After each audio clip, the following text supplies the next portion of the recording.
Chapter 5, Modern Materialism. The bankruptcy of the idealist point of view in explaining the phenomena of nature and of social development was bound to force, and really did force, thinking people, that is not eclectics, not dualists, to return to the materialist view of the world. But the new materialism could no longer be a simple repetition of the teachings of the French materialists of the end of the 18th century. Materialism rose again enriched by all the acquisitions of idealism.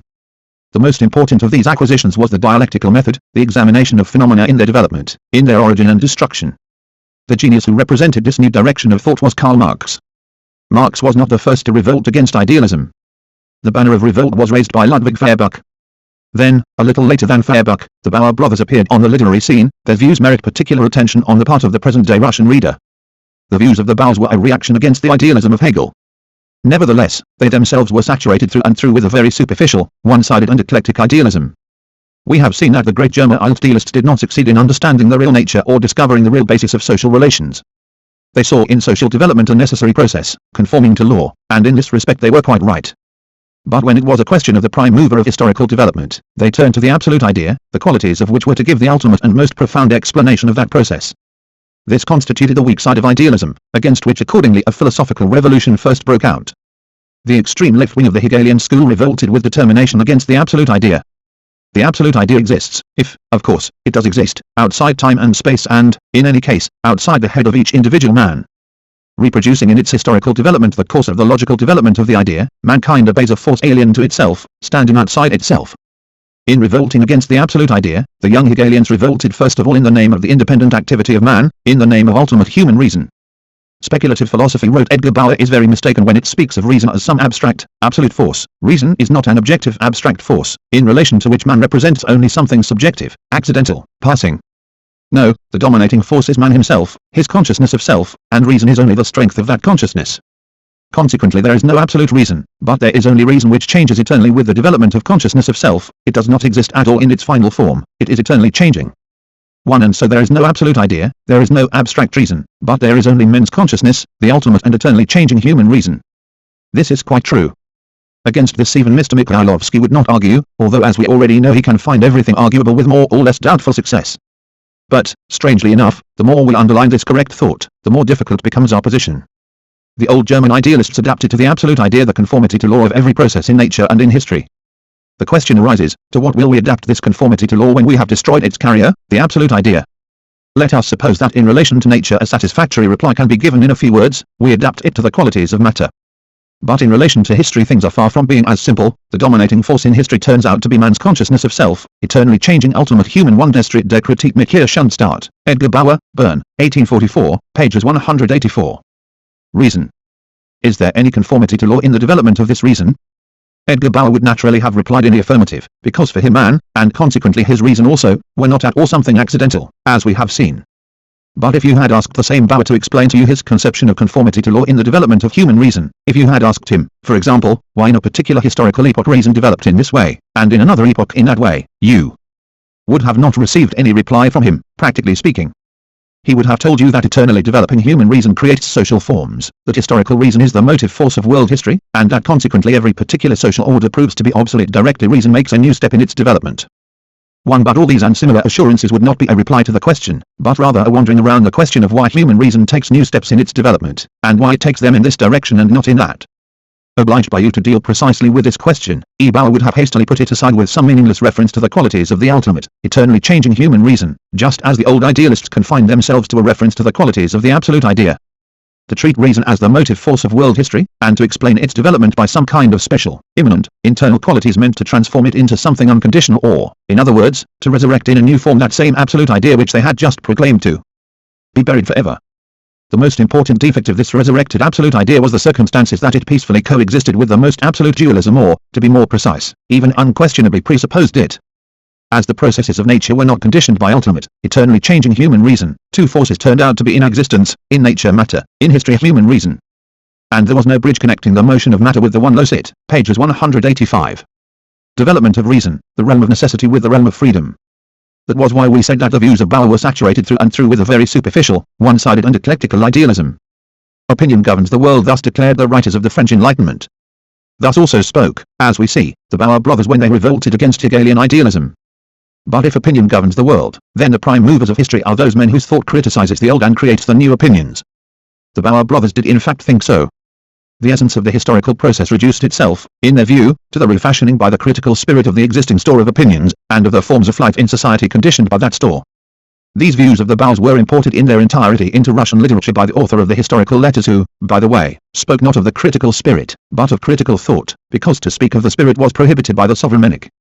One once having imagined himself to be the main architect, the demiurge of history, the critically thinking man thereby separates off himself and those like him into a special, higher variety of the human race. This higher variety is contrasted to the mass, foreign to critical thought, and capable only of playing the part of clay in the creative hands of critically thinking personalities. To the heroes is contrasted the crowd. However much the hero loves the crowd, however filled he may be with sympathy for its age-long needs and its continuous sufferings, he cannot but look down on it from above, he cannot but realize that everything depends upon him, the hero, while the crowd is a mass alien. To every creative element, something in the nature of a vast quantity of ciphers, which acquire some beneficial significance only in the event of a kind, critically thinking entity condescendingly taking its place at the head. The eclectic idealism of the Bauer brothers was the basis of the terrible, and one may say repulsive, self-conceit of one the author of the historical letters was the Narodnik P.L. Levrov. The sovereign monarch was the journal of the revolutionary Democrats of the 406, the critically thinking German intellectuals of the 1840s. Today, through its Russian supporters, it is breeding the same defect in the intelligentsia of Russia. The merciless enemy and accuser of this self-conceit was Marx, to whom we shall now proceed. Marx said that the contrasting of critically thinking personalities with the mass was nothing more than a caricature of the Hegelian view of history, a view which in its turn was only the speculative consequence of the old doctrine of the oppositeness of spirit and matter. Already in Hegel the absolute spirit of history one treats the mass as material, and finds its true expression only in philosophy. But with Hegel the philosopher is only the organ through which the creator of history, the absolute spirit, later arrives at self-consciousness, after a movement has ended. The participation of the philosopher in history is reduced to this subsequent consciousness, for the real movement is carried out by the absolute spirit unconsciously. And thus the philosopher appears after the event. Hegel is doubly inconsistent, first because, while declaring that philosophy constitutes the absolute spirit's existence, he refuses to recognize the actual philosophical individual as the absolute spirit. And so, moreover, according to him, the absolute spirit makes history only in appearance. For as the absolute spirit becomes conscious of itself as the creative world spirit only in the person of the philosopher and only after the event, its manufacture of history exists only in the consciousness, the opinion and the conception of the philosopher, that is only in the speculative imagination. Mr. Bruno Bauer III eliminates the inconsistency of Hegel. First, he proclaims criticism to be the absolute spirit, and declares himself to be criticism. Just as the element of criticism is banished from the mass, so the element of the mass is banished from criticism. Therefore criticism sees itself embodied not in a mass, but in a small handful 1 The same as the absolute idea. The reader will not have forgotten the expression of Hegel quoted earlier, the owl of Minerva begins to fly only in the evening. Bruno Bauer was the elder brother of Edgar, mentioned earlier, and the author of a book famous in its day, Kritik der Evangelischen Geschichte der Synoptiker. Of the chosen, exclusively in Mr. Bauer and his followers. Furthermore, Mr. Bauer does away with Hegel's other inconsistency. He no longer, like the Hegelian spirit, makes history in imagination and after the event. He conscious. Trans.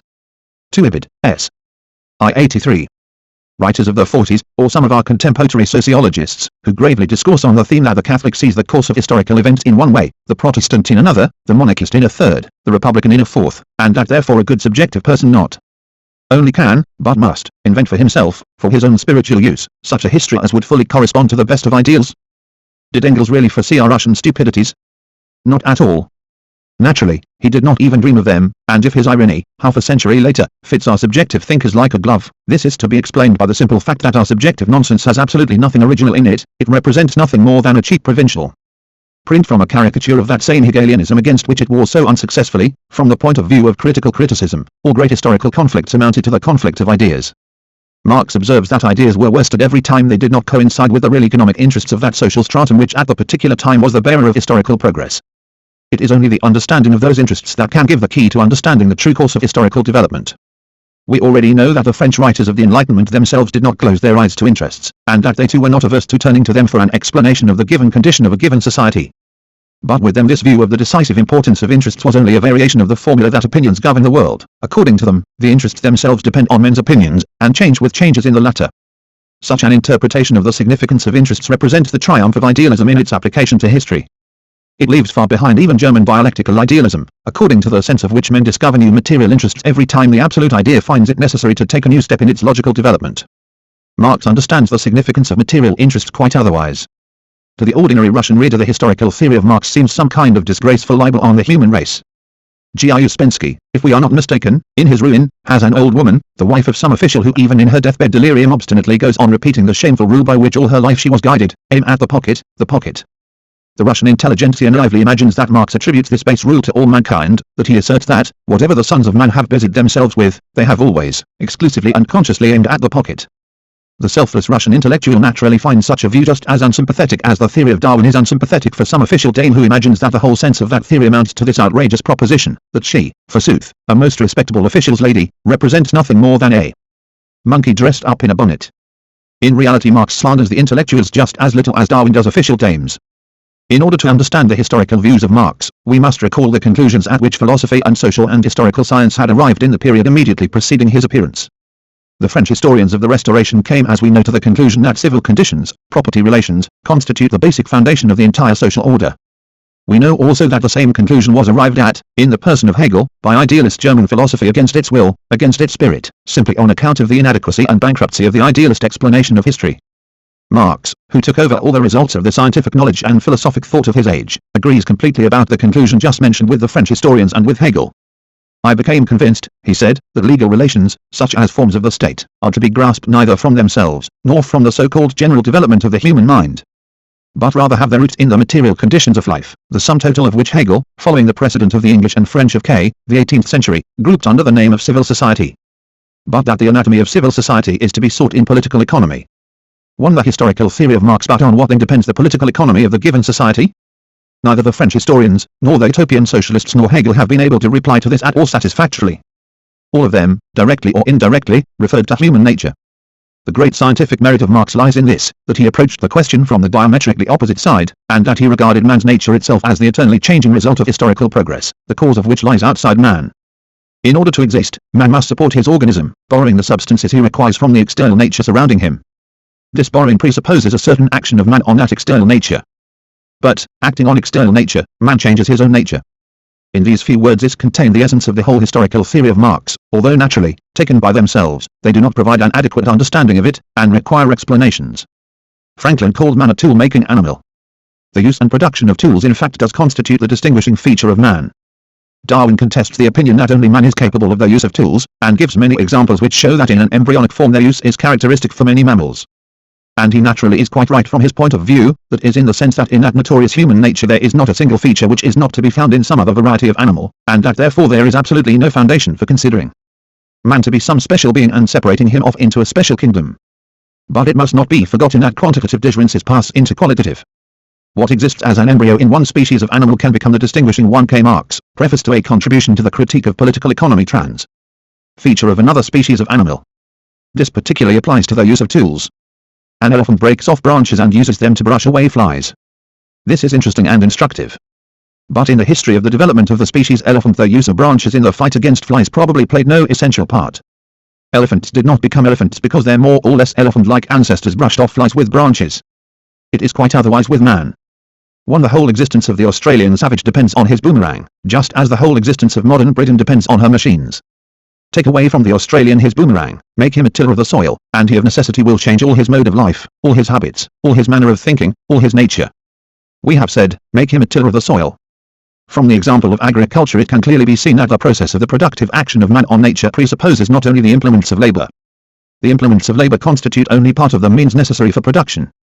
Therefore it will be more exact to speak, not of the development of the implements of labor, but more generally of the development of the means of production, the productive forces, although it is quite certain that the most important part in this development belongs, or at least belonged up to the present day, until important chemical industries appeared, precisely to the implements of labor. In the implements of labor man acquires new organs, as it were, which change his anatomical structure. From the time that he rose to the level of using them, he has given quite a new aspect to the history of his development. Previously, as with all the other animals, it amounted to changes in his natural organ. Since that time it has become first of all the history of the perfecting of his artificial organs, the growth of his productive forces.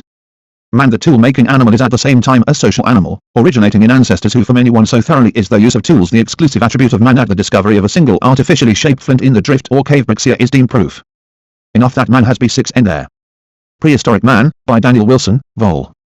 I, pages 151-2, London, 1876. Generations lived in more or less large herds. For us it is not important at this point why our ancestors began to live in herds. The zoologists have to ascertain, and are ascertaining, this, but from the point of view of the philosophy of history it is extremely important to note that from the time the artificial organ of man began to play a decisive part in his existence, his social life itself began to change, in accordance with the course of development of his productive forces. In production, men not only act on nature but also on one another. They produce only by cooperating in a certain way and mutually exchanging their activities. In order to produce, they enter into definite connections and relations with one another, and only within and through the medium of these social connections and relations does their action on nature, does production, take place. 1. The artificial organs, the implements of labor, thus turn out to be organs not so much of individual as of social man. That is why every essential change in them brings about changes in the social structure.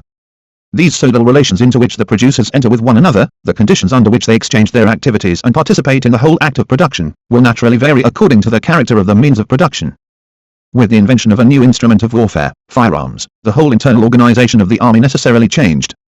The relationships within which individuals can constitute an army and act as an army were transformed, and the relations of different armies to one another also changed. Thus the social relations within which individuals produce, the social relations of production, are altered, transformed, with the change and development of the material means of production, the forces of production. The production relations in their totality constitute what is called the social relations, society, and moreover society at a definite stage of historical development, society with a special distinctive character. Ancient society, feudal society, bourgeois society are such totalities. 1. Karl Marx, Wage Labor and Capital. Of production relations, each of which at the same time denotes a particular stage of development in the history of mankind. 1. It is hardly necessary to add that the earlier stages of human development represent also no less distinct totalities of production relations. It is equally unnecessary to repeat that, at these earlier stages too, the state of the productive forces had a decisive influence on the social relations of men. At this point we must pause in order to examine some, at first sight fairly convincing, objection. The first is as follows. No one contests the great importance of the implements of labor, the vast role of the forces of production in the historical progress of mankind. The Marxists are often told, but it was man who invented the implements of labor and made use of them in his work. You yourselves recognize that their use presupposes a comparatively very high degree of intellectual development. Every new step forward in the perfecting of the implements of labor requires new efforts of the human intellect. Efforts of the intellect are the cause, and the development of the productive force is the consequence. Therefore the intellect is the prime mover of historical progress, which means that those men were right who asserted that opinions govern the world, that is, that human reason is the governing element. Nothing is more natural than such an observation, but this does not prevent it from being groundless. Undoubtedly the use of the implements of labor presupposes a high development of the intellect in the animal man. But see the reasons which modern natural science gives as an explanation for this development. Man could not have attained his present dominant position in the world without the use of his hands, which are so admirably adapted to act in obedience to his will, says Darwin. 2. This is not a new idea, it was one of it. To the Descent of Man, Part 1, ch. 2. Previously expressed by Helvetius. But Helvetius, who was never able to take his stand firmly on the viewpoint of evolution, was not able to clothe his own thought in any format or probable. Darwin put forward in its defense an entire arsenal of arguments, and although they all naturally have a purely hypothetical character, still in their sum total they are sufficiently convincing. What does Darwin say, then? Whence did quasi-man get his present, quite human hands, which have exercised such a remarkable influence in promoting the successes of his intellect? Probably they were formed in virtue of certain peculiarities of the geographical environment which made useful a physiological division of labor between the front and rear limbs. The successes of intellect appeared as the remote consequence of this division, and again in favorable external circumstances became in their turn the immediate reason for the appearance of man's artificial organs, the use of tools. These new artificial organs rendered new services to his intellectual development, and the successes of intellect again reflected themselves upon the organ. We have before us a long process in which cause and consequence are constantly changing. But it would be a mistake to examine this process from the standpoint of simple interaction. In order that man should take advantage of the successes already achieved by his intellect to perfect his artificial implements, that is to increase his power over nature, he had to be in a certain geographical environment, capable of providing him with, I, materials necessary for that perfecting, the object the working up of which would presuppose perfected implements. Where there were no metals, the intellect of social man alone could not in any circumstances lead him beyond the boundaries of the polished stone period. And in just the same way, in order to pass on to the pastoral and agricultural life he required certain fauna and flora, without which intellect would have remained motionless. But even this is not all.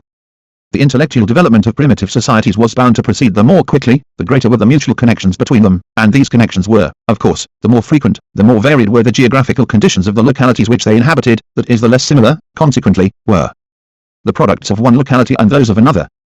1. Lastly, all know how important in this respect are the natural means of communication. It was already Hegel who said that mountains divide men, seas and rivers bring them together. 2. Geographical environment exercises no less decisive an influence on the fate also of larger societies, the fate of states arising on the ruins of the primitive clan organizations. It is not the mere fertility of the soil but the differentiation of the soil, the variety of its natural products, the changes of the seasons, which form the physical basis for the social division of labor, and which, by changes in the natural surroundings, spur man on to the multiplication of his wants, his capabilities, his means and modes of labor. It is the necessity of bringing a natural force under the control of society, of economizing, of appropriating or subduing it on a large scale by the work of man's hand, that first plays the decisive part in the history of industry. Examples of the irrigation works in Egypt, Lombardy, Holland, or in India and Persia where irrigation, by means of artificial canals, not only supplies the soil with the water indispensable to it, but also carries down to it, in the shape of sediment from the hills, mineral fertilizers.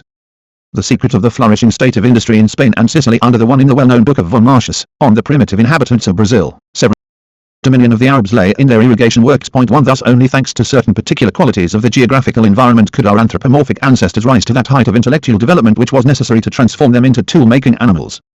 And in just the same way only certain peculiarities of the same environment could provide the scope for using in practice and constantly perfecting this new capacity of tool-making. In the historical process of the development of productive forces, the capacity of man for tool-making has to be examined first of all as a constant magnitude, while the surrounding external conditions for the use of this capacity in practice have to be regarded as a constantly varying magnitude. To the difference in results, the stages of cultural development, achieved by various human societies is explained precisely by the fact that environment did not permit the various human tribes to make practical use to an equal extent of their capacity to invent.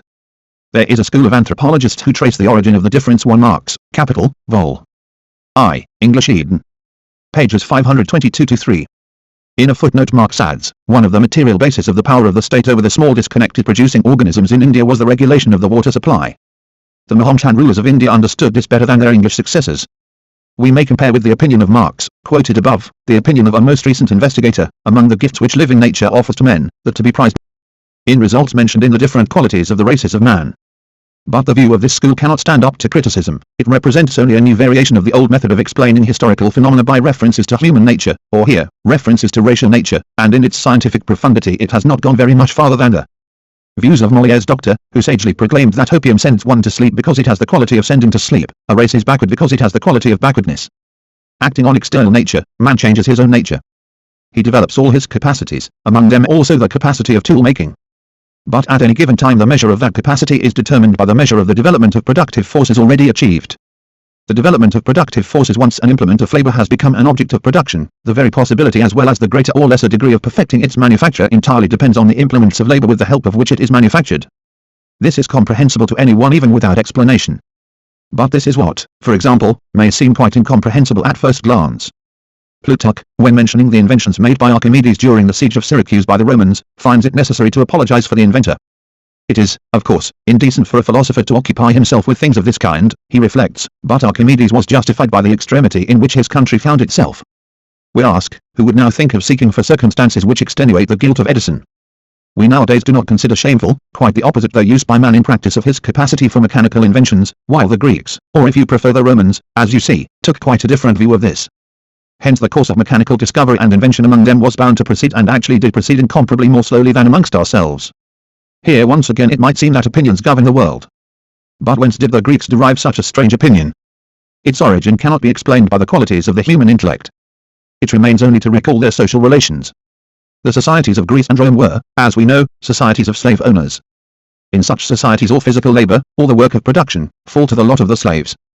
The free man is ashamed of such labor, and therefore naturally there is established a contemptuous attitude even to the most important inventions which bear on the processes of production and among them to the mechanical inventions.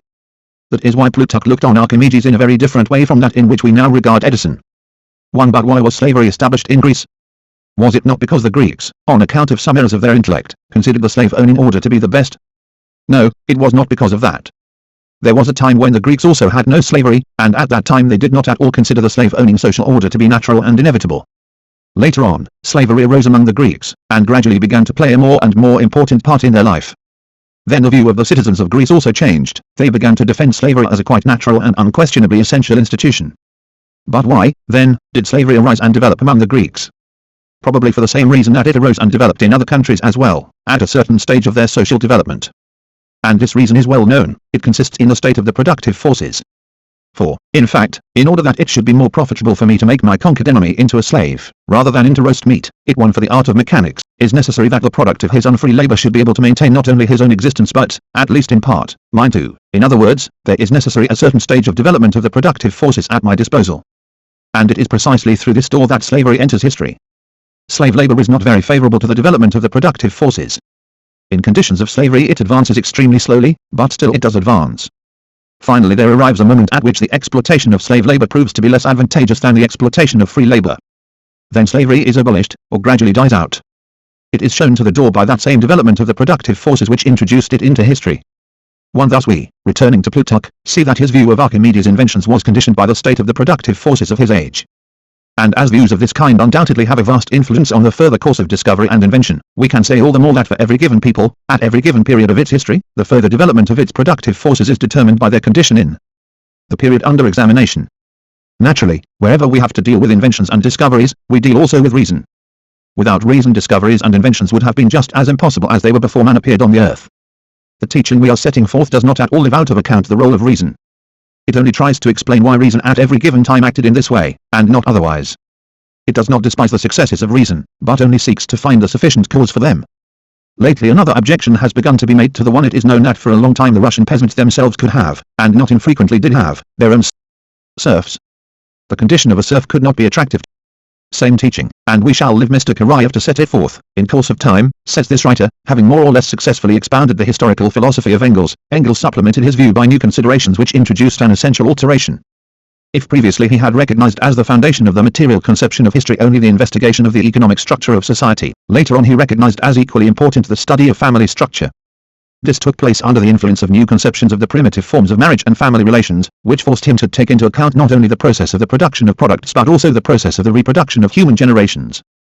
In this respect the influence came in part from Morgan's Ancient Society, etc. And so, if earlier Engels recognized as the foundation of the material conception of history the investigation of the economic structure of society, later on, having recognized as equally important etc., he, practically speaking, ceased to be an economic materialist. Mr. Karayev sets forth this event in the tone of a dispassionate historian, while Mr. Mikhailovsky skips and jumps on the same subject. But both of them say essentially one and the same thing, and both repeat what before them was said by the extremely superficial German writer Weissengreen in his book, Entwicklungsgeschichte. Der Menschheit. It is quite natural that such a remarkable man as Engels, who during whole decades followed attentively the advance of science of his time, very substantially supplemented his basic view of the history of humanity. But there are supplements and supplements, as there are fagot et fagot. In this case the whole question is, did Engels change his views as a result of the supplements, which were introduced in them? Was he really obliged to recognize, side by side with the development of production, the action of another factor, allegedly equally important with the first? T.C. Economic Materialism in History, in Vestnik Evropy, August, 1894, pages 601.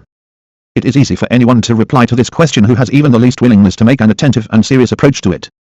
Elephants sometimes beat off flies with branches, says Darwin. We have remarked in this connection that nevertheless these branches play no essential part in the life of elephants, and that the elephant did not become an elephant because he used branches. But the elephant multiplies. The male elephant has a certain relationship with the female. The male and the female have a certain relationship with their young. It is clear that these relations have not been created by branches, they have been created by the general conditions of life of this species, conditions in which the role of a branch is so infinitely small that it can without error be equated to zero. But imagine that in the life of the elephant the branch begins to acquire a more and more important significance, in the sense that it begins more and more to influence the structure of those general conditions on which depend all the habits of elephants, and in the long run, their very existence. Imagine that the branch has acquired at length a decisive influence in creating these conditions. Then we shall have to recognize that it determines in the long run also the relations of the male elephant with the female and with his young. Then we shall have to recognize that there was a time when the family relations of elephants developed independently, in the sense of their relation with the branch, but that later on there came a time when those relations began to be determined by the branch. Will there be anything in such an admission? Absolutely nothing, except the strangeness of the very hypothesis that a branch might suddenly acquire a decisive importance in the life of the elephant. And we know ourselves that in relation to the elephant this hypothesis cannot but seem strange. But in application to the history of man things are different. Man only gradually separated off from the animal world. There was a time when in the life of our anthropoid ancestors tools played just as insignificant a part as branches play in the life of the elephant. During this very long period, the relations between the anthropoid males and the anthropoid females, just as the relations between each and their anthropoid young, were determined by the general conditions of life of this species, which bore no relation whatsoever to the implements of labor. On what did then depend the family relations of our ancestors? It is the naturalist who must explain this, the historian has as yet nothing to do in this sphere. But now the implements of labor begin to play a more and more important part in the life of man, the productive forces develop more and more, and there comes at length a moment when they acquire a decisive influence on the whole structure of social, and among them of family, relations. At this point begins the work of the historian. He has to show how and why the family relations of our ancestors changed in connection with the development of their productive forces, how the family developed in accordance with economic relations. But obviously, once he sets about such an explanation, he has in studying the primitive family to reckon not only with economics, for people multiplied even before the implements of labor acquired their decisive significance in human life. Even before this time there existed some kind of family relations which were determined by the general conditions of existence of the species Homo sapiens. What then has the historian to do here? He will have, first of all, to ask for a service record of this species from the naturalist, who is passing over to him the further study of the development of man. And he will have secondly to supplement this record out of his own resources. In other words, he will have to take the family, as it came into existence, shall we say, in the zoological period of the development of humanity, and then show what changes were introduced into it during the historical period, under the influence of the development of the productive forces, in consequence of changes in economic relations. That is all Engels says. And we ask, when he says this, is he in the least changing his original view of the significance of the productive forces in the history of humanity? Is he accepting, side by side with the working of this factor, the working of some other, of equal importance? It would seem that he is changing nothing. It would seem that he is accepting no such factor. Well, but if he is not, then why do Messrs. Weissengreen and Karayev talk about a change in his views? Why does Mr. Mikhailovsky skip and jump? Most probably because of their own thoughtlessness. But after all, it is really strange to reduce the history of the family to the history of economic relations, even during what you call the historical period, shout our opponents in chorus. It may be strange, and maybe it is not strange, this is arguable, we shall say in the words of Mr. Mikhailovsky. And we don't mind arguing with you, gentlemen, but only on one condition. During the argument behave seriously, study attentively the meaning of our words, don't attribute to us your own inventions, and don't hasten to discover in us contradictions which neither we nor our teachers have, or ever had. Are you agreed? Very well, let's argue. Scientists and Marxism. One cannot explain the history of the family by the history of economic relations, you say, it is narrow, one-sided, unscientific. We assert the contrary, and turn to the mediation of specialist investigators. Of course you know the book of Georgi Plekhanov, Les Origines de la Famille. We open this book which you know, and we find in it for example the following passage, the reasons which brought about the formation within the primitive tribe. Georgi Plekhanov says, in point of fact, within the horde of separate family groups are evidently connected with the growth in wealth of this tribe. The introduction into use, or the discovery, of some grain, the domestication of new species of animals, could be a sufficient reason for radical transformations in savage society. All great successes of civilization always coincided with profound changes in the economic life of the population. Point 1 a few pages. Further on we read, apparently the transition from the system of female kinship to the system of male kinship was particularly heralded by conflicts of a juridical character. On the one we quote from the French edition of 1874. Basis of property right. And further on, the organization of the family in which male right predominates was everywhere aroused, it seems to me, by the action of a force as simple as elemental, the right of property. You know, of course, what significance in the history of the primitive family McLennan attributes to the killing of children of the female sex. Engels, as we know, has a very negative attitude to McLennan's researches. But all the more interesting is it for us in the present case to learn the views of McLennan on the reason which gave rise to the appearance of infanticide, which allegedly exercised such a decisive influence on the history of the family. The tribes surrounded by enemies, and unaided by art, contending with the difficulties of subsistence, sons were a source of strength, both for defense and in the quest for food, daughters a source of weakness.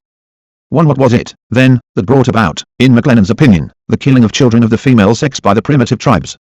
The insufficiency of the means of existence, the double-actness of the productive forces, as, if these tribes had enough food, probably they would not have killed their little girls merely out of fear that one day an enemy might come and possibly kill them, or take them away into captivity. We repeat that Engels does not share McLennan's view of the history of the family, and we too find it very unsatisfying. But what is important at this stage is that McLennan too shares in the sin with which Engels is reproached. He too seeks in the state of the productive forces the answer to the riddle of the history of family relations. Need we continue our extracts, and quote from Lippert or Morgan? We see no need of this, for whoever has read them knows that in this respect they are just as great sinners as McLennan and Engels. Not without sin on this occasion, as is well known, is Herbert Spencer himself, although his sociological views have absolutely nothing in common with economic materialism. 1 J. F. McLennan, Studies in Ancient History, Primitive Marriage, 1886, pages 76. Of course it is possible to take advantage of this last circumstance for polemical purposes, and to say, there you are. So one can agree with Marx and Engels on this or that individual question, and not share their general historical theory. Of course one can. The only question is, on whose side will logic be? Let us go further. The development of the family is determined by the development of property right, says Georgi Plekhanov, adding that all successes of civilization in general coincide with changes in the economic life of humanity. The reader probably has noticed himself that Georgi Plekhanov is not quite precise in his terminology. His conception of property right is covered, as it were, by the conception of economic life. But after all, right is right, and economy is economy, and the two conceptions should not be mixed up. Where has this property right come from? Perhaps it arose under the influence of the economy of the given society. Civil law always serves merely as the expression of economic relations, says Lassalle, or perhaps it owes its origin to some quite different reason. Here we must continue the analysis, and not interrupt it precisely at the moment when it is becoming fraught with particularly profound and most vital interest. We have seen already that the French historians of the Restoration did not find a satisfactory reply to the question of the origin of property right. Mr. Karayev in his article Economic Materialism in History, deals with the German historical school of law. It will not be a bad thing for us also to recall the views of this school. Here is what our professor says about it. When at the beginning of the present century there arose in Germany the so-called historical school of law, which began to examine law not as a motionless system of juridical norms, as it was conceived of by previous jurists, but as something moving, changing, developing, there appeared in this school a strong tendency to contrast the historical view of law, as the sole and exclusively correct view, with all other possible views in this sphere. The historical view never tolerated the existence of scientific truths applicable to all ages, that is what in the language of modern science are called general laws, and even directly denied these laws, and together with them any general theory of law, in favor of the idea that law depends on local conditions, a dependence which has always and everywhere existed, but does not exclude principles which are common to all nations.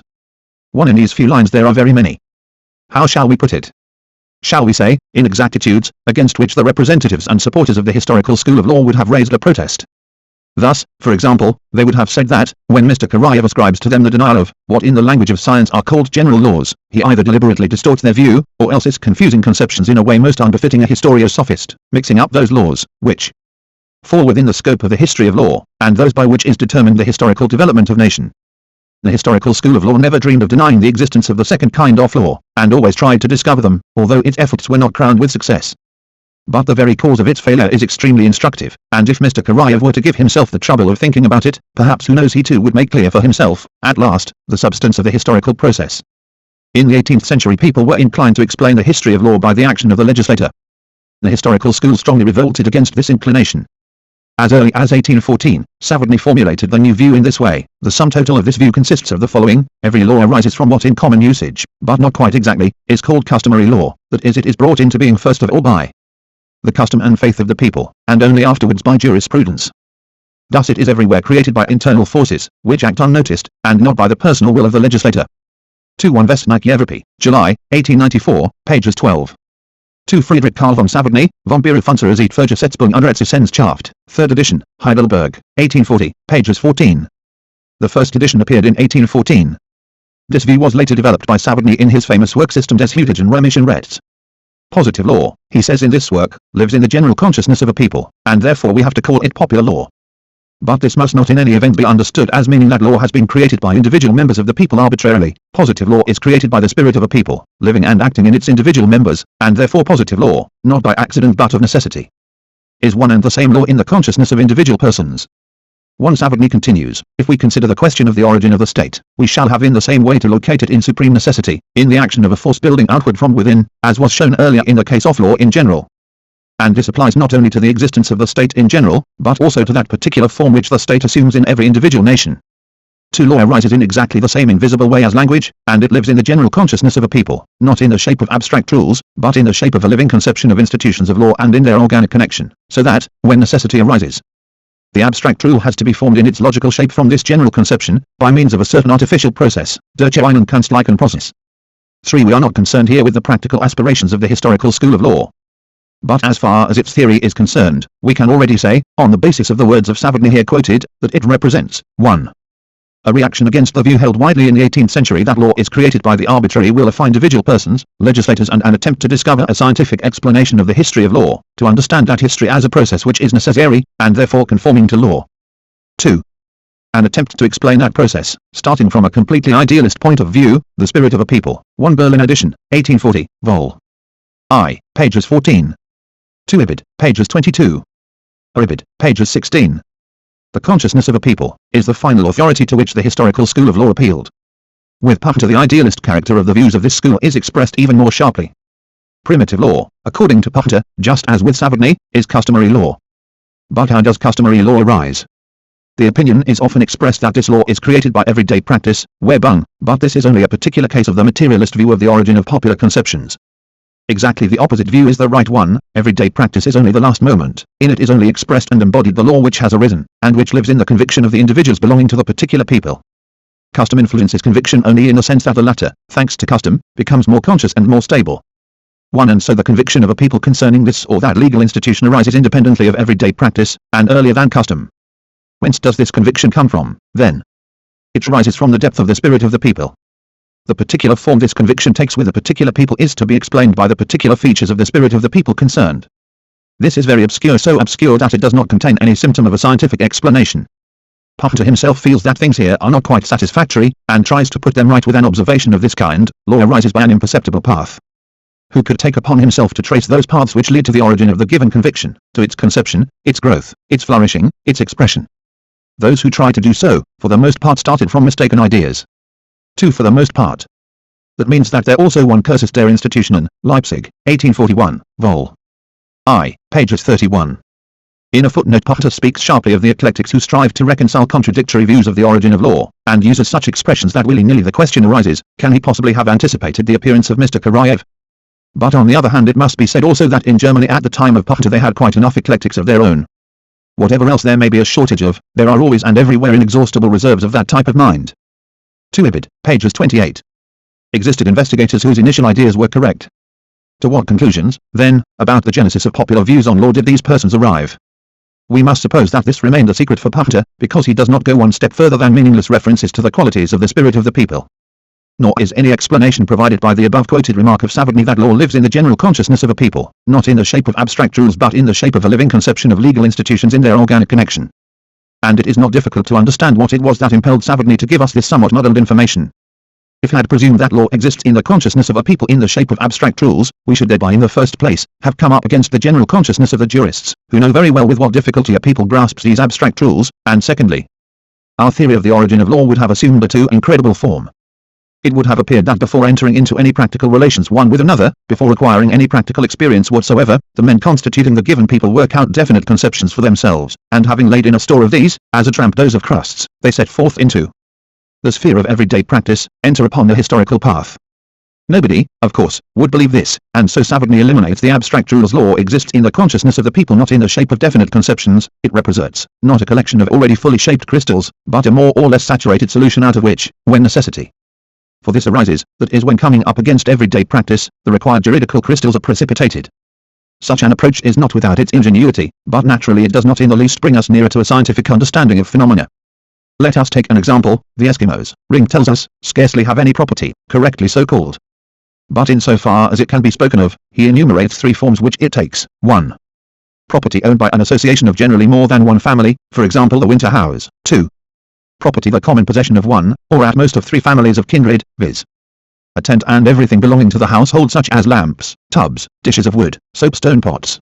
A boat or ulik, which can carry all these articles along with the tent. 1 or 2 sledges, with a GS attached to them. The stock of winter prov 1s 10 ns, 3 as regards personal property, that is owned by every individual. Clothes.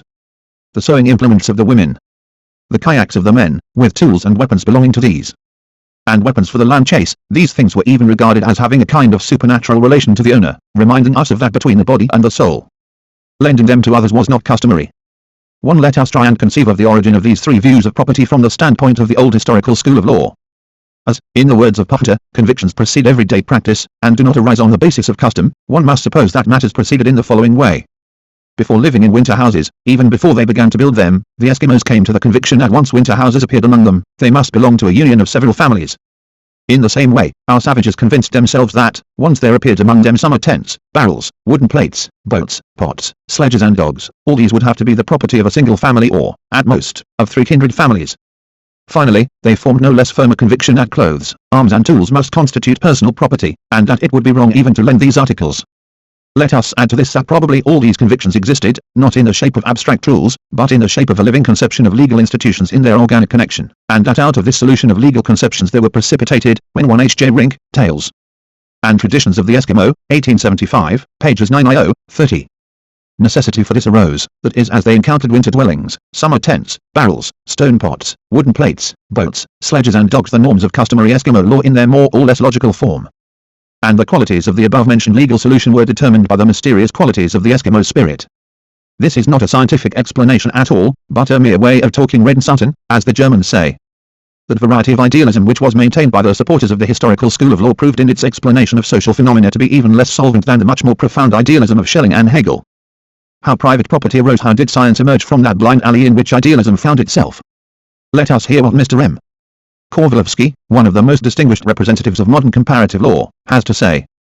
Pointing out that the social life of primitive tribes bears on itself a stamp of communism. Mr. Kovalovsky, listen, Mr. VV, he also is a professor, says, if we inquire as to the real foundations for such an order of things, if we try and discover the reasons which forced our primitive forefathers, and still oblige modern savages, to maintain a more or less sharply expressed communism, we shall have in particular to learn the primitive modes of production. For the distribution and consumption of wealth must be determined by the methods of its creation. And as to this, ethnography states the following: hunting and fishing peoples secure their food as a rule in hordes. In Australia the kangaroo is hunted by armed detachments of several tens, and even hundreds, of natives. The same takes place in northern countries when hunting the reindeer. It is beyond doubt that man is incapable of maintaining his existence alone.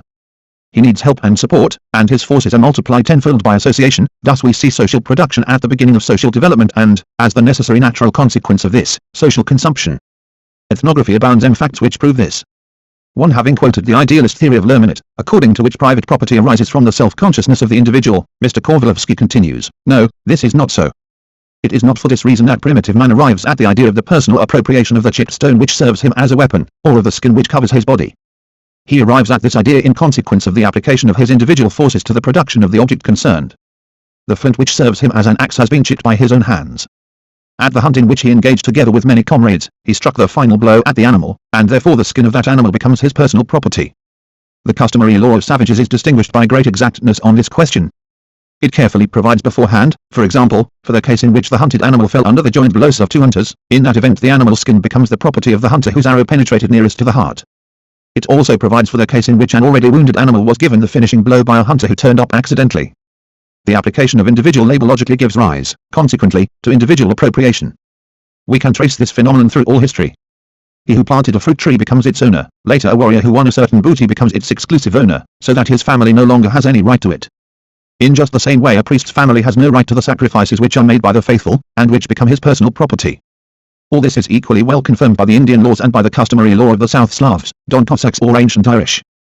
And it is important not to make any mistake as to the true principle of such appropriation, which is the result of the one tableau des origines et de evolution de la famille de l'appropriate, Stockholm, 1890, pages 52-3. The late Nceb's Outlines of Primitive Economic Culture contains numerous facts demonstrating with the utmost clarity that application of personal effort to the procuring of a definite object. For when the personal efforts of a man are supplemented by the help of his kin, the objects secured no longer become private property. One after all that has been said, it will be comprehensible why it is arms, clothes, food, adornments, etc., that first become objects of personal appropriation. Already from the first steps taken, the domestication of animals, dogs, horses, cats, working cattle constitutes the most important fund of personal and family appropriation. But to what extent the organization of production continues to influence the modes of appropriation is shown, for example, by such a fact: among the Eskimos the hunting of whales takes place in big boats and big detachments, and the boats which serve for this purpose represent social property. But the little boats which serve for transporting the objects of family property themselves belong to separate families, or at most to 3 kindred families. With the appearance of agriculture, the land also becomes an object of appropriation. The subjects of property in land become more or less large unions of kindred. This, naturally, is one of the species of social appropriation. How is its origin to be explained? It seems to us, says Mr. Kovalovsky, that its reasons lie in that same social production which once upon a time involved the appropriation of the greater part of movable objects. 3. Naturally, once it has arisen, private property enters into contradiction to the more ancient mode of social appropriation. Where the rapid development of productive forces opens a wider and wider field for individual efforts, social production fairly rapidly disappears, or continues to exist in the shape, so to speak, of a rudimentary institution. We shall see later on that this process of the decay of primitive social property at various times and in various places through the most natural, material necessity, was bound to be marked by great variety. At present we will only note that general conclusion of the modern science of law that legal 1 Ibid, pages 95. 2 Ibid, pages 57. 3 Ibid, pages 93. Conceptions or convictions, as Potter would have said, are everywhere determined by the modes of production. Schelling said on one occasion that the phenomenon of magnetism must be understood as the embedding of the subjective in the objective. All attempts to discover an idealist explanation for the history of law represent no more than a supplement, a to idealist natural philosophy. It amounts always to the same, sometimes brilliant and ingenious, but always arbitrary and always groundless meditations on the theme of the self-sufficing, self-developing spirit. Legal conviction could not precede everyday practice for this one reason alone, that, if it had not grown out of that practice, it would have no reason for existence whatsoever. The Eskimo stands for the personal appropriation of clothes, arms and implements of labor, for the simple reason that such appropriation is much more convenient, and is suggested by the very qualities of the things involved. In order to learn the proper use of his weapon, his bow or his boomerang, the primitive hunter must adapt himself to it, study all its individual peculiarities, and if possible adapt it to his own individual peculiarities. One private property here is in the nature of things, much more than any other form of appropriation, and therefore the savage is convinced of its advantages. As we know, he even attributes to the implements of individual labor and to arms some kind of mysterious connection with their owner. But his conviction grew up on the basis of everyday practice, and did not precede it, and it owes its origin, not to the qualities of his spirit, but to the qualities of the articles which he is using, and to the character of those modes of one it is. Know that the intimate connection between the hunter and his weapon exists in all primitive production which are inevitable for him in the existing state of his productive forces. To what extent everyday practice precedes legal conviction is shown by the numerous symbolic acts existing in primitive law. The modes of production have changed, with them have likewise changed the mutual relations of men in the process of production. Everyday practice has changed, yet conviction has retained its old shape. It contradicts the new practice, and so fictions appear, symbolic signs and actions, the sole purpose of which is formally to eliminate this contradiction. In the course of time the contradiction is at last eliminated in an essential way. On the basis of the new economic practice a new legal conviction takes shape. It is not sufficient to register the appearance, in a given society, of private property in this or that object, to be able thereby to determine the character of that institution. Private property always has limits which depend entirely on the economy of society. In the savage state man appropriates only the things which are directly useful to him. The surplus, even though it is acquired by the labor of his hands, he usually gives up without payment to others, to members of his family, or of his clan, or of his tribe, says Mr. Korvalevsky. Rink says exactly the same about the Eskimos. But whence did such ways arise among the savage peoples? In the words of Mr. Korvalevsky, they owe their origin to the fact that savages are not acquainted with saving.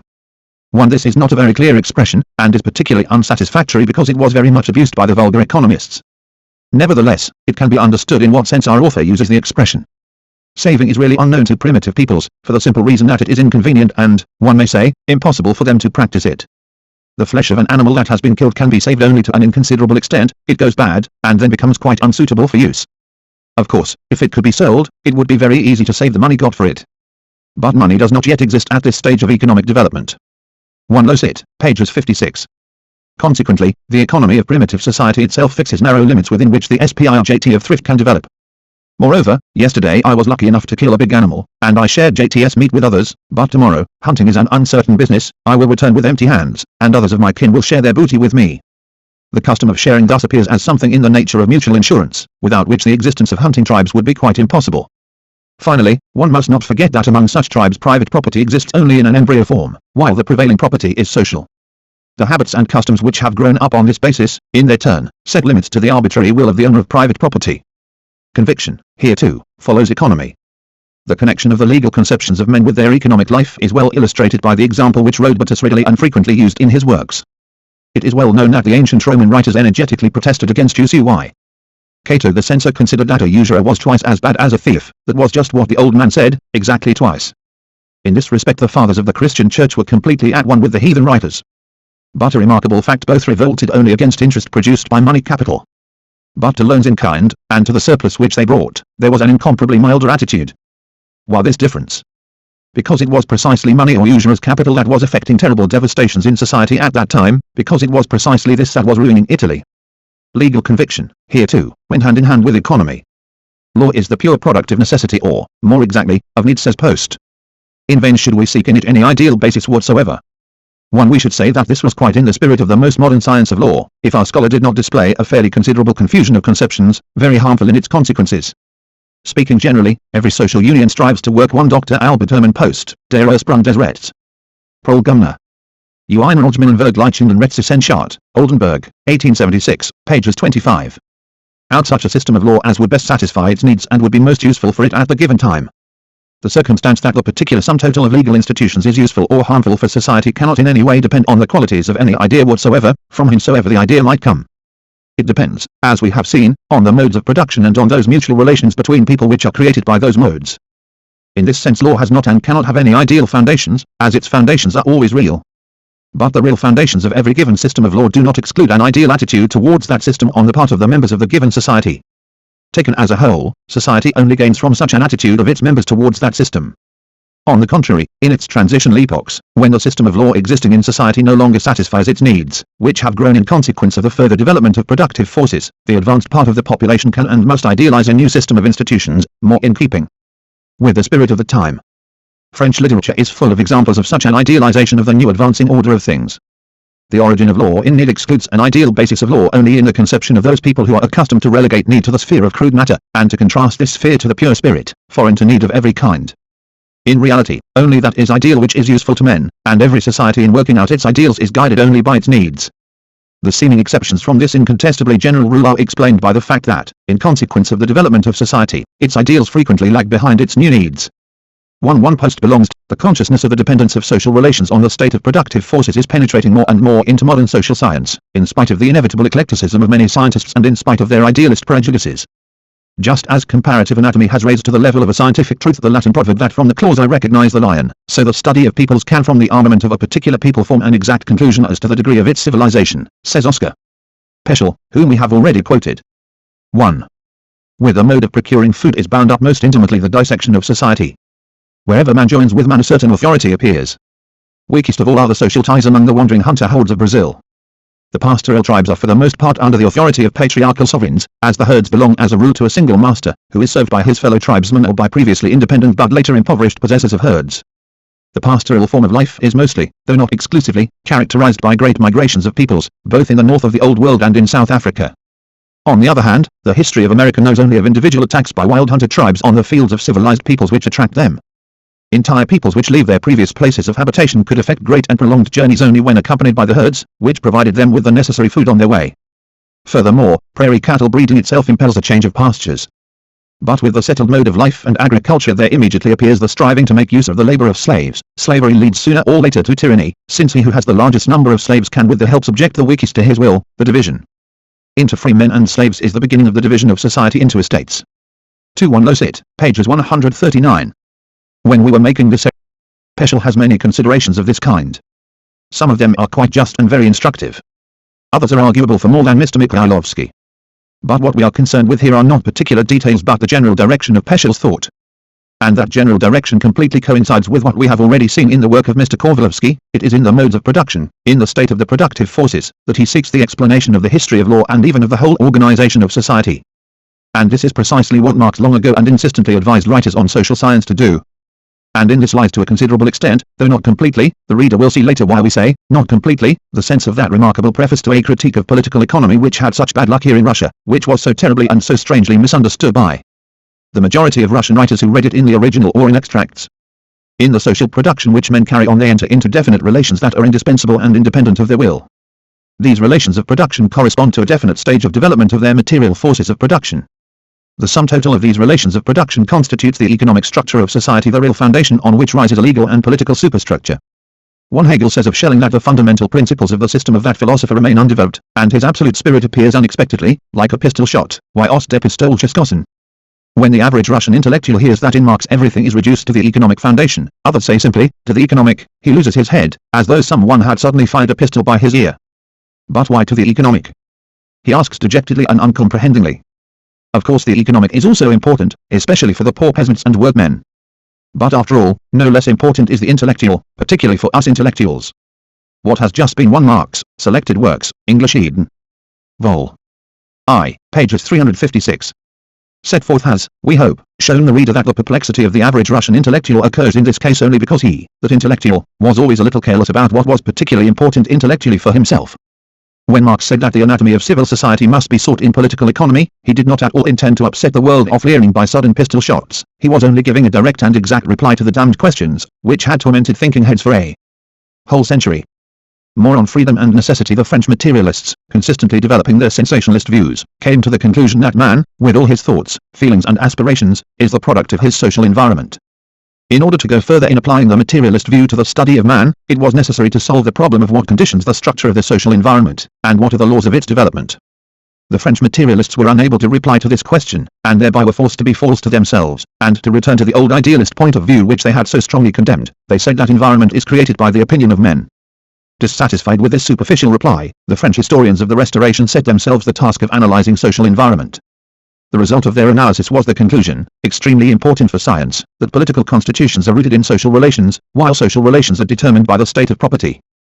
With this conclusion there arose before science a new problem, without solving which it could not proceed. On what then depends the state of property? The solution of this problem proved to be beyond the powers of the French historians of the Restoration, and they were obliged to dismiss it with remarks on the qualities of human nature which explained absolutely nothing at all. The great idealists of Germany, Schelling and Hegel, who were their contemporaries in life and work, already well understood how unsatisfactory was the point of view of human nature. Hegel made caustic fun of it. They understood that the key to the explanation of the historical advance of humanity must be sought outside human nature. This was a great service which they rendered, but in order that that service should prove completely fruitful for science, it was necessary to show where precisely that key should be sought. They looked for it in the qualities of the spirit, in the logical laws of development of the absolute idea. This was a radical error of the great idealists, which returned them by roundabout ways to the point of view of human nature, since the absolute idea, as we have already seen, is nothing else than the personification of our logical process of thought. The discovery of the genius of Marx corrects this radical error of idealism, thereby inflicting on it a deadly blow, the state of property, and with it all the qualities of the social environment. We saw in the chapter of idealist philosophy that Hegel, too, was forced to recognize the decisive importance of the state of property, are determined, not by the qualities of the absolute spirit and not by the character of human nature, but by those mutual relations into which men of necessity enter one with another in the social process of production of their life, that is, in their struggle for existence. Marx has often been compared with Darwin, a comparison which arouses Messrs. Mikhailovsky, Karayev and their fraternity to laughter. Later we shall say in what sense that comparison should be understood, although probably many readers already see it without our help. Here we shall permit ourselves, without due respect to our subjective thinkers, another comparison. Before Copernicus, astronomy taught that the Earth is a motionless center, around which revolve the sun and the other heavenly bodies. With the help of this view it was impossible to explain very many phenomena of celestial mechanics. The Polish genius approached their explanation from quite the opposite point of view. He presupposed that it was not the sun that revolved around the Earth, but on the contrary the Earth around the sun. The correct viewpoint had been discovered, and much became clear that had been unclear before Copernicus. Before Marx, writers on social science had taken human nature as their point of departure, and thanks to this, the most important questions of human development had remained unanswered. Marx's teaching gave affairs quite a different turn. While man, to maintain his existence, acts upon external nature, he changes his own nature, said Marx. Consequently the scientific explanation of historical development should be begun at the opposite end. It is necessary to ascertain in what way does this process of the productive action of man on external nature take place.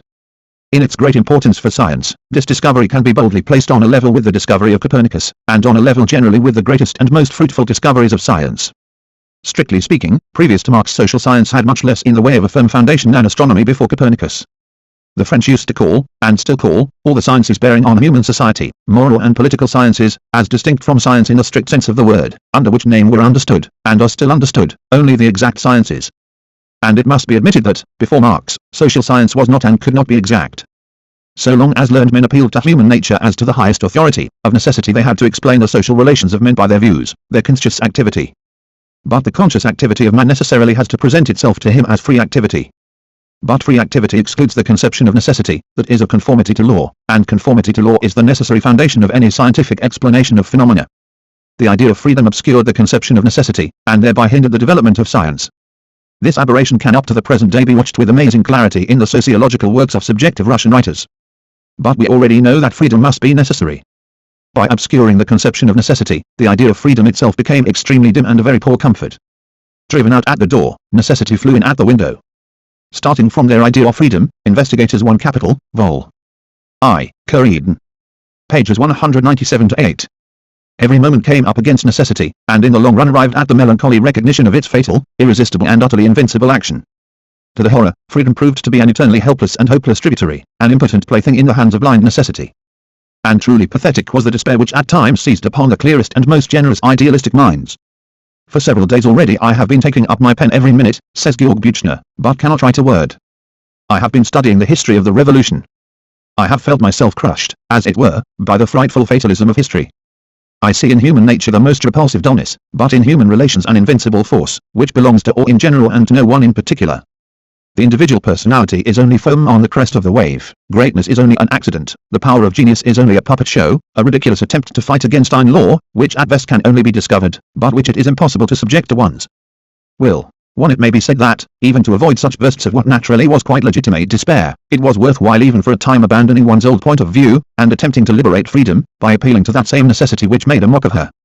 it was necessary once again to review the question which had already been put by the dialectical idealists, as to whether freedom does not follow from necessity, and whether the latter does not constitute the only firm foundation, the only stable guarantee and inevitable condition of human freedom. We shall see to what such an attempt led Marx. But as a preliminary, let us try and clear up for ourselves his historical views, so that no misunderstandings should remain in our minds on that subject. Productive Forces and Man's Institutions on the Basis of a Particular State of the Productive L in a letter to his betrothed, written in 1833. Footnote for Mr. Mikhailovsky, this is not the Buchner who preached materialism in the general philosophical sense, it is his brother, who died young, the author of a famous tragedy, The Death of Danton. Forces there come into existence certain relations of production, which receive their ideal expression in the legal notions of men and in more or less abstract rules, in unwritten customs and written laws. We no longer require to demonstrate this, as we have seen, the present-day science of law demonstrates it for us. Let the reader remember what Mr. Kovalovsky says on this subject. But it will do no harm if we examine the question from the following different point of view. Once we have ascertained in what way the legal notions of men are created by their relations in production, we shall not be surprised by the following words of Marx: it is not the consciousness of men that determines their being, that is the form of their social existence, but, on the contrary, their social being that determines their consciousness. Now we know already that at least in relation to one's sphere of consciousness this is really so, and why it is so. We have only to decide whether it is always so, and, if the answer is in the affirmative, why it is always so. Let us keep for the time being to the same legal notions. At a certain stage of their development, the material forces of production in society come into conflict with the existing relations of production, or what is but a legal expression for the same thing with the property relations within which they have been at work before. From forms of development of the forces of production these relations turn into their fetters. Then begins an epoch of social revolution. Social ownership of movable and immovable property arises because it is convenient and moreover necessary for the process of primitive production. It maintains the existence of primitive society, it facilitates the further development of its productive forces, and men cling to it, they consider it natural and necessary. But now, thanks to those property relations and within them, the productive forces have developed to such an extent that a wider field has opened for the application of individual efforts. Now social property becomes in some cases harmful for one. Marx, preface to the Critique of Political Economy, locks it to JBID. Society, it impedes the further development of its productive forces, and therefore it yields place to personal appropriation. In the legal institutions of society there takes place a more or less rapid revolution. This revolution necessarily is accompanied by a revolution in the legal conceptions of men. People who thought previously that only social property was good, now began to think that in some cases individual appropriation was better. But no, we are expressing it inaccurately, we are representing as two separate processes what is completely inseparable, what represents only two sides of one and the same process. In consequence of the development of the productive forces, the actual relations of men in the process of production were bound to change, and these new de facto relations expressed themselves in new legal notions. Mr. Karayev assures us that materialism is just as undecided in its application to history as idealism. Each represents, in his opinion, only a moment in the development of complete scientific truth. After the first and second moments must come a third moment. The one-sidedness of the thesis and the antithesis will find their application in the synthesis, as the expression of the complete truth. It will be a most interesting synthesis. In what that synthesis will consist, I shall not for the time being say. A pity. Fortunately, our historiosophist does not very strictly observe this vow of silence which he has imposed upon himself. He immediately gives us to understand in what will consist and whence will arise that complete scientific truth which in time will be understood, at length, by all enlightened humanity, but for the time being is known only to Mr. Karayev. It will grow out of the following considerations. Every human personality, consisting of body and soul, leads a twofold life, physical and psychical, appearing before us neither exclusively as flesh with its material requirements, nor exclusively as spirit with its intellectual and moral requirements. Both the body and the soul of man have their requirements, which seek satisfaction and which place the individual personality in different relationships to the external world, that is to nature and to one. Vesniki, July, 1894, page 6. Other men, that is to society, and these relationships are of a twofold character.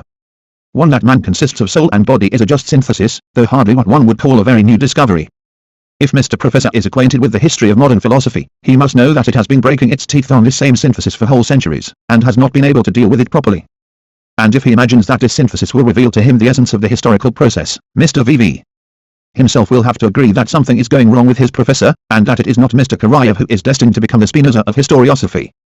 With the development of the productive forces, which lead to changes in the mutual relationships of men in the social process of production, there change all property relations. But then it was already Guizot who told us that it is in property relations that are rooted political constitutions. This is fully confirmed by modern knowledge. The union of kindred yields place to the territorial union precisely on account of the changes which arise in property relations. More or less important territorial unions amalgamate in organisms called states, again in consequence of changes which have taken place in property relations, or in consequence of new requirements of the social process of production. This has been excellently demonstrated, for example, in relation to the large states of the East. 2. Equally well this has been explained in relation to the states of the ancient world. 3. And, speaking generally, it is not difficult to demonstrate the truth of this for any particular state as to the origin of which we have sufficient information. In doing so we only need not to narrow, consciously or unconsciously, Marx's view. What we mean is this. 1. Vestniki July. By the particular state of productive forces the internal relations of the given society are conditioned. But by the same state of the productive forces are also conditioned its external relations with other societies. On the basis of these external relations, society forms new requirements, to satisfy which new organs arise. At a superficial glance, the mutual relations of individual societies present themselves as a series of political acts, without direct bearing on economics. In reality, what underlies relations between societies is precisely economics, which determines both the real, not only external, causes of intertribal and international relations, and their result. To each stage in the development of the productive forces corresponds its own particular system of armament, its military tactics, its diplomacy, its international law. Of course many cases may be pointed out in which international conflicts have no direct relationship with economics. And none of the followers of Marx will dream of disputing the existence of such cases. All they say is, don't stop at the surface of phenomena, go down deeper, ask yourself on what basis did this international law grow up? What created the possibility of international conflicts of this kind? You will arrive in the long run at economics. True, the examination of individual cases is made more difficult by the fact that not infrequently societies enter into conflict which are going through dissimilar phases of economic development. But at this point we are interrupted by a chorus of acute opponents. Very well, they cry. Let us admit that political relations are rooted in economic relations.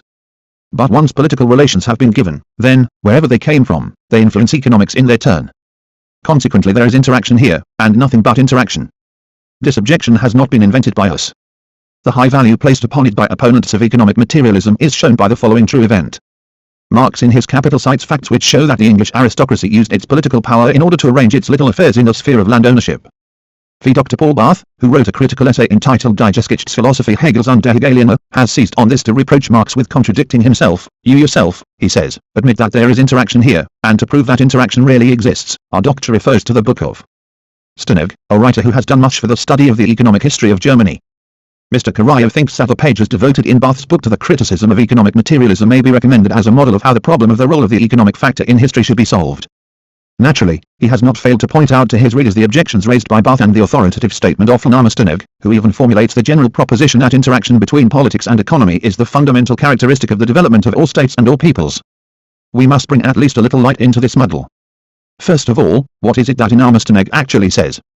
On the subject of the Carolingian period in the economic history of Germany he makes the following remark: the interaction between politics and economics which constitutes the main feature of development of all states and all peoples can be traced here in the most exact fashion. As always the political role which falls to the lot of a given people exercises a decisive influence on the further development of its forces, on the structure and elaboration of its social institutions. On the other hand, the internal strength innate in a people and the natural laws of its development determine the measure and the nature of its political activity. In precisely this way the political system of the Carolings no less influenced the changing of the social order and the development of the economic relations in which the people lived at that time than the elemental forces of the people its economic life influenced the direction of that political system, leaving on the latter its own peculiar imprint. One and that's all. It's not very much. But this is thought sufficient to refute Marx. 1 Deutsche Wirtschaftsgeschichte bis Umschluss der Karolingischen Periode, Leipzig, R. 889, Vol. I, pages 223-4. Now let us recall, secondly, what Marx says about the relations between political economy and law and politics. Legal and political institutions are formed on the basis of the actual relations of men in the social process of production. For a time these institutions facilitate the further development of the productive forces of a people, the prosperity of its economic life. These are the exact words of Marx. And we ask the first conscientious man we meet, do these words contain any denial of the importance of political relations in economic development, and is Marx refuted by those who remind him of that importance? Is it not true that there is not a trace of any such denial in Marx, and the people just mentioned are refuting nothing at all? To such an extent is it true that one has to consider the question, not of whether Marx has been refuted, but of why he was so badly understood. And to this question we can reply only with the French proverb, that the most beautiful girl in the world can only give what she has got. The critics of Marx cannot surpass that measure of understanding with which a bountiful nature has endowed them. One interaction between politics and economics exists, that is just as unquestionable as the fact that Mr. Karayev does not understand Marx. But does the existence of interaction prohibit us from going further in our analysis of the life of society?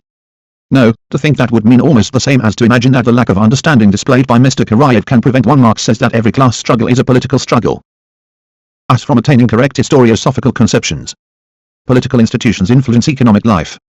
They either facilitate its development or impede it. The first case is in no way surprising from the point of view of Marx, because the given political system has been created for the very purpose of promoting the further development of the productive forces. Whether it is consciously or unconsciously created is in this case all one to us. The second case does not in any way contradict Marx's point of view, because historical experience shows that once a given political system ceases to correspond to the state of the productive forces, once it is transformed into an obstacle to their further development, it begins to decline and finally is eliminated. And, far from this case contradicting the teachings of Marx, it confirms them in the best possible way, because it is this case that shows in what sense economics dominates politics, in what way the development of productive forces outdistances the political development of a people. Economic evolution leads after it legal revolutions. It is not easy for a metaphysician to understand this because, although he does shout about interaction, he is accustomed to examine phenomena one after another, and one independently of another. But it will be understood without difficulty by anyone who is in the least capable of dialectical thinking. He knows that quantitative changes, accumulating gradually, lead in the end to changes of quality, and that these changes of qualities represent leaps, interruptions in gradualness. At this point our opponents can stand it no longer, and pronounce their word and deed. Why, that's how Hegel used to talk, they shout. That's how all nature acts, we reply. A tale is soon told, but work goes more slowly. In its application to history, this proverb may be altered in this way: a tale is told very simply, but work is complex in the extreme. Yes, it's easy to say that the development of productive forces brings in its train revolutions in legal institutions. These revolutions represent complex processes, in the course of which the interests of individual members of society group themselves in the most whimsical fashion. For some it is profitable to support the old order, and they defend it with every resource at their command. For others the old order has become already harmful and hateful, and they attack it with all the strength at their disposal. And this is not all. The interests of the innovators are also far from similar in all cases. For some one set of reforms are more important, for others another set. Disputes arise in the camp of the reformers itself, and the struggle becomes more complicated. And although, as Mr. Karayev so justly remarks, man consists of soul and body, the struggle for the most indisputably material interests necessarily raises before the disputing sides the most undoubtedly spiritual problem of justice. To what extent does old order contradict justice? To what extent are the new demands in keeping with justice? These questions inevitably arise in the minds of those who are contesting, although they will not always call it simply justice, but may personify it in the shape of some goddess in human, or even in animal shape. Thus, notwithstanding the injunction pronounced by Mr. Karayev, the body gives birth to the soul. The economic struggle arouses moral questions, and the soul at closer examination proves to be the body. The justice of the old believers not infrequently turns out to be the interests of the exploiters. One-sidedness. Those very same people who, with such astounding inventiveness, attribute to Marx the denial of the significance of politics assert that he attached no significance whatsoever to the moral, philosophical, religious or aesthetic conceptions of men, everywhere and anywhere seeing only the economic. This once again is unnatural chatter, as Chagrin put it. Marx did not deny the significance of all these conceptions, but only ascertained whence they came. What is electricity? A particular form of motion. What is heat? A particular form of motion. What is light? A particular form of motion. Oh, so that's it. So you don't attach any meaning either to light, or to heat, or to electricity. It's all one motion for you. What undecidedness, what narrowness of conception. Just so, gentlemen, narrowness is the word. You have understood perfectly the meaning of the doctrine of the transformation of energy. Every given stage of development of the productive forces necessarily involves definite grouping of men in the social process of production, that is definite relations of production, that is a definite structure of the whole of society. But once the structure of society has been given, it is not difficult to understand that the character of that structure will be reflected generally in the entire psychology of men, in all their habits, manners, feelings, views, aspirations and ideals. Habits, manners, views, aspirations and ideals necessarily will have to adapt themselves to men's way of life, to their mode of procuring their subsistence, to use Peschel's expression. The psychology of society is always expedient in relation to its economy, always corresponds to it, is always determined by it. The same phenomenon is repeated here which the Greek philosophers themselves noticed in nature. Expediency triumphs, for the reason that that which is inexpedient is by its very character doomed to perish. Is it advantageous for society, in its struggle for existence, that there should be this adaptation of its psychology to its economy, to the conditions of its life? Very advantageous, because habits and views which did not correspond to its economy and which contradicted the conditions of existence would interfere with the maintenance of that existence. An expedient psychology is just as useful for society as organs which are well fitted for their task are useful for the organism. But to say that the organs of animals must be appropriate to the conditions of their existence, does that mean the same as saying that the organs have no meaning for the animal? Quite the contrary. It means recognizing their colossal and essential meaning. Only very weak heads could understand matters otherwise. Now the very same, gentlemen, is the case with psychology. Recognizing that it adapts itself to the economy of society, Marx thereby was recognizing its vast and irreplaceable significance. The difference between Marx and, for example, Mr. Karayev reduces itself in this case to the fact that the latter, in spite of his inclination to synthesis, remains a dualist of the purest water. In his view, economics are here and psychology is there, the soul is in one pocket and the body in another.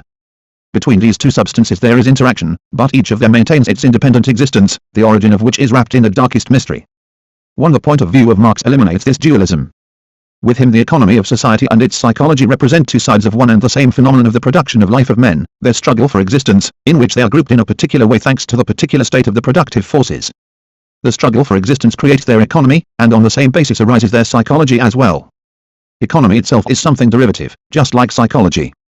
And that is the very reason why the economy of every progressing society changes. The new state of productive forces brings with it a new economic structure just as it does a new psychology, a new spirit of the age. From this it can be seen that only in a popular speech could one talk about economy as the prime cause of all social phenomena. Far from being a prime cause, it is itself a consequence, a function of the productive forces. And now follow the points promised in the footnote. Both the body and the soul of man have their requirements, which seek satisfaction and which place the individual personality in different relationships to the external world, that is to nature and to other men, the relation of man to nature, according to the physical and spiritual needs of the personality, therefore creates, on the one hand, various kinds of art aiming at ensuring the material existence of the personality and, on the other hand, all intellectual and moral culture. The materialist attitude of man to nature rests upon the one. Don't imagine that we are slandering the worthy professor. He quotes with great praise the opinion of Barth, according to which law carries on a separate, though not independent existence. Now, it's just this separateness though not independence that prevents Mr. Karayev from mastering the essence of the historical process. How precisely it prevents him will be immediately shown by points in the text. Requirements of the body, the qualities of matter. It is in the requirements of the body that one must discover the causes of hunting, cattle breeding, agriculture, manufacturing industry, trade and monetary operations. From a common-sense point of view this is so, of course, for if we have no body, why should we need cattle and beasts, land and machines, trade and gold? But on the other hand, we must also say, what is body without soul? No more than matter, and matter after all is dead. Matter of itself can create nothing if in its turn it does not consist of soul and body. Consequently matter traps wild beasts, domesticates cattle, works the land, trades and presides over the banks not of its own intelligence, but by direction of the soul. Consequently it is in the soul that one must seek the ultimate cause for the origin of the materialist attitude of man to nature. Consequently the soul also has dual requirements. Consequently it also consists of soul and body, and that somehow sounds not quite right. Nor is that all. Willy-nilly opinion arises about the following subject as well. According to Mr. Karayev it appears that the materialist relation of man to nature arises on the basis of his bodily requirements. But is that exact? Is it only to nature that such relations arise? Mr. Karayev, perhaps, remembers how the Abbé Guibert condemned the municipal communes who were striving for their liberation from the feudal yoke as base institutions, the sole purpose of existence of which was, he said, to avoid their proper fulfillment of feudal obligations. What was then speaking in the Abbé Guibert, body, or soul? If it was the body then, we say again, that body also consists of body, and soul. And if it was the soul then it consisted of soul, and body, for it displayed in this case under examination very little of that unselfish attitude to phenomena which, in the words of Mr. Karayev, represents the distinctive feature of the soul. Try and make head or tail of that. Mr. Karayev will say, perhaps, that in the Abbé Guibert it was the soul that was speaking, to be exact, but that it was speaking under dictation from the body, and that the same takes place when man is occupied with hunting, with banks, etc. But first of all, in order to dictate, the body again must consist of both body and of soul. And secondly, a crude materialist may remark, well, there's the soul talking under the dictation of the body, consequently the fact that man consists of soul and body does not in itself mean anything at all. Perhaps all through history all the soul has been doing is to talk under dictation from the body? Mr. Karayev, of course, will be indignant at such a supposition, and will begin refuting the crude materialist. We are firmly convinced that victory will remain on the side of the worthy professor. But will he be greatly helped in the fray by that unquestionable circumstance that man consists of soul and body? And even this is not all. We have read in Mr. Karayev's writings that on the basis of the spiritual requirements of personality there grow up mythology and religion, literature and art, and in general the theoretical attitude to the external world, and to oneself also, to questions of being and cognition, and likewise the unselfish creative reproduction of external phenomena, and of one's own intentions. We believed Mr. Karayev. But we have an acquaintance, a technological student, who is passionately devoted to the study of the technique of manufacturing industry, but has displayed no theoretical attitude to all that has been listed by the professor. And so we find ourselves asking, can our friend be composed only of a body? We beg Mr. Karayev to resolve as quickly as he can this doubt, so tormenting for ourselves and so humiliating for a young, extremely gifted technologist, who maybe is even a genius. If Mr. Karayev's argument has any sense, it is only the following: man has requirements of a higher and lower order, he has egotistical strivings and altruistic feelings. This is the most incontestable truth, but quite incapable of becoming the foundation of historiosophy. You will never get any further with it than hollow and long-since-hackneyed reflections on the theme of human nature. It is no more than such a reflection itself. While we have been chatting with Mr. Karayev, our perspicacious critics have had time to catch us contradicting ourselves, and above all Marx. We have said that economy is not the prime cause of all social phenomena, yet at the same time we assert that the psychology of society adapts itself to its economy, the first contradiction. We say that the economy and the psychology of society represent two sides of one and the same phenomenon, whereas Marx himself says that economy is the real foundation on which arise the ideological superstructures, a second contradiction, all the more lamentable for us because in it we are diverging from the views of the man whom we undertook to expound. Let us explain that the principal cause of the social historical process is the development of the productive forces, we say word for word with Marx, so that here there is no contradiction. Consequently, if it does exist anywhere, it can only be in the question of the relationship between the economy of society and its psychology. Let us see whether it exists. The reader will be good enough to remember how private property arises. The development of the productive forces places men in such relations that the personal appropriation of certain objects proves to be more convenient for the process of production. In keeping with this, the legal conceptions of primitive man change. The psychology of society adapts itself to its economy. On the given economic foundation there rises up fatally the ideological superstructure appropriate to it. But on the other hand, each new step in the development of the productive forces places men, in their daily worldly practice, in new mutual relations which do not correspond to the relations of production now growing out of date. These new and unprecedented situations reflect themselves in the psychology of men, and very strongly change it. In what direction? Some members of society defend the old order, these are the people of stagnation. Others to whom the old order is not advantageous stand for progress. Their psychology changes in the direction of those relations of production which in time will replace the old economic relations, now growing out of date. The adaptation of psychology to economy, as you see, continues, but slow psychological evolution precedes economic revolution. Once this revolution has taken place, a complete harmony is established between the psychology of society and its economy. Then on the basis of the new economy there takes place the full flowering of the new psychology. For a certain time this harmony remains unbroken, and even becomes stronger and stronger. But little by little the first shoots of a new discord make their appearance. The psychology of the foremost class, for the reason mentioned above, again outlines old relations of production, without for a moment ceasing to adapt itself to economy, it again adapts itself to the new relations of production, constituting the germ of the future economy. Well, are not these two sides of one and the same process? Ideology. Up to now we have been illustrating the idea of Marx mainly by examples from the sphere of the law of property. This law is undoubtedly the same ideology we have been concerned with, but ideology of the first or, so to speak, lower sort. How are we to understand the view of Marx regarding ideology of the higher sort, science, philosophy, the arts, etc.? In the development of these ideologies, economy is the foundation in this sense, that society must achieve a certain degree of prosperity in order to produce out of itself a certain stratum of people, devoting their energies exclusively to scientific and other similar occupations. Furthermore, the views of Plato and Plutarch which we quoted earlier show that the very direction of intellectual work in society is determined by the production relations of the latter. It was already Vico who said of the sciences that they grow out of social needs. In respect of such a science as political economy, this is clear for everyone who has the least knowledge of its history. Count 1. In essence, this is the very psychological process which the proletariat of Europe is now going through. Its psychology is already adapting itself to the new, future relations of production. N. Peck justly remarked that political economy particularly confirms the rule that practice always and everywhere precedes science. 1. Of course, this too can be interpreted in a very abstract sense. One may say, well, naturally science needs experience, and the more the experience the fuller the science. It is not a question of that. Compare the economic views of Aristotle or Xenophon with the views of Adam Smith or Ricardo, and you will see that between the economic science of ancient Greece, on the one hand, and the economic science of bourgeois society, on the other, there exists not only a quantitative but also a qualitative difference. The point of view is quite different, the attitude to the subject is quite different. How is this difference explained? Simply by the fact that the very phenomena have changed. Relations of production in bourgeois society don't resemble production relations in ancient society. Different relations in production create different views in science. Furthermore, compare the views of Ricardo with the views of some Bastiat, and you will see that these men have different views of production relations which were the same in their general character, being bourgeois production relations. Why is this? Because at the time of Ricardo these relations were still only flowering and becoming stronger, while in the time of Bastiat they had already begun to decline. Different conditions of the same production relations necessarily had to reflect themselves in the views of the persons who were defending them. Or let us take the science of public law. How and why did its theory develop? The scientific elaboration of public law, says Professor Guplawich, begins only where the dominating classes come into conflict among themselves regarding the sphere of authority belonging to each of them. Thus, the first big political struggle won quando essa cominciava appena a nascere, nel diciasati Simo secolo, alcune non avevano già dopo secolo ferito con la loro sola esperienza, da cui possia la senso ricevo I sua detta mi storia delta economia pubblica in Italia, etc., Lugano, 1829, p. R.R. John Stuart Mill repeats, in every department of human affairs, practice long precedes science. The conception, accordingly, of political economy as a branch of science is extremely modern. But the subject with which its inquiries are conversant has in all ages necessarily constituted one of the chief practical interests of mankind. Principles of Political Economy, London, 1843, Vol. I. p. I. Which we encounter in the second half of the European Middle Ages, the struggle between the lay and the spiritual authority, the struggle between the emperor and the pope, gives the first impetus to the development of the German science of public law.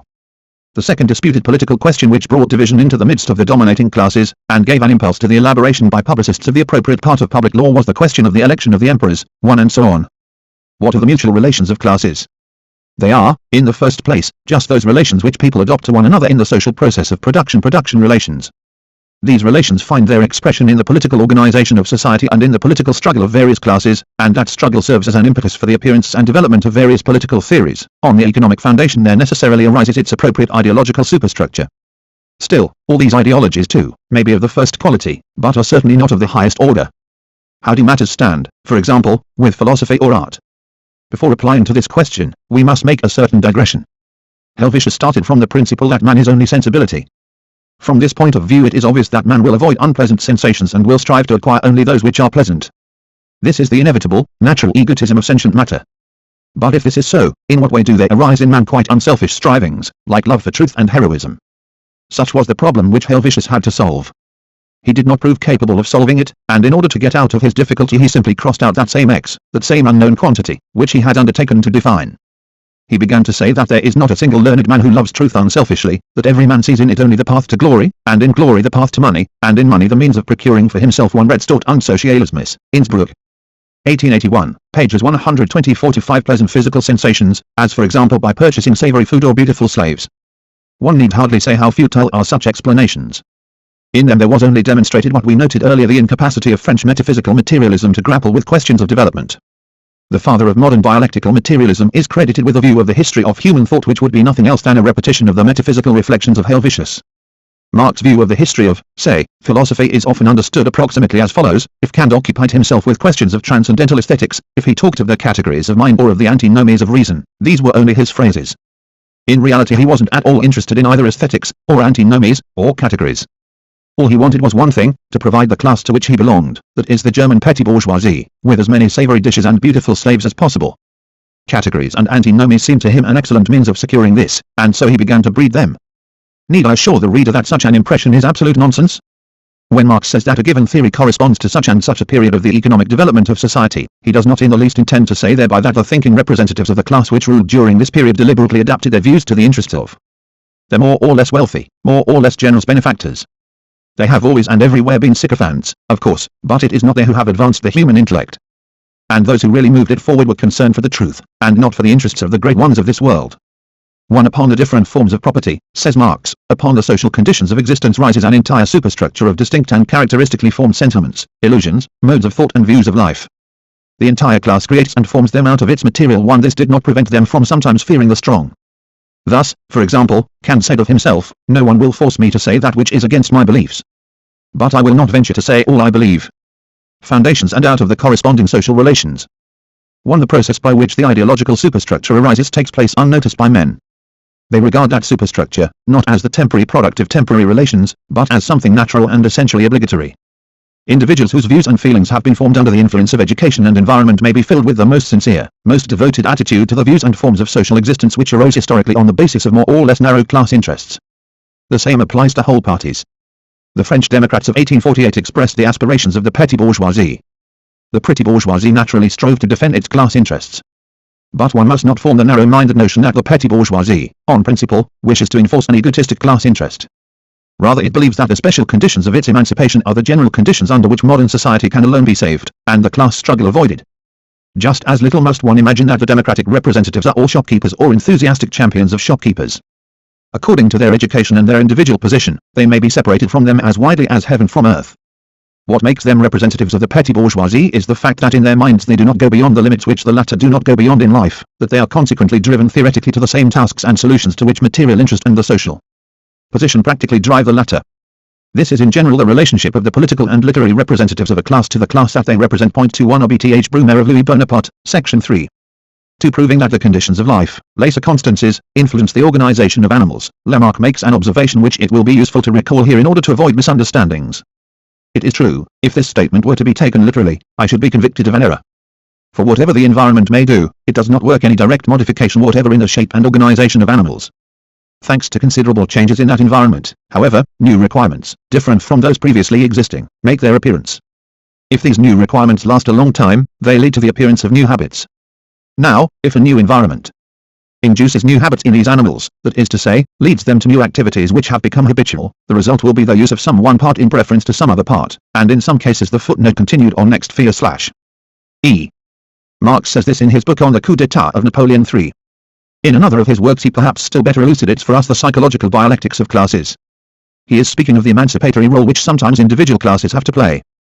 No class in civil society can play this part unless it calls forth a phase of enthusiasm in its own ranks and those of the masses, a phase when it fraternizes and intermingles with society in general, is identified with society, is felt and recognized to be the universal representative of society, and when its own demands and rights are really the demands and rights of society itself, and it is in truth the social head and the social heart.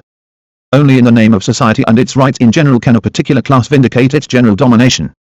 The position of liberator cannot be taken by storm, simply through revolutionary energy and intellectual self-confidence. If the emancipation of a particular class is to be identified with the revolution of a people, if one social class is to be treated as the whole social order, then, on the other hand, all the deficiencies of society must be concentrated in another class. A definite class must be the universal stumbling block, the embodiment of universal fetters. If one class is to be the liberating class par excellence, then another class must contrariwise be the obvious subjugator. The general negative significance of the French aristocracy and clergy determined the general positive significance of the bourgeoisie, the class immediately confronting and opposing them. One total disuse of some part no longer necessary. The increasing of use or its absence will not remain without influence on the structure of organs, and consequently of the whole organism. In the same way must also be understood the influence of economic requirements, and of others following from them, on the psychology of a people. Here there takes place a slow process of adaptation by exercise or non-exercise. While our opponents of economic materialism imagine that, in Marx's opinion, people when they experience new requirements immediately and deliberately change their views. Naturally this seems to them a piece of stupidity. But it is they themselves who invented this stupidity. Marx says nothing of the kind. Generally speaking, the objections of these thinkers remind us of the following triumphant refutation of Darwin by a certain clergyman. Darwin says, throw a hen into the water and she will grow web feet. I assert that the hen will simply drown. One contribution to the critique of the Hegelian philosophe. I of law. After this preliminary explanation, it will no longer be difficult to clear up for oneself Marx's view on ideology of the highest order, as for example philosophy and art. But to make it still clearer, we shall compare it with the view of H. Taine. In order to understand a work of art, an artist, a group of artists, says this writer, one must picture to oneself exactly the general condition of minds and manners of their age. There lies the ultimate explanation. There is to be found the first cause which determines all the rest. This truth is confirmed by experience. In fact, if we trace the main epochs of the history of art, we shall find that the arts appear and disappear together with certain conditions of minds and manners with which they are connected. Thus, Greek tragedy, the tragedy of Aeschylus, Sophocles and Euripides appears together with the victory of the Greeks over the Persians, in the heroic epoch of the little city republics, at the moment of that great effort thanks to which they won their independence and established the hegemony in the civilized world. The tragedy disappears, together with that independence and that energy, when the degeneration of characters and the Macedonian conquest hand over Greece to the power of foreigners. In exactly the same way Gothic architecture develops together with the final establishment of the feudal order, in the semi-Renaissance of the 11th century, at a time when society, freed from Northmen and robbers, begins to settle down. It disappears at the time when this military regime of small independent barons is disintegrating, towards the end of the 15th century, together with all the manners which followed from it, in consequence of the coming into existence of the new monarchies. Similarly Dutch art flourishes at that glorious moment when, thanks to its stubbornness and its valor, Holland finally throws off the Spanish yoke, fights successfully against England, becomes the wealthiest, freest, most industrious, most prosperous state in Europe. It declines at the beginning of the 18th century, when Holland falls to a secondary role, yielding the first to England, and becomes simply a bank, a commercial house, maintained in the greatest order, peaceful and well kept, in which man may live at his ease like a sagacious bourgeois, with no great ambitions or great emotions.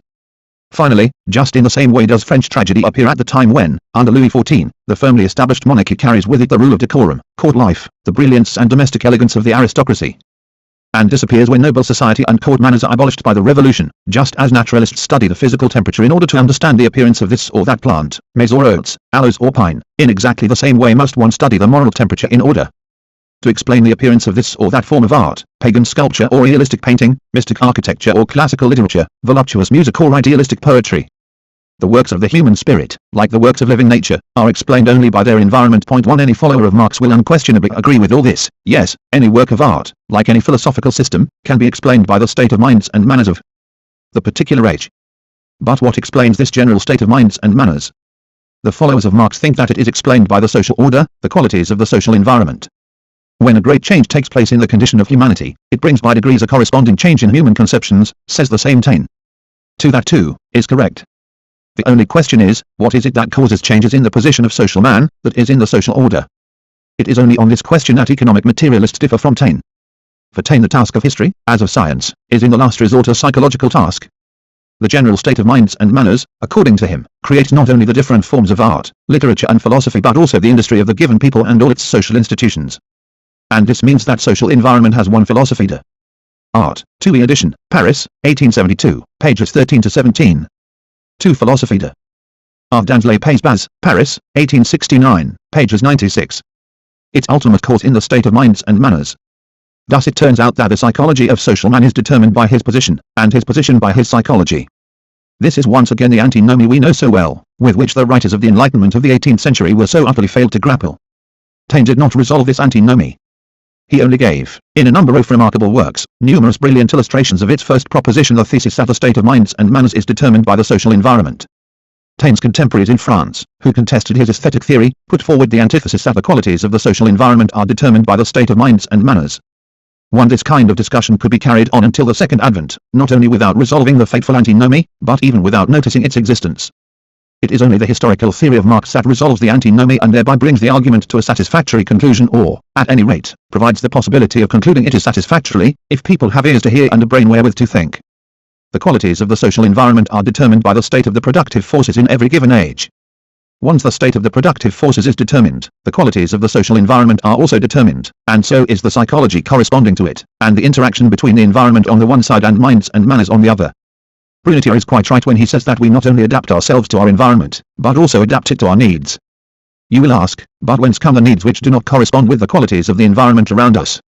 They arise in us and, in saying this, we have in view not only the material but also all the so-called one we experience the influence spiritual needs of men thanks to that same historical movement, that same development of the productive forces, owing to which every particular social order sooner or later proves to be unsatisfactory, out of date, requiring radical reconstruction, and may be fit only for the scrap heap. We have already pointed earlier to the example of legal institutions to show how the psychology of men may outdistance the particular forms of their social life. We are sure that, on reading these lines, many readers, even those favorably inclined towards us, have remembered a mass of examples and of historical phenomena which apparently cannot in any way be explained from our point of view. And the readers are already prepared to tell us, you are right, but not entirely. Equally right, but also not entirely, are the people who hold views opposite to yours. Both you and they see only half the truth. But wait, reader, don't seek salvation in eclecticism without grasping all that the modern monist, that is materialist, view of history can give you. Up to this point our propositions, of necessity, were very abstract. But we already know that there is no abstract truth. Truth is always concrete. We must give our propositions a more concrete shape. Influence of environment upon nations. As almost every society is subjected to the influence of its neighbors, it may be said that for every society there exists, in its turn, a certain social historical environment which influences its development. The sum of influences experienced by every given society at the hands of its neighbors can never be equal to the sum of the influences experienced at the same time by another society. Therefore every society lives in its own particular historical environment, which may be, and very often is, in reality very similar to the historical environment surrounding other nations and peoples, but can never be, and never is, identical with it. This introduces an extremely powerful element of diversity into that process of social development which, from our previous abstract point of view, seemed most schematic. For example, the clan is a form of community characteristic of all human societies at a particular stage of their development. But the influence of the historical environment very greatly varies the destinies of the clan in different tribes. It attaches to the clan itself a particular, so to speak individual, character, it retards or accelerates its disintegration, and in particular it diversifies the process of that disintegration. But diversity in the process of the disintegration of the clan determines the diversity of those forms of community which succeed clan life. Up to now we have been saying that the development of the productive forces leads to the appearance of private property and to the disappearance of primitive communism. Now we must say that the character of the private property which arises on the ruins of primitive communism is diversified by the influence of the historical environment which surrounds each particular society. The careful study of the Asiatic, particularly Indian, forms of communal property would show how from different forms of primitive communal property there follow different forms of its disintegration. Thus, for example, different original types of Roman and German private property could be traced back to different forms of the Indian communal property. 1. The influence of the historical environment of a given society tells, of course, in the development of its ideology as well. Do foreign influences weaken, and if so to what extent do they weaken, the dependence of this development on the economic structure of society? Compare the Aeneid with the Odyssey, or the French classical tragedy with the classical tragedy of the Greeks. Compare the Russian tragedy of the 18th century with classical French tragedy. What will you see? The Aeneid is only an imitation of the Odyssey, the classical tragedy of the French is only an imitation of Greek tragedy. The Russian tragedy of the 18th century has been composed, although by unskillful hands, after the image and likeness of the French. Everywhere there has been imitation. But the imitator is separated from his model by all that distance which exists between the one. Marx, Contribution to the Critique of Political Economy, 1859, pages 10, footnote. Society which gave H.J.M., the imitator, birth and the society in which the model lived. And note that we are speaking, not of the greater or lesser perfection of finish, but of what constitutes the soul of the work of art in question. Whom does the Achilles of Racine resemble, a Greek who has just emerged from a state of barbarism, or a Marquis d'Allen Rouge of the 17th century? The personages of the Aeneid, it has been observed, were Romans of the time of Augustus. True, the characters of the Russian so-called tragedies of the 18th century can hardly be described as giving us a picture of the Russian people of the time, but their very worthlessness bears witness to the state of Russian society. They bring up before us its immaturity. Another example. Locke undoubtedly was the teacher of the vast majority of the French philosophers of the 18th century. Helvetius called him the greatest metaphysician of all ages and peoples. Yet nevertheless between Locke and his French pupils there is precisely that same distance which separated English society at the time of the Glorious Revolution from French society as it was, several decades before the Great Rebellion of the French people. A third example. The true socialists of Germany in the 40s imported their ideas direct from France. Yet nevertheless these ideas, one may say, had already at the frontier stamped on them the mark of the society in which they were destined to spread. Thus the influence of the literature of one country on the literature of another is directly proportional to the similarity of the social relations of these countries. It does not exist at all when that similarity is equal to zero. As an example, the African Negroes up to the present time have not experienced the least influence of their European literatures. This influence is one-sided when one people through its backwardness can give nothing to another either in the sense of form or in the sense of content. As an example, the French literature of last century, one influence in Russian literature, did not itself experience the least Russian influence. Finally, this influence is reciprocal when, in consequence of the one that is, of the 18th century. Similarity of social life, and consequently of cultural development, each of the two peoples making the exchange can borrow something from the other. As an example, French literature, influencing English, experienced the influence of the latter in its turn.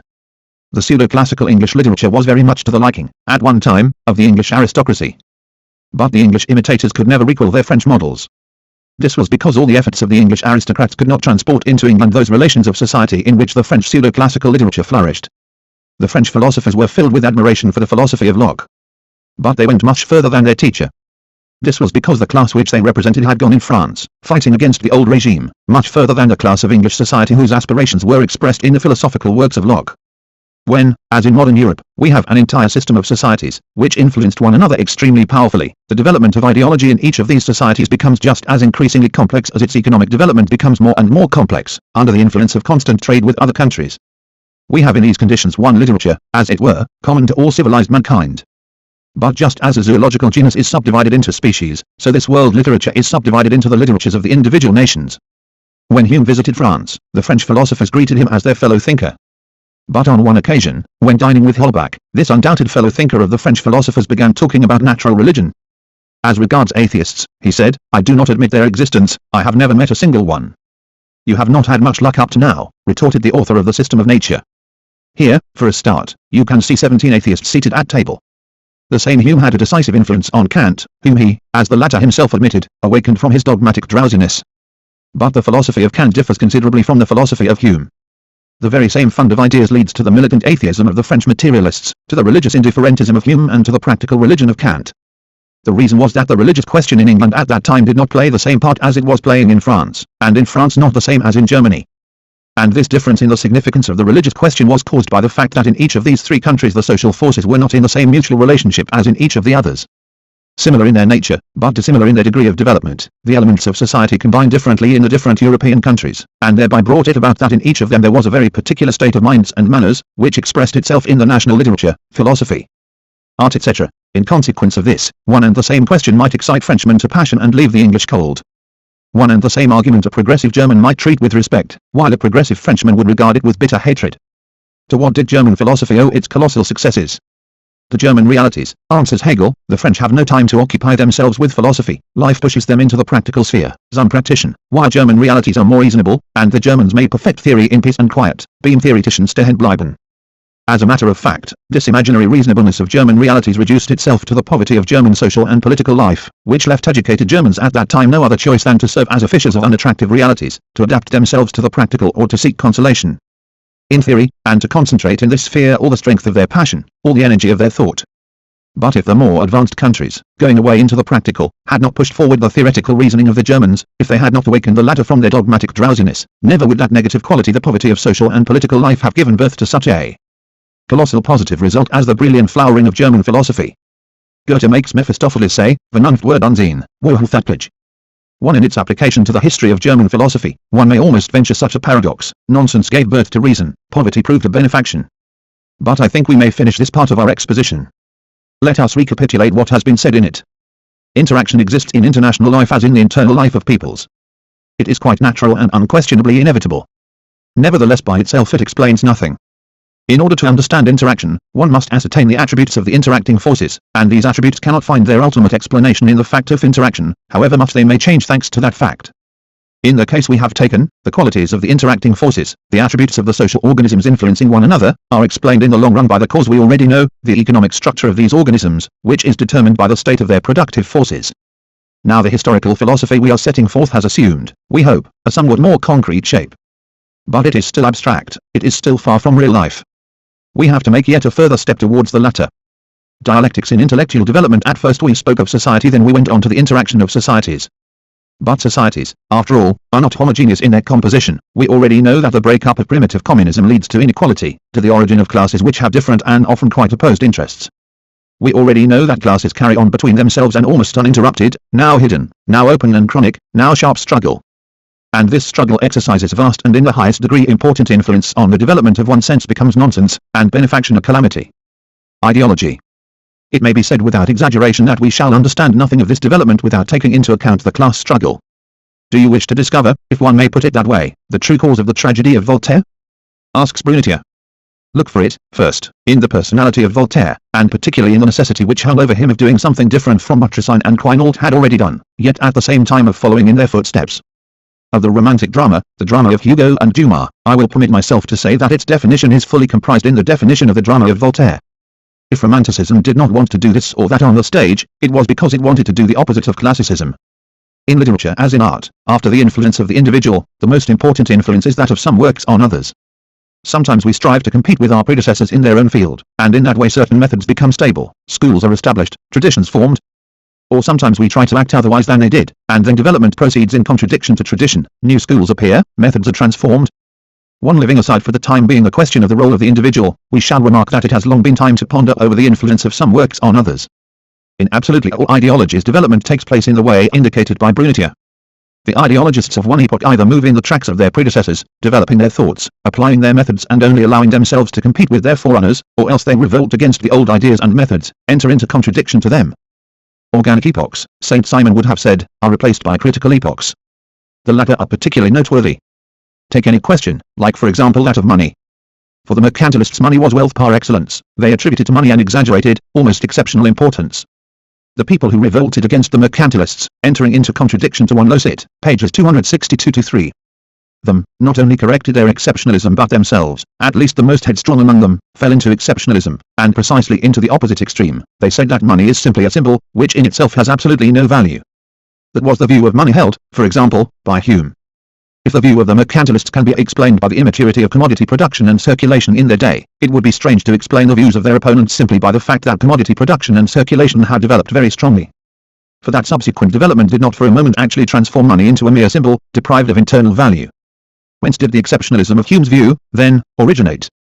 It originated in the fact of struggle, in contradiction to the mercantilists. He wanted to do the opposite to the mercantilists, just as the Romantics wanted to do the opposite to the Classics.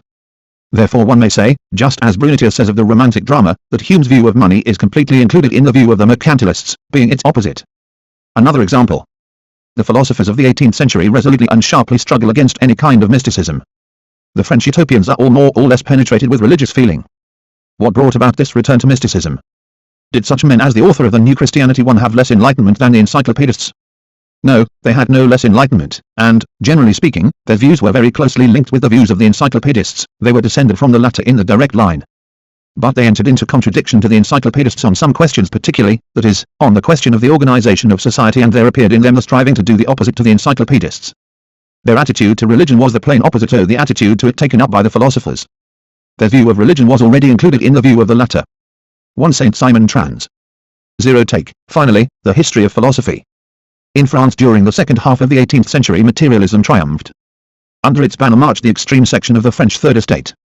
In England in the 17th century, materialism was the passion of the defenders of the old regime, the aristocrats, the supporters of absolutism. The reason, here too, is clear. Those to whom the English aristocrats of the Restoration were in contradiction were extreme religious fanatics.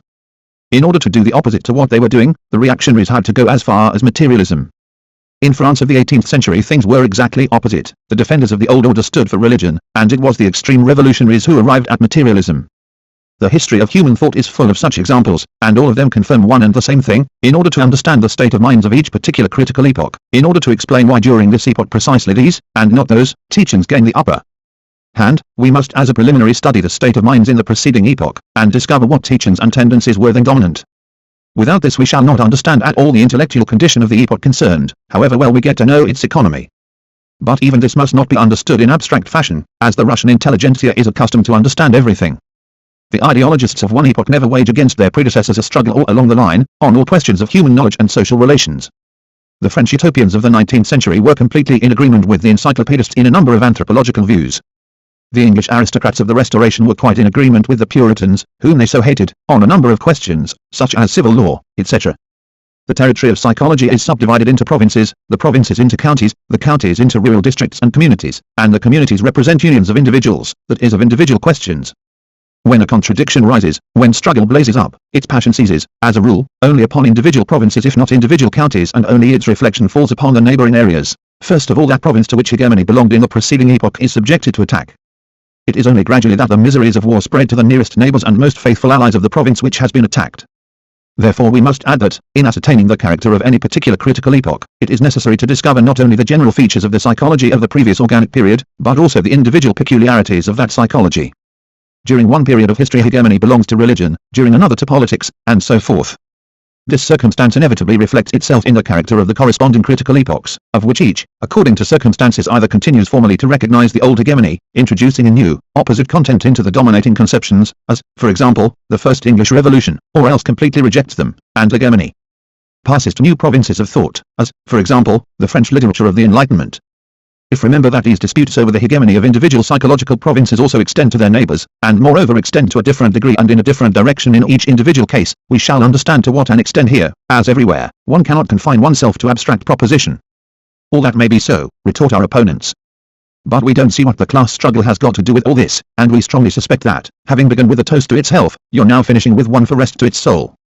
You yourself now recognize that the movements of human thought are subjected to certain particular laws, which have nothing in common with the laws of economics or with that development of the productive forces which you have talked about till we are sick of hearing it. We hasten to reply that in the development of human thought, or, to speak more exactly, in the coordination of human conceptions and notions, there are particular laws. This, so far as we know, not a single one of the economic materialists have ever denied. None of them has ever identified, for example, the laws of logic with the laws of the circulation of commodities.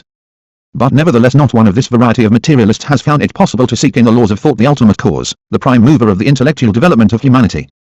And it is precisely this which distinguishes, and advantageously distinguishes, economic materialists from idealists, and particularly from eclectics. Once the stomach has been supplied with a certain quantity of food, it sets about its work in accordance with the general laws of stomachic digestion. But can one, with the help of these laws, reply to the question of why savory and nourishing food descends every day into your stomach, while in mine it is a rare visitor? Do these laws explain why some eat too much, while others die of hunger? It would seem that the explanation must be sought in some other sphere, in the working of some other kind of laws. The same is the case with the mind of man.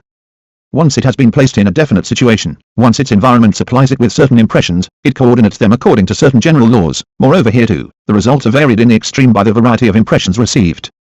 But what places it in that situation? What determines the influx and the character of new impression? That is the question which cannot be answered by any laws of thought. Furthermore, imagine that a resilient ball falls from a high tower. Its movement takes place according to a universally known and very simple law of mechanics. But suddenly the ball strikes an inclined plane. its movement is changed in accordance with another, also very simple and universally known mechanical law. As a result, we have a broken line of movement, of which one can and must say that it owes its origin to the joint action of both the laws which have been mentioned. But where did the inclined plane which the ball struck come from? This is not explained either by the first or the second law, or yet by their joint action. Exactly the same is the case with human thought. Whence came the circumstances thanks to which its movements were subjected to the combined action of such and such laws? This is not explained either by its individual laws or by their combined action. The circumstances which condition the movement of thought must be looked for where the writers of the French Enlightenment sought for them. But nowadays we no longer hold at that limit, which they could not cross. We not only say that man with all his thoughts and feelings is the product of his social environment. We try to understand the genesis of that environment. We say that its qualities are determined by such and such reasons, lying outside man and hitherto independent of his will. The multiform changes in the actual mutual relations of men necessarily bring in their train changes in the state of minds, in the mutual relations of ideas, feelings, beliefs. Ideas, feelings and beliefs are coordinated according to their own particular laws. But these laws are brought into play by external circumstances which have nothing in common with these laws. Where Brunetier sees only the influence of some literary works on others, we see in addition the mutual influences of social groups, strata and classes, influences that lie more deeply. Where he simply says, contradiction appeared, men wanted to do the opposite of what their predecessors had been doing, we add, and the reason why they wanted it was because a new contradiction had appeared in their actual relations, because a new social stratum or class had come forward, which could no longer live as the people had lived in former days. While Brunetier only knows that the Romantics wished to contradict the Classics, Brands tries to explain their propensity to contradiction by the position of the class in society to which they belonged. Remember, for example, what he says of the reason for the romantic mood of the French youth during the period of the Restoration and under Louis Philippe. When Marx says, in order that one class should be the class of emancipation par excellence, another class must contrariwise be the class of manifest subjugation, he also is pointing to a particular, and moreover very important, law of development of social thought. But this law operates, and can operate, only in societies which are divided into classes. It does not operate, and cannot operate, in primitive societies where there are neither classes nor their struggle. Let us consider the operation of this law. When a certain class is the enslaver of all in the eyes of the rest of the population, then the ideas also which prevail in the ranks of that class naturally present themselves to the population as ideas worthy only of slave owners. The social consciousness enters into contradiction to them, it is attracted by opposite ideas. But we have already said that this kind of struggle is never carried on all along the line, there always remain a certain number of ideas which are equally recognized both by the revolutionaries and by the defenders of the old order. The strongest attack, however, is made on the ideas which serve to express those sides of the dying order most injurious at the given time. In relation to these aspects of ideology, the revolutionaries experienced an irrepressible desire to contradict their predecessors. But in relation to other ideas, even though they did grow up on the basis of old social relations, they often remain quite indifferent, and sometimes by tradition continue to cling to them. Thus the French materialists, while waging war on the philosophical and political ideas of the old regime, that is, against the clergy and the aristocratic monarchy, left almost untouched the old traditions in literature. True, here also the aesthetic theories of Diderot were the expression of the new social relations. But the struggle in this sphere was very weak, because the main forces had been concentrated on another field. Here the standard of revolt was raised only later and, moreover, by people who, warmly sympathizing with the old regime overthrown by the revolution, ought, it would seem, to have sympathized with the literary views which were formed in the golden age of that regime. But even this seeming peculiarity is explained by the principle of contradiction. How can you expect, for example, that one in Germany the struggle between literary views, as is known, went on with much greater energy, but here the attention of the innovators was not distracted by political struggle? Chateaubriand should sympathize with the old aesthetic theory, when Voltaire the hateful and harmful Voltaire was one of its representatives. Contradiction leads the way forward, der Widerspruch ist das Fortschritt, says Hegel. The history of ideologies seems once more to demonstrate that the old metaphysician was not mistaken. It also demonstrates apparently the passing of quantitative changes into qualitative. But we ask the reader not to be upset by this, and to hear us out to the end. Up to now we have been saying that once the productive forces of society have been determined, its structure also has been determined and, consequently, its psychology as well. On this foundation the idea might be attributed to us that from the economic state of a given society one can with precision form a conclusion as to the make-up of its ideas. But this is not the case, because the ideologies of every particular age are always most closely connected whether positively or negatively with the ideologies of the preceding age. The state of minds of any given age can be understood only in connection with the state of the minds of the previous epoch.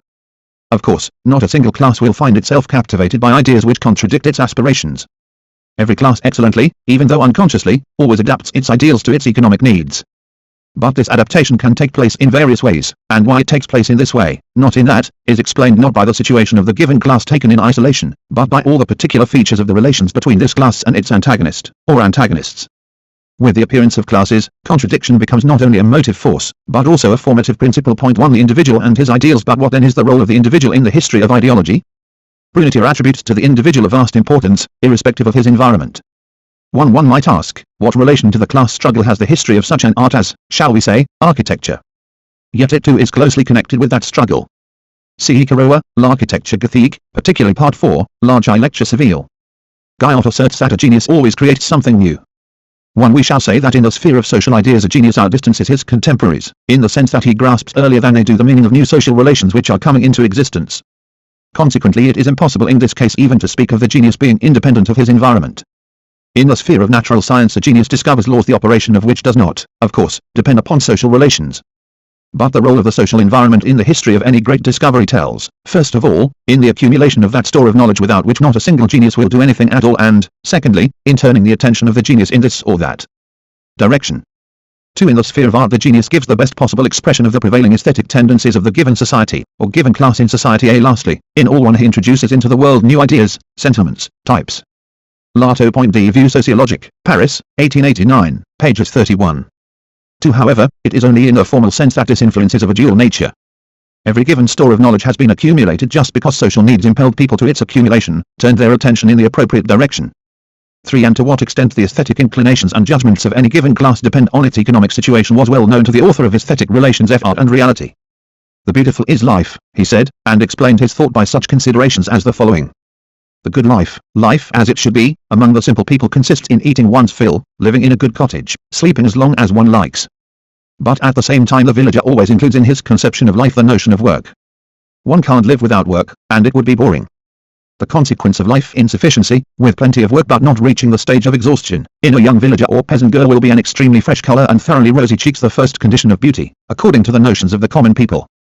Working a good deal, and therefore being strongly built, the village girl will be fairly substantial, and that also is an essential condition of the village beauty. The society girl, a half ethereal beauty, seems to the villager absolutely nothing to look at, and even creates an unpleasant impression on him, because he is accustomed to consider slimness to be the result of sickliness or hard fate. But work does not allow one to grow fat. If a village girl is stout, this is a sign of unhealthiness, a sign of pasty constitution, and the people consider extreme plumpness to be a defect. The village beauty cannot have little hands and feet, because she works a great deal, and our songs never speak of such attributes of beauty. In a word, the descriptions of our beauty in the songs of our people never contain a single attribute which is not the expression of flourishing health, of a balance of forces in the organism, the constant result of life insufficiency, with regular and serious, but not excessive work. Quite otherwise do matters stand with the society beauty. Already for several generations her ancestors have lived without working with their hands. In an inactive way of life little blood circulates through the limbs. These three spheres the influence of social environment shows itself in the affording of a lesser or greater possibility of development for the genius and capacities of individual persons. Of course we shall never be able to explain all the individuality of a genius by the influence of his environment. But this does not prove anything by itself. Ballistics can explain the movement of a shell fired from a gun. It can foresee its motion. But it will never be able to tell you exactly into how many pieces the given shell will burst, and where precisely each separate fragment will fly. However, this does not in any way weaken the authenticity of the conclusions at which ballistics arrive. We do not need to take up an idealist, or eclectic, point of view in ballistics. Mechanical explanations are clear enough for us, although who can deny that these explanations do leave in obscurity for us the individual destinies, size and form of the particular fragments. A strange irony of fate. That same principle of contradiction against which our subjectivists go to war with such fire, as an empty invention of the metaphysician Hegel, seems to be bringing us closer to our dear friends the enemy. If Hume denies the inner value of money for the sake of contradicting the mercantilists, if the Romantics created their drama only in order to do the opposite to what the Classics did, then there is no objective truth, there is only that which is of the hands and feet grow weaker, and the bones thinner. The necessary consequence of all this must be little hands and feet, which are the sign of that life which alone seems life for the highest classes in society, namely, life without physical work. If a woman of society has big hands and feet, this is a sign either that she is badly built or that she is not of an old and distinguished family. Health, of course, can never lose its value in the eyes of man, because both in sufficiency and in luxury it is bad to live without health. Consequently, blushing cheeks and a freshness radiant with health continue to be attractive even for people of society. But sickliness, weakness, limpness, languor, also have in their eyes the merit of beauty, if only they seem the result of a luxuriously inactive way of life. Pallor, languor, sickliness have yet another significance for people of society. If the villager seeks rest and calm, people of cultivated society who have no material need and physical fatigue, but who in return are often bored with idleness and lack of material cares, seek for strong sensations, excitements, passions, which add color, variety, interest to society life, which would be monotonous and colorless without it. But from strong sensations and fiery passions man is soon worn out. How then can one not be enchanted with the languor and power of a beauty, if her languor and power serve as a sign that she has lived much? See the collection, Aesthetics and Poetry, pages 6 to 8. The author quoted is N.G. Chernyshevsky trans. Truth for me, for Mr. Mikhailovsky, for Prince Meshchersky and so forth. Truth is subjective, or is true that satisfies our need of cognition? No, that is not so. The principle of contradiction does not destroy objective truth, but only leads us to it. Of course, the path along which it forces mankind to move is not at all a straight line. But in mechanics too, cases are known when what is lost in distance is gained in speed. A body moving along a cycloid sometimes moves more quickly from one point to another, lying below it, than if it had moved along a straight line. Contradiction appears where, and only where, there is struggle, where there is movement.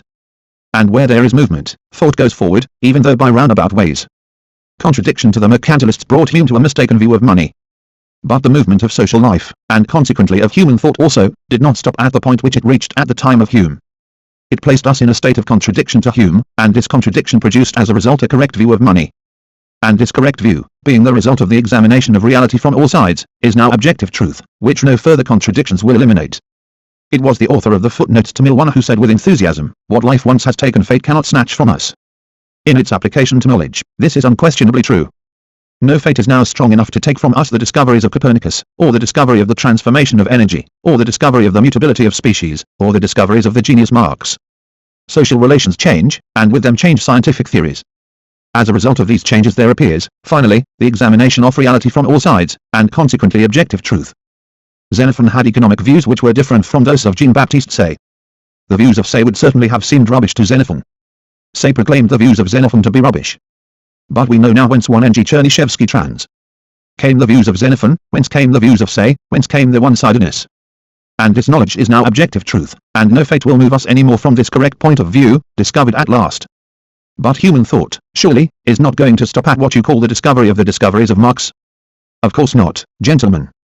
It will make new discoveries, which will supplement and confirm this theory of Marx, just as new discoveries in astronomy have supplemented and confirmed the discovery of Copernicus. The subjective method in sociology is the greatest nonsense. But every nonsense has its sufficient cause, and we, the modest followers of a great man, can say not without pride that we know the sufficient cause of that nonsense.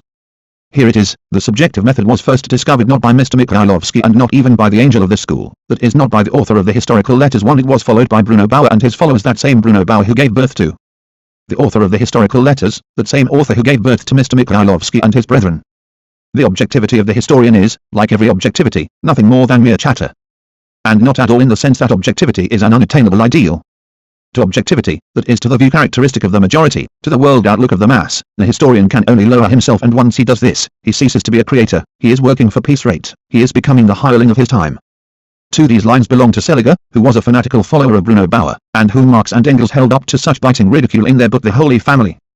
Substitute sociologist for historian in these lines, substitute for the artistic creation of history the creation of social ideals, and you will get the subjective method in sociology.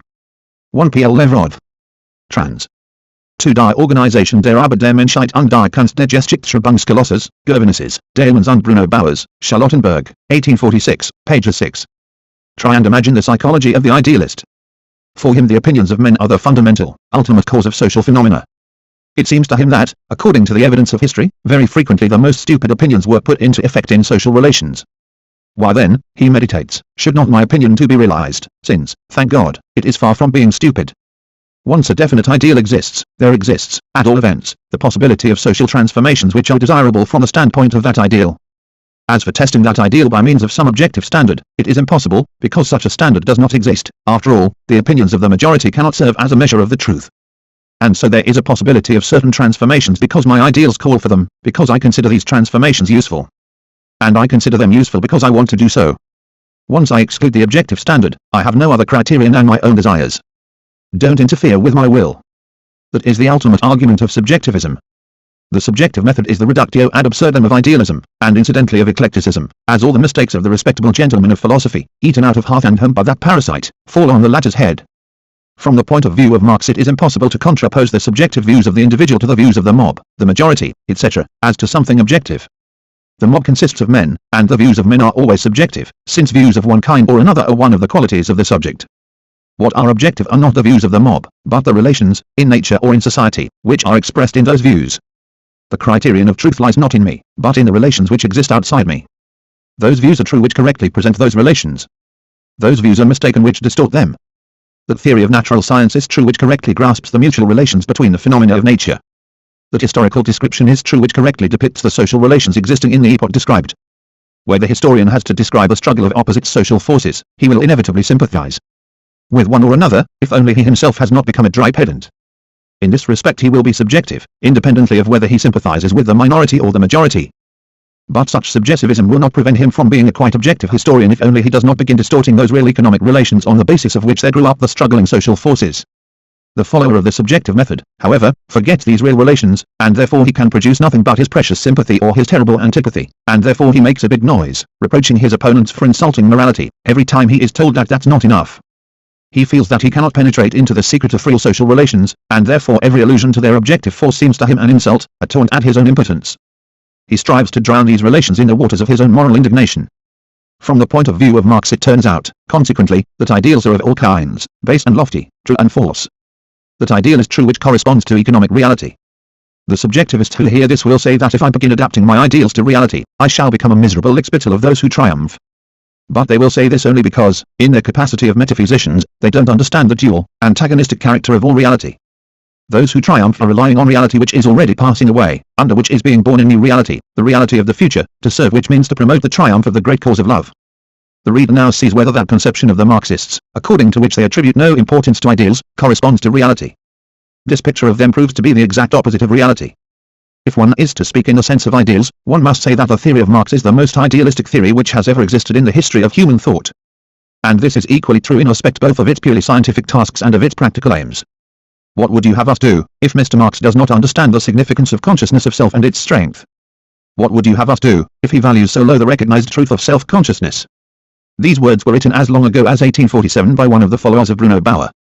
And although nowadays they do not speak in the language of the 40s, the gentry who reproach Marx with ignoring the element of thought and feeling in history have even yet not gone further than appears. All of them are still convinced that Marx values very low the force of human self-consciousness. All of them in various ways assert one and the same thing. 2. In reality Marx considered the explanation of human self-consciousness to be the most important task of social science. He said, the chief defect of all hitherto existing materialism that of Feuerbach included is that the object, reality, sensuousness, is conceived only in the form of the object or contemplation, but not as human sensuous activity, practice, not subjectively. Thus it happened that the active side, in opposition to materialism, was developed by idealism but only abstractly, since, of course, idealism does not know real sensuous activity as such. Point 3. Have you tried to understand, gentlemen, the meaning of these words of Marx? We shall tell you what they mean. Holbach, Helvetius and their followers bend all their efforts to proving the possibility of a materialist explanation of nature. Even the denial of innate ideas did not lead these materialists further than the examination of man as a member of the animal kingdom, as sensuous matter. They did not attempt to explain the history of man from their point of view, and if they did, Helvetius, their attempts ended in failure. But man becomes a one Theodore is, die he and der mass. Subject only in history, because only in the latter is his self-consciousness developed. To confine oneself to examining man as a member of the animal kingdom means to confine oneself to examining him as an object, to leave out of account his historical development, his social practice, concrete human activity. But to leave all this out of account means to make materialism dry, gloomy, melancholy, Goethe. More than that, it means making materialism, as we have already shown earlier, fatalistic, condemning man to complete subordination to blind matter. Marx noticed this failing of French materialism, and even of Feuerbach's, and set himself the task of correcting it. His economic materialism is the reply to the question of how the sensuous activity of man develops, how in virtue of it there develops his self-consciousness, how the subjective side of history comes about. When this question is answered even in part, materialism will cease to be dry, gloomy, melancholy, and it will cease to yield idealism first place in explaining the active side of human existence. Then it will free itself of its characteristic fatalism. Sensitive but weak-headed people are indignant with the theory of Marx because they take its first word to be its last. Marx says, in explaining the subject, let us see in what mutual relations people enter under the influence of objective necessity. Once these relations are known, it will be possible to ascertain how human self-consciousness develops under their influence. Objective reality will help us to clarify the subjective side of history.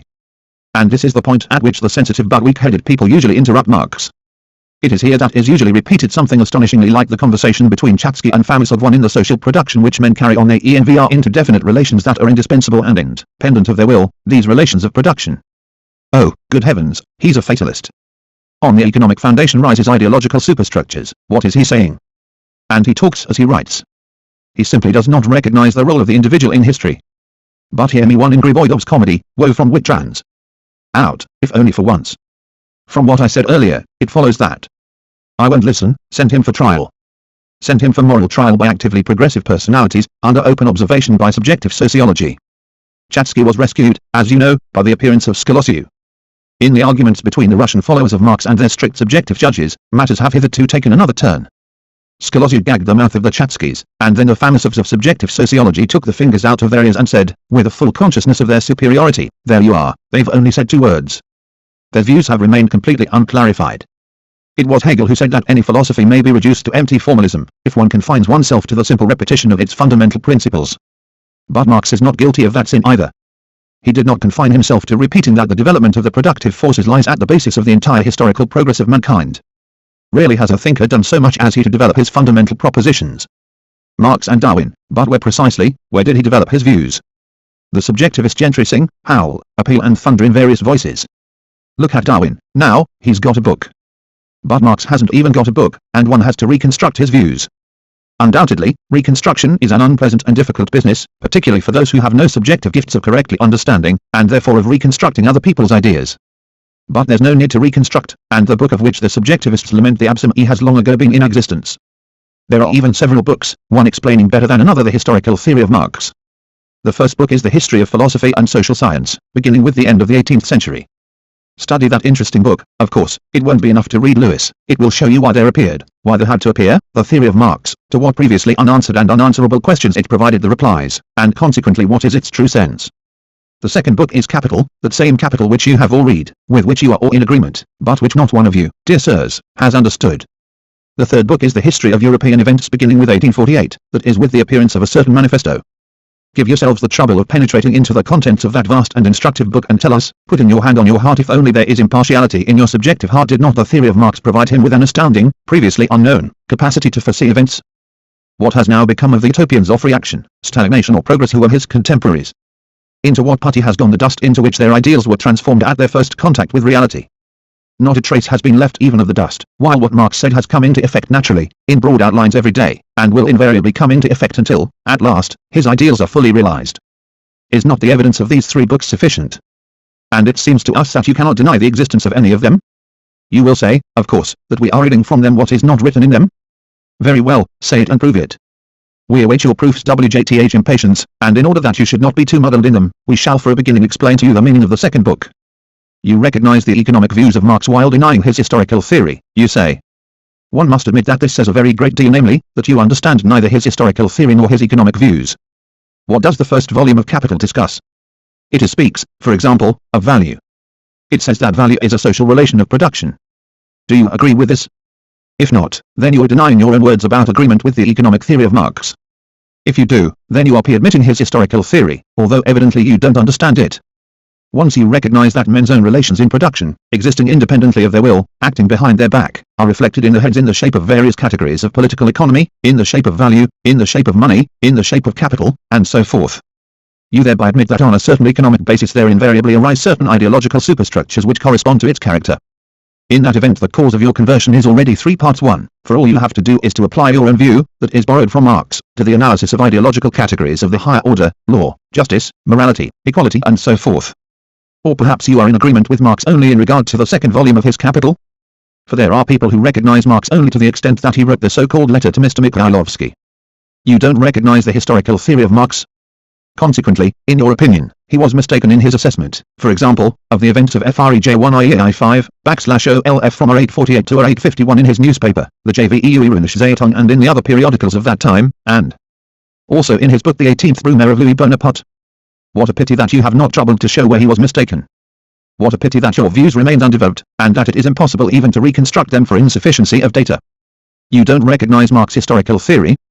Therefore in your opinion he was MFR, taken in his view, for example, of the importance of the philosophical teachings of the French materialists of the 18th century? It is a pity that you have not refuted Marx in this case either. Or perhaps you don't even know where he discussed that subject? Well, in that event, we don't want to help you out of your difficulty.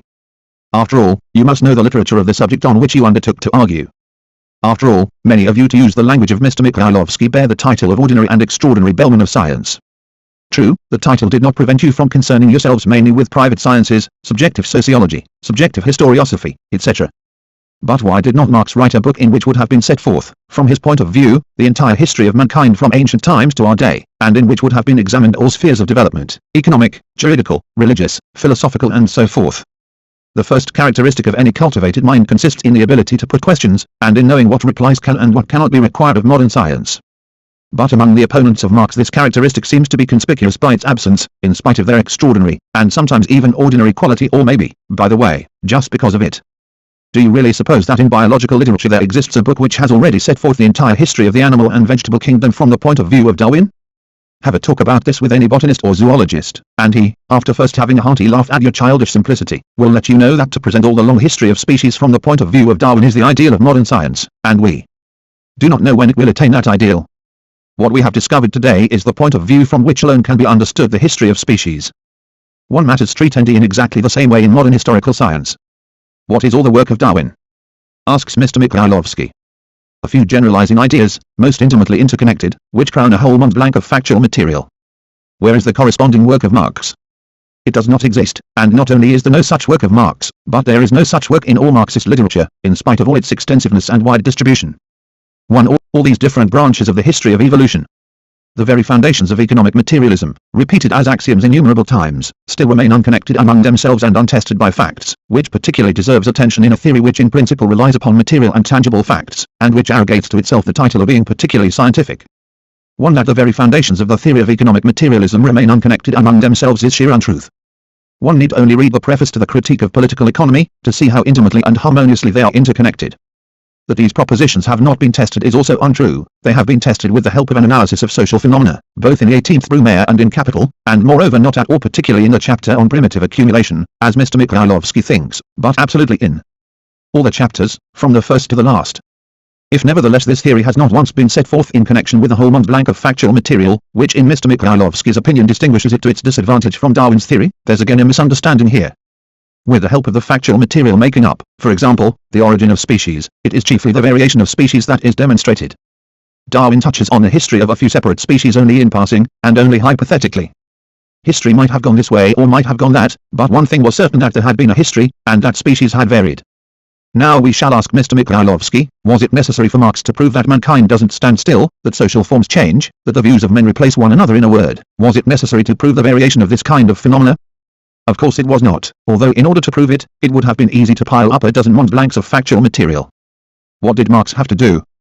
The preceding history of social science and philosophy had piled up a whole mont blanc of contradictions, which urgently demanded solution. Marx 1 Ruskoe Bogatstvo, January, 1894, Part 2, pages 105-6. Did precisely solve them with the help of a theory which, like Darwin's theory, consists of a few generalizing ideas, most intimately connected among themselves.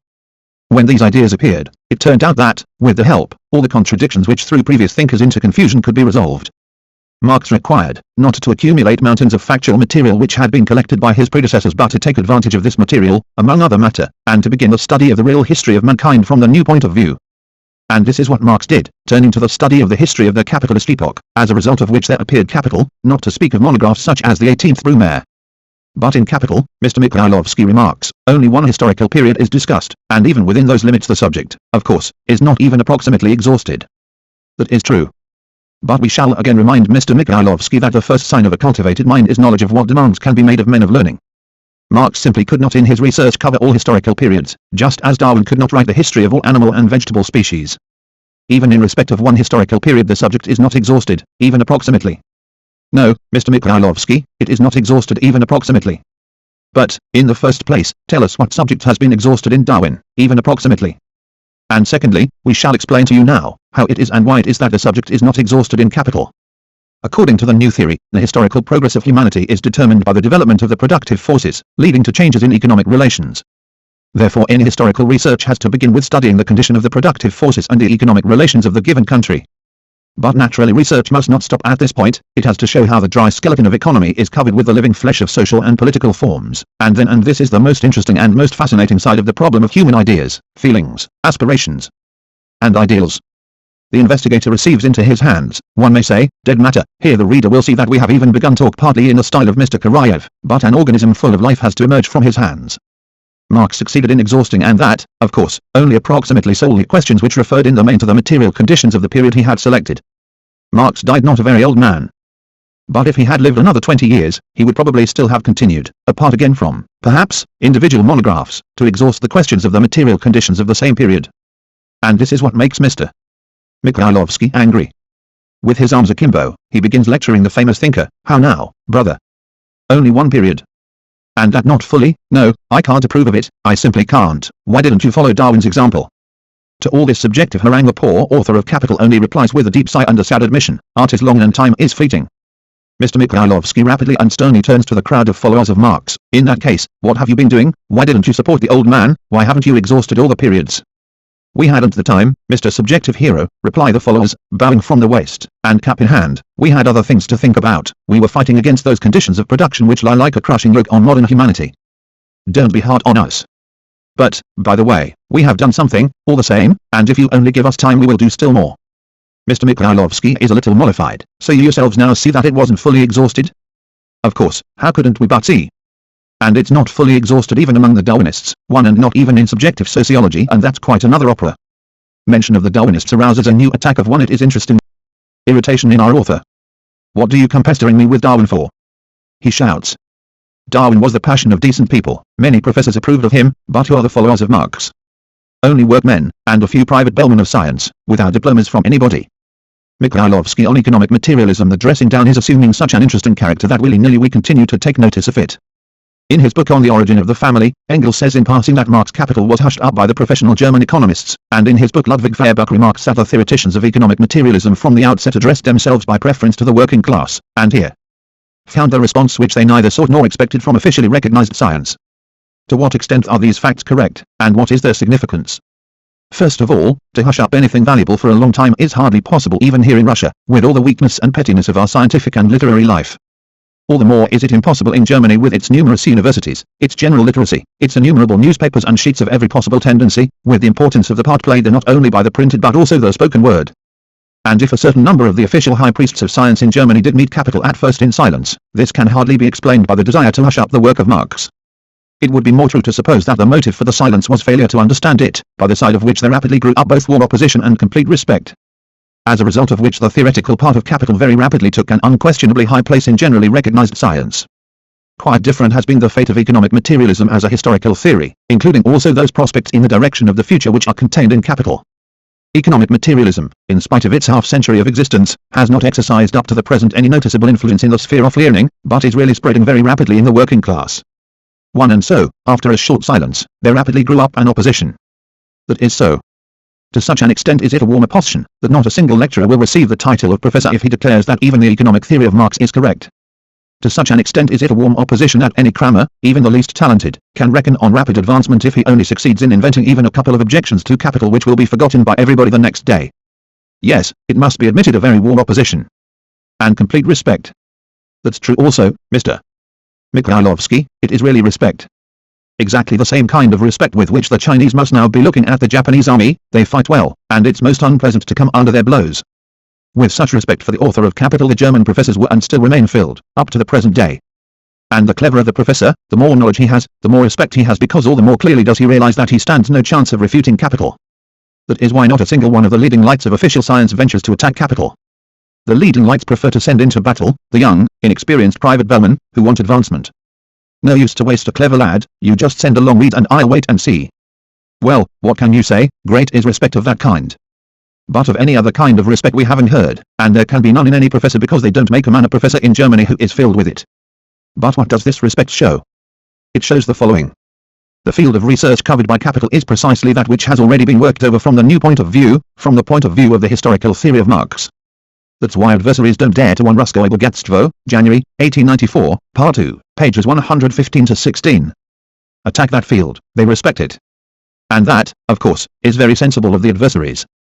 But one needs to have all the simplicity of a subjective sociologist to ask with surprise why these adversaries don't up to this day set about cultivating the neighboring fields with their own forces, in the spirit of Marx. That's a tall order, my dear hero. Even the one field worked over in this spirit gives us no rest. Even with that we don't know where to turn for trouble, and you want us to cultivate the neighboring fields as well in the same system. Mr. Mikhailovsky is a bad judge of the inner essence of things, and therefore he doesn't understand the destinies of economic materialism as a historical theory, or the attitude of the German professors to prospects of the future, either. They haven't time to think about the FUT1LRE, sir, when the present is slipping from under their feet. But after all, surely not all the professors in Germany are to such an extent saturated with the spirit of class struggle and scientific discipline? Surely there must be specialists who think of nothing else but science? Of course there must be, and there are naturally such men, and not only in Germany. But these specialists, precisely because they are specialists, are entirely absorbed in their subject. They are cultivating their own little plot in the scientific field, and take no interest in any general philosophical and historical theories. Of Marx such specialists rarely have any idea, and if they have, it's usually of some unpleasant person who worried someone, somewhere. How do you expect them to write in the spirit of Marx? Their monographs usually contain absolutely no spirit of philosophy. But here there takes place something similar to those cases when stones cry out, if men are silent. The specialist research workers themselves know nothing about the theory of Marx. But the results they have secured shout loudly in its favor. And there is not a single serious specialist piece of research in the history of political relations, or in the history of culture, which does not confirm that theory in one way or another. There are a number of astonishing examples which demonstrate to what extent the whole spirit of modern social science obliges the specialist unconsciously to adopt the point of view of the historical theory of Marx, precisely the historical theory, Mr. Mikhailovsky. The reader saw earlier two examples of this kind, Oscar Peschel and Georgi Plekhanov. Now let us give a third. In his work, La Cite Antique, the famous Fustel de Coulanges expressed the idea that religious views lay at the bottom of all the social institutions of antiquity. It would seem that he ought to have kept to this idea in studying individual questions of the history of Greece and Rome. But Fustel de Coulanges had to touch on the question of the fall of Sparta. And it turned out that, according to him, the reason for the fall was purely economic. One, he had occasion to touch on the question of the fall of the Roman Republic, and once again he turned to economics. Two, consequently, what conclusion can we draw? In particular cases a man confirms the theory of Marx, but if you were to call him a Marxist, he would probably begin waving both his arms in protest, which would have given untold pleasure to Mr. Karayev. But what would you have, if not everybody is consistent to the bitter end? But, interrupts Mr. Mikhailovsky, allow me also to quote some examples. Turning to the work of Blows, we see that this is a very worthy work which, however, bears no special signs of a radical revolution in historical science. From what Blows says about the class struggle and economic conditions, comparatively very little. It does not yet follow that he builds his history on the self-development of the forms of production and exchange. It would be even difficult to avoid mentioning economic conditions in telling the story of the events of 1848. Strike out of the book of Blows his panegyrics of Marx, as the creator of a revolution in historical science, and a few hackneyed phrases in Marxist terminology, and you would not even imagine that you were dealing one. See his book, Du droit de propriété. D. Spart. We are not at all concerned here with the view of the history of primitive property which it contains. 2. It is sufficiently visible for anyone who has observed the details, precisely the details Mr. Mikhailovsky, and the texts, that it is the material interests of the greatest number which were its true motive force, etc. Histoire des institutions politiques de l'ancienne France. Les origines du système. Odell, Paris, R890, pages 94. With a follower of economic materialism. Individual good pages of historical content in the works of Engels, Kautsky and some others could also do without the label of economic materialism, as in practice they take into account the whole totality of social life, even though the economic string may prevail in discord. 1. Mr. Mikhailovsky evidently keeps firmly before him the proverb, you called yourself a mushroom, now get into the basket. He argues in this way, if you are an economic materialist, that means that you must keep your eyes fixed on the economic, and not deal with the whole totality of social life, even though the economic string may prevail in discord. But we have already reported to Mr. Mikhailovsky that the scientific task of the Marxist lies precisely in this, having begun with the string, to explain the whole totality of social life. How can he expect them, in that case, at one and the same time to renounce this task and to remain Marxists? Of course, Mr. Mikhailovsky has never wanted to think seriously about the meaning of the task in question, but naturally that is not the fault of the historical theory of Marx. We quite understand that, so long as we don't renounce that task, Mr. Mikhailovsky will often fall into a very difficult position. Often, when reading a good page of historical content he will be very far from thinking, you wouldn't even imagine that it has been written by an economic materialist. That's just the situation of which people say, it's worse than a governor's. But is it the fault of Marx that Mr. Mikhailovsky will find himself so placed? The Achilles of the subjective school imagines that economic materialists must only talk about the self-development of the forms of production and exchange. What sort of a thing is that self-development, oh profound Mr. Mikhailovsky? If you imagine that, in the opinion of Marx, the forms of production can develop of themselves, you are cruelly mistaken. What are the social relations of production? They are relations between one Ruskoe Bogatstvo, January, 1894, Part 2, p. U7. The references to W. Blows, History of the German Revolution of R81 v. Trans. Men. How can they develop, then, without men? If there were no men, surely there would be no relations of production. The chemist says, matter consists of atoms which group themselves in molecules, and the molecules group themselves in more complex combination. All chemical processes take place according to definite laws. From this you unexpectedly conclude that, in the chemist's opinion, it's all a question of laws, that matter atoms and molecules needn't move at all, and that this wouldn't in the least prevent the self-development of chemical combination. Everyone would see the stupidity of such a conclusion.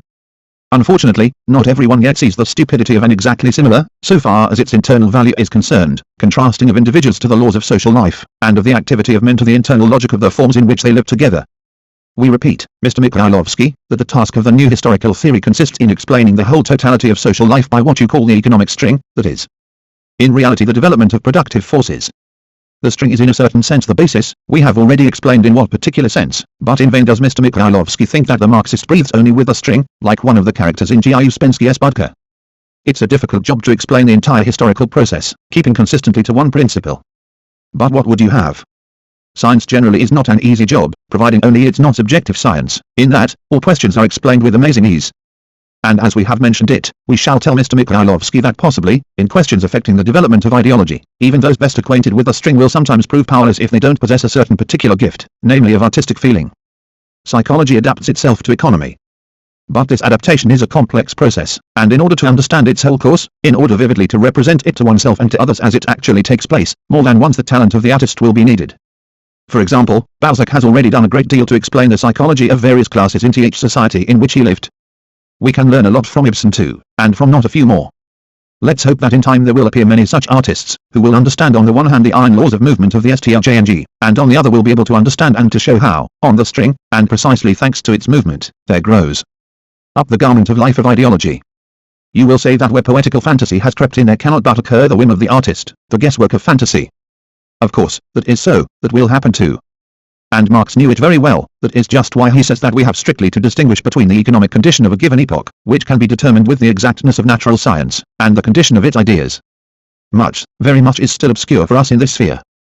But there is even more that is obscure for the idealists, and yet more for eclectics, who however never understand the significance of the difficulties they encounter, imagining that they will always be able to settle any question with the help of their notorious interaction. In reality, they never settle anything, but only hide behind the back of the difficulties they encounter. Hitherto, in the words of 1/1 Arcs, concrete human activity has been explained solely from the idealist point of view. Well, and what happened? Did they find many satisfactory explanations? Our judgments on the activity of the human spirit, in their lack of firm foundation, remind one of the judgments of the ancient Greek philosophers on nature. At best we have hypotheses of genius, sometimes merely ingenious guesses, which it is impossible to confirm or prove, for lack of any fulcrum of scientific proof. Something was achieved only in those cases where they were forced to connect social psychology with a string. And yet, when Marx noticed this, and recommended that the attempts which had begun should not be abandoned, and said that we must always be guided by the string, he was accused of one-sidedness and narrow-mindedness.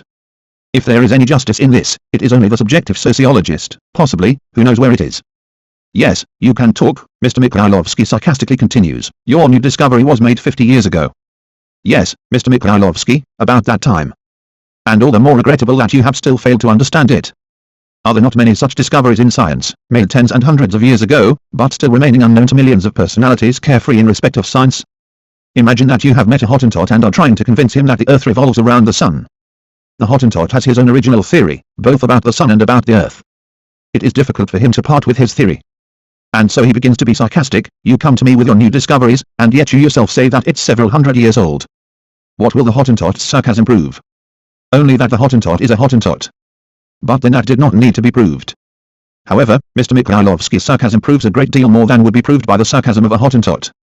It proves that our sociologist belongs to the category of people who forget their relations. His subjective point of view has been inherited from Bruno Bauer, Seliger and other predecessors of Marx in the chronological sense. Consequently, Mr. Mikhailovsky's discovery is in any case a bit older than us, even chronologically, while in its internal content it is much older, because the historical idealism of Bruno Bauer was a return to the views of the materialists of last century. Mr. Mikhailovsky is very worried because the book of the American Morgan on ancient society appeared many years after Marx and Engels had proclaimed the foundations of economic materialism, and quite independently of it.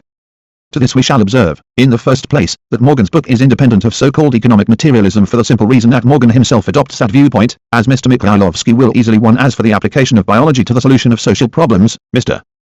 Mikhailovsky's discoveries date, as we have seen, in their type from the 20s of the present century. Very respectable ancients are the discoveries of Mr. Mikhailovsky. In them the Russian mind and Russian soul truly repeats old stuff and lies for two.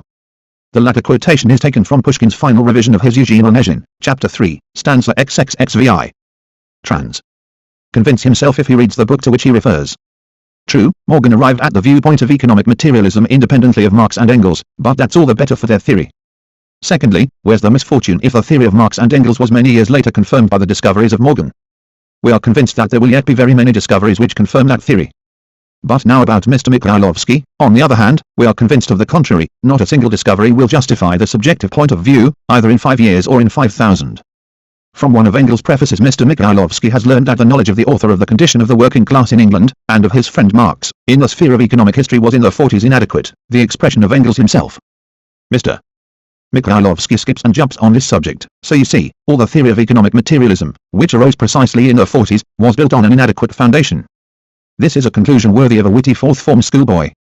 A grown-up person would understand that, in their application to scientific knowledge as to everything else, the expressions adequate, inadequate, little, big, must be taken in their relative sense. After the essential principles of the new historical theory had been proclaimed, Marx and Engels went on living for several decades. They zealously studied economic history, and achieved vast successes in that sphere, which is particularly easy to understand in view of their unusual capacity. Thanks to these successes, their former information must have seemed to them inadequate. But this does not yet prove that their theory was unfounded. Darwin's book on the origin of species appeared in 1859. One can say with certainty that, 10 years later, Darwin already thought inadequate the knowledge which he possessed when his book was published. But what does that matter? Mr. Mikhailovsky displays not a little irony also on the theme that for the theory which claimed to throw light on world history, 40 years after it had been enunciated, that is allegedly up to the appearance of Morgan's book, ancient Greek and German history remained an unsolved problem. This irony is only founded on a misunderstanding. That the class struggle underlay Greek and Roman history could not have become known to Marx and Engels at the end of the 40s, if only for the simple reason that it had already been known to the Greek and Roman writers. Read Thucydides, Xenophon, Aristotle, read the Roman historians, even though it be Livy, who in his description of events too often passes, by the way, to a subjective point of view, and in each of them you will find the firm conviction that economic relations, and the struggle of classes, which they aroused, were the foundation of the internal history of the societies of that day. This conviction took in them the direct form of the simple recording of a simple, well-known everyday fact, although in Polybius there is already something in the nature of a philosophy of history, based on recognition of this fact. However that may be, the fact was recognized by all, and does Mr. Mikhailovsky really think that Marx and Engels had not read the ancients? What remained unsolved problems for Marx and Engels, as for all men of learning, were questions concerning the forms of prehistoric life in Greece and Rome and among the German tribes, as Mr. Mikhailovsky himself says elsewhere. These were the questions answered by Morgan's book. But does our author by any chance imagine that no unsolved questions in biology existed for Darwin at the time he wrote his famous book? Man's conquest of necessity, the category of necessity, continues Mr. Mikhailovsky, is so universal and unchallengeable that it embraces even the most fantastic hopes and the most senseless apprehensions, with which it apparently has been called upon to fight. From its point of view, the hope of breaking through a wall by striking it with one's forehead is not stupidity but necessity, just as Quasimodo was not a hunchback but necessity. Cain and Judas One Ruskoe Bogatstvo, January, 1894, Part 2, pages 108. We're not criminals but necessity. In brief, if we are guided in practical life only by necessity, we come into some fantastic, limitless expanse where there are no ideas and things, no phenomena, but only monotonous shadows of ideas and things. Just so, Mr. Mikhailovsky, even deformities of all kinds represent just as much a product of necessity as the most normal phenomena, although it does not at all follow from this that Judas was not a criminal, since it is absurd to contrast the conception of criminal with the conception of necessity. But if, my dear sir, you are aspiring to the rank of hero, and every subjective thinker is a hero, so to speak, by profession, then try and prove that you are not a mad hero, that your hopes are not fantastic, that your apprehensions are not senseless, that you are not a Quasimodo in thought, that you are not inviting the crowd to break through a wall with its forehead. In order to prove all this, we should have to turn to the category of necessity, but you don't know how to operate with it. Your subjective point of view excludes the very possibility of such operations. Thanks to this category, reality for you becomes the kingdom of shades.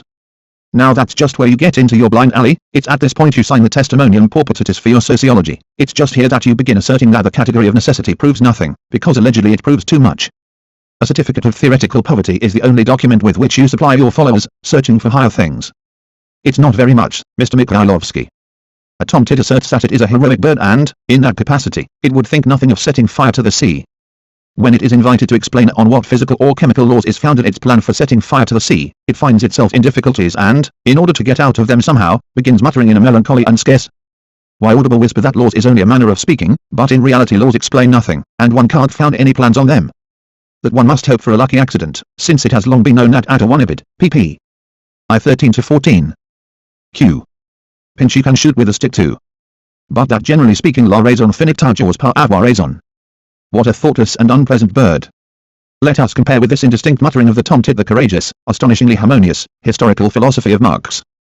Our anthropod ancestors, like all other animals, were in complete subjection to nature. All their development was that completely unconscious development which was conditioned by adaptation to their environment, by means of natural selection in the struggle for existence. This was the dark kingdom of physical necessity. At that time even the dawn of consciousness, and therefore of freedom, was not breaking. But physical necessity brought man to a stage of development at which he began, little by little, to separate himself from the remaining animal world. He became a tool-making animal. The tool is an organ with the help of which man acts on nature to achieve his ends. It is an organ which subjects necessity to the human consciousness, although at first only to a very weak degree, by fits and starts, if one can put it that way. The degree of development of the productive forces determines the measure of the authority of man over nature. The development of the productive forces is itself determined by the qualities of the geographical environment surrounding man. In this way nature itself gives man the means for its own subjection. But man is not alone in his struggle with nature, the struggle with her is carried on, in the expression of Marx, by social man, der Gesellschaftsmensch, that is a more or less considerable social union. The characteristics of social man are determined at every given time by the degree of development of the productive forces, because on the degree of the development of those forces depends the entire structure of the social union. Thus this structure is determined in the long run by the characteristics of the geographical environment, which affords men a greater or lesser possibility of developing their productive forces. But once definite social relations have arisen, their further development takes place according to its own inner laws, the operation of which accelerates or retards the development of the productive forces which conditions the historical progress of man. The dependence of man on his geographical environment is transformed from direct to indirect. The geographical environment influences man through the social environment. But thanks to this, the relationship of man with his geographical environment becomes extremely changeable. At every new stage of development of the productive forces it proves to be different from what it was before. The geographical environment influenced the Britons of Caesar's time quite otherwise than it influences the present inhabitants of Great Britain. That is how modern dialectical materialism resolves their contradictions with which the writers of the Enlightenment of the 18th century could not cope at all. 1. The development of the social environment is subjected to its own laws. This means that its characteristics depend just as little on the will and consciousness of men as the characteristics of the geographical environment. The productive action of man on nature gives rise to a new form of dependence of man, a new variety of his slavery, economic necessity. And the greater grows man's authority over nature, the more his productive forces develop, the more stable becomes this new slavery. With the development of the productive forces there become more complex the mutual relations of men in the social process of production. The course of that process completely slips from under their control, the producer proves to be the slave of his own creation, as an example, the capitalist anarchy of production. But just as the nature surrounding man itself gave him the first opportunity to develop his productive forces, one Montesquieu said, once the geographical environment is given, the characteristics of the social union are also given. In one geographical environment only despotism can exist, in another only small independent republican societies, etc. No, replied Voltaire, in one and the same geographical environment there appear in the course of time various social relations, and consequently, gradually to emancipate himself from nature's yoke. So the relations of production, social relations, by the very logic of their development bring man to realization of the causes of his enslavement by economic necessity. This provides the opportunity for a new and final triumph of consciousness over necessity, of reason over blind law. Having realized that the cause of his enslavement by his own creation lies in the anarchy of production, the producer, social man organizes that production and thereby subjects it to his will. Then terminates the kingdom of necessity, and there begins the reign of freedom, which itself proves necessary. The prologue of human history has been played out, history begins. 1. Thus dialectical materialism not only does not strive, as its opponents attribute to it, to convince man that it is absurd to revolt against economic necessity, but it is the first to point out how to overcome the latter. Thus is eliminated the inevitably fatalist character inherent in metaphysical materialism. And in exactly the same way is eliminated every foundation for that pessimism to which, as we saw, consistent idealist thinking leads of necessity. The individual personality is only firm on the one. After all that has been said it will be clear, we hope, what is the relation? Crest of the wave. Men are subjected to an iron law which can only be discovered, but which cannot be subjected to the human will, said Georg Buchner. No, replies Marx, once we have discovered that iron law, it depends on us to overthrow its yoke, it depends on us to make necessity the obedient slave of reason. I am a worm, says the idealist. I am a worm while I am ignorant, retorts the dialectical materialist, but I am a god when I know. Tantum possumus, quantum sumus, we can do as much as we know. And it is against this theory, which for the first time established the rights of human reason on firm foundations, which was the first that began examining reason, not as the impotent plaything of accident but as a great and invincible force, that they revolt in the name of the rights of that same reason which it is alleged to be treading underfoot, in the name of ideals which it is alleged to despise. And this theory they dare to accuse of quietism, of striving to reconcile itself with its environment and almost of ingratiating itself with the environment, as Moltke ingratiated himself with all who were superior to him in rank. Truly one may say that here is a case of laying one's own fault at another man's door. Dialectical materialism too says that human reason could not be the demiurge of history, because it is itself a product of history. But once that product has appeared, it must not, and in its nature it cannot be obedient to the reality handed down as a heritage by previous history. Of necessity it strives to transform that reality after its own likeness and image, to make it more reasonable. Dialectical materialism says, like Goethe's Faust, in the beginning was the deed. Action, the activity of men in conformity to law in the social process of production, explains to the dialectical one another character. Materialist, the historical development of the reason of social man. One, it is to action also that is reduced all his practical philosophy. Dialectical materialism is the philosophy of action. When the subjective thinker says my ideal, he thereby says, the triumph of blind necessity. The subjective thinker is unable to found his ideal upon the process of development of reality. And therefore immediately beyond the walls of the tiny little garden of his ideal there begins the boundless field of chance and consequently, a blind necessity. Dialectical materialism points out the methods with the help of which all that boundless field can be transformed into the flourishing garden of the ideal. It only adds that the means for this transformation are buried in the heart of that same field, that one only must discover them and be able to use them. Dialectical materialism does not limit the rights of human reason, like subjectivism. It knows that the rights of reason are as boundless and unlimited as its powers. It says that all that is reasonable in the human head, that is all that represents not an illusion but the true knowledge of reality, will unquestionably pass into that reality, and will unquestionably bring into it its own share of reason. Hence can be seen what constitutes, in the opinion of dialectical materialists, the role of the individual in history. Far from reducing the role to zero, they put before the individual a task which, to make use of the customary though incorrect term, one must recognize as completely and exceptionally idealistic.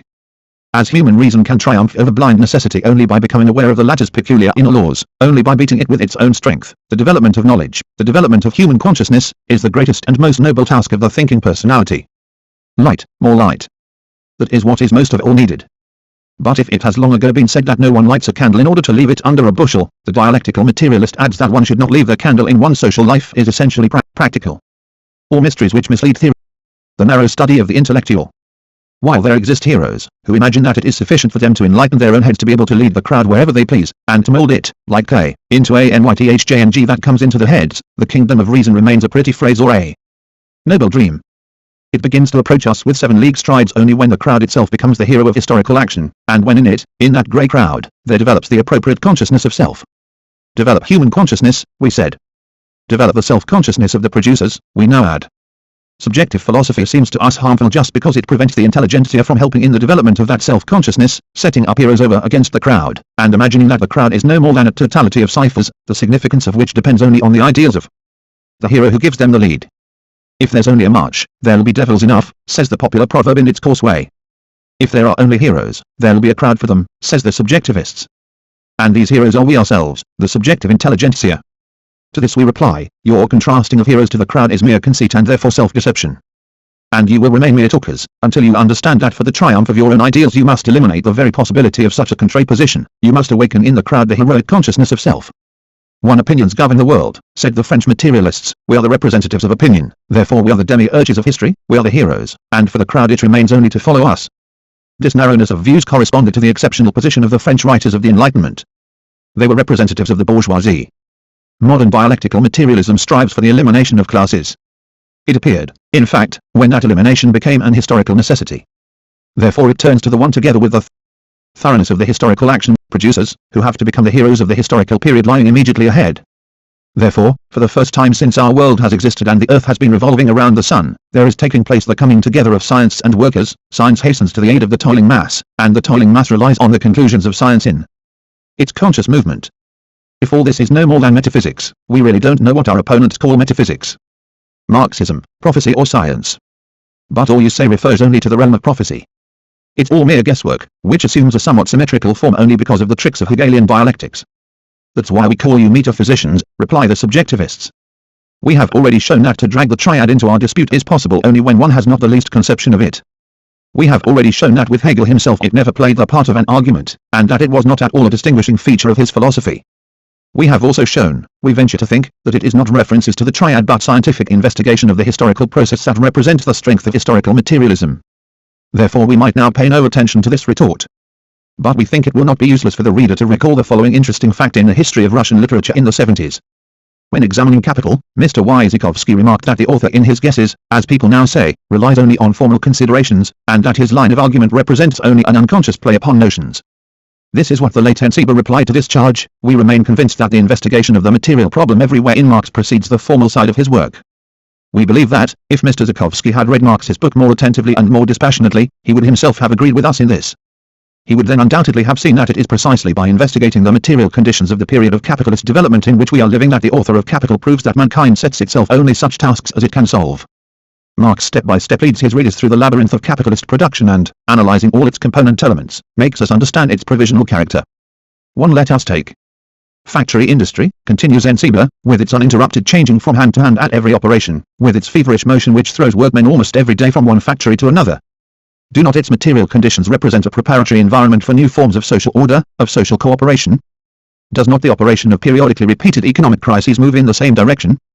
Is it not to the same end that hasten the narrowing of markets, the reduction of the working day, the rivalry of various countries in the general market, the victory of large-scale capital over capital of insignificant dimensions? Pointing out also the incredibly rapid growth of the productive forces in the process of development of capitalism, Ch5 again asks, or are all these not material, but purely formal transformations? Is not a real contradiction of capitalist production, for example, the circumstance that periodically it floods the world market with goods, and forces millions to starve at a time when there are too many articles of consumption?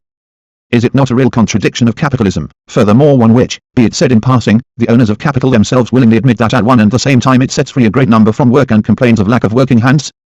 Is it not a real contradiction that the means for reducing physical labor, such as mechanical and other improvements and betterments, are transformed by it into means for lengthening the working day? Is it not a real contradiction that, while proclaiming the inviolability of property, capitalism deprives the majority of the peasants of land, and keeps the vast majority of the population? 1. Ch5, some remarks on the article of Mr. Wyszkowski Karl Marx and his book on Capital. On a mere pittance? Is all this, and much else, mere metaphysics, without any existence in reality? But it is sufficient to take up any issue of the English economist to become immediately convinced of the contrary. And so the investigator of present social and economic conditions does not require artificially to adapt capitalist production to preconceived formal and dialectical contradictions. He has more than enough real contradictions to last him his lifetime. Ch5's reply, convincing in its content, was mild in its form. Very different was the character of the reply to the same Mr. Zhukovsky which followed from Mr. Mikhailovsky. Our worthy subjectivist even up to the present day understands the work which he then defended extremely narrowly, not to say one-sidedly, and even tries to convince others that his one-sided understanding is the proper assessment of the book. Naturally, such a person cannot be a reliable defender of capital. And his reply was therefore filled with the most childish curiosities. Here, for example, is one of them. The charge against Marx of formalism and of abusing Hegelian dialectics was supported by Mr. Zhukovsky with a quotation, among other things, from a passage in the preface to the Critique of Political Economy. Mr. Mikhailovsky found that Marx's opponent rightly saw a reflection of Hegelian philosophy in this preface, and that if Marx had only written this preface to the critique, Mr. Zhukovsky would have been quite right. One, that is, it would have been proved that Marx was only a formalist and Hegelian. Here Mr. Mikhailovsky so successfully put his finger on the wrong spot, and to such a degree exhausted the act of such putting of fingers, that willy-nilly one asks oneself, had our then hopeful young author read the preface he was quoting? 2. One might refer to several other similar curiosities, one of them will be mentioned later on, but they are not the question at issue here. However badly Mr. Mikhailovsky understood Marx, he nevertheless saw immediately that Mr. Zhukovsky had L works of N. K. Mikhailovsky, Vol. 2, pages 356. 2. In this passage Marx sets forth his materialist conception of history. Talked nonsense about formalism. And had nevertheless realized that such nonsense is the simple product of unceremoniousness. If Marx had said, Mr. Mikhailovsky justly observed, that the law of development of modern society is such that it spontaneously negates its previous condition, and then negates this negation, reconciling the contradictions of the stages gone through in the unity of individual and communal property. If he had said this and only this, albeit in many pages, he would have been a pure Hegelian, building laws out of the depths of his spirit, and resting on principles that were purely formal, that is independent of content. But everyone who has read Capital knows that he said more than this. In the words of Mr. Mikhailovsky, the Hegelian formula can just as easily be removed from the economic content allegedly forced into it by Marx as a glove from the hand or a hat from the head. Regarding the stages of economic development passed through there cannot even be any doubts, just as indubitable is the further course of the process, the concentration of the means of production more and more in a smaller number of hands. As regards the future there can, of course, be doubts. Marx considers that as the concentration of capital is accompanied by the socialization of labor, the latter is what will constitute the economic and moral basis. How can socialization of labor constitute the moral basis? And what about the self-development of forms? GP. On which the new legal and political order will grow up. Mr. Zhukovsky was fully entitled to call this guesswork, but had no right, moral right, of course, to pass by in complete silence the significance which Marx attributes to the process of socialization. 1. The whole of Capital, Mr. Mikhailovsky rightly remarks, is devoted to the study of how A social form, once it has arisen, constantly develops, intensifies its typical features, subordinating to itself and assimilating. Discoveries, inventions, improvements in the means of production, new markets, science itself, forcing them to work for it, and how finally the given form cannot one. Works of N.K. Mikhailovsky, Vol. 2. Pages 353-4. Withstand further changes of the material conditions. Point 1. With Marx it is precisely the analysis of the relations between the social form, that is of capitalism, Mr. Mikhailovsky, isn't that so? And the material conditions of its existence, that is the productive forces which make the existence of the capitalist form of production more and more unstable, isn't that so, Mr. Mikhailovsky? That will always remain a monument of logical system and vast erudition. Mr. Zhukovsky has the moral courage to assert that this is the question which Marx evades. There's nothing more one can do here. It remains only to watch with amazement the further puzzling exercises of the critic, performing his somersaults for the amusement of the public, part of which undoubtedly will understand at once that a courageous acrobat is performing before it, while another part may perchance attribute quite a different meaning to this amazing spectacle. To summa summarum, if Mr. Zhukovsky accused Marx of formalism, discharge, in the words of Mr. Mikhailovsky, represented one big lie composed of a number of little lies. Severe is the sentence, but absolutely just. And if it was just in respect of Zhukovsky, it is just also in relation to all those who now repeat that the guesses of Marx are based only on the Hegelian triad. And if that sentence is just in respect of all such people, then have the goodness to read the following extract. Here Marx to such an extent filled the empty dialectical scheme with the content of fact that it could be removed from that content, as a cover from a cup, without changing anything, without harming anything except for one point true, of enormous importance. Namely, regarding the future, the immanent laws of society are formulated only dialectically. For the orthodox Hegelian it is sufficient to say that negation must be followed by the negation of negation. But those who are not privy to the Hegelian wisdom cannot be satisfied with that, for them a dialectical deduction is not a proof, and a non-Hegelian who has believed it must one Ibid, p. 357-2 Ibid, pages 357-8.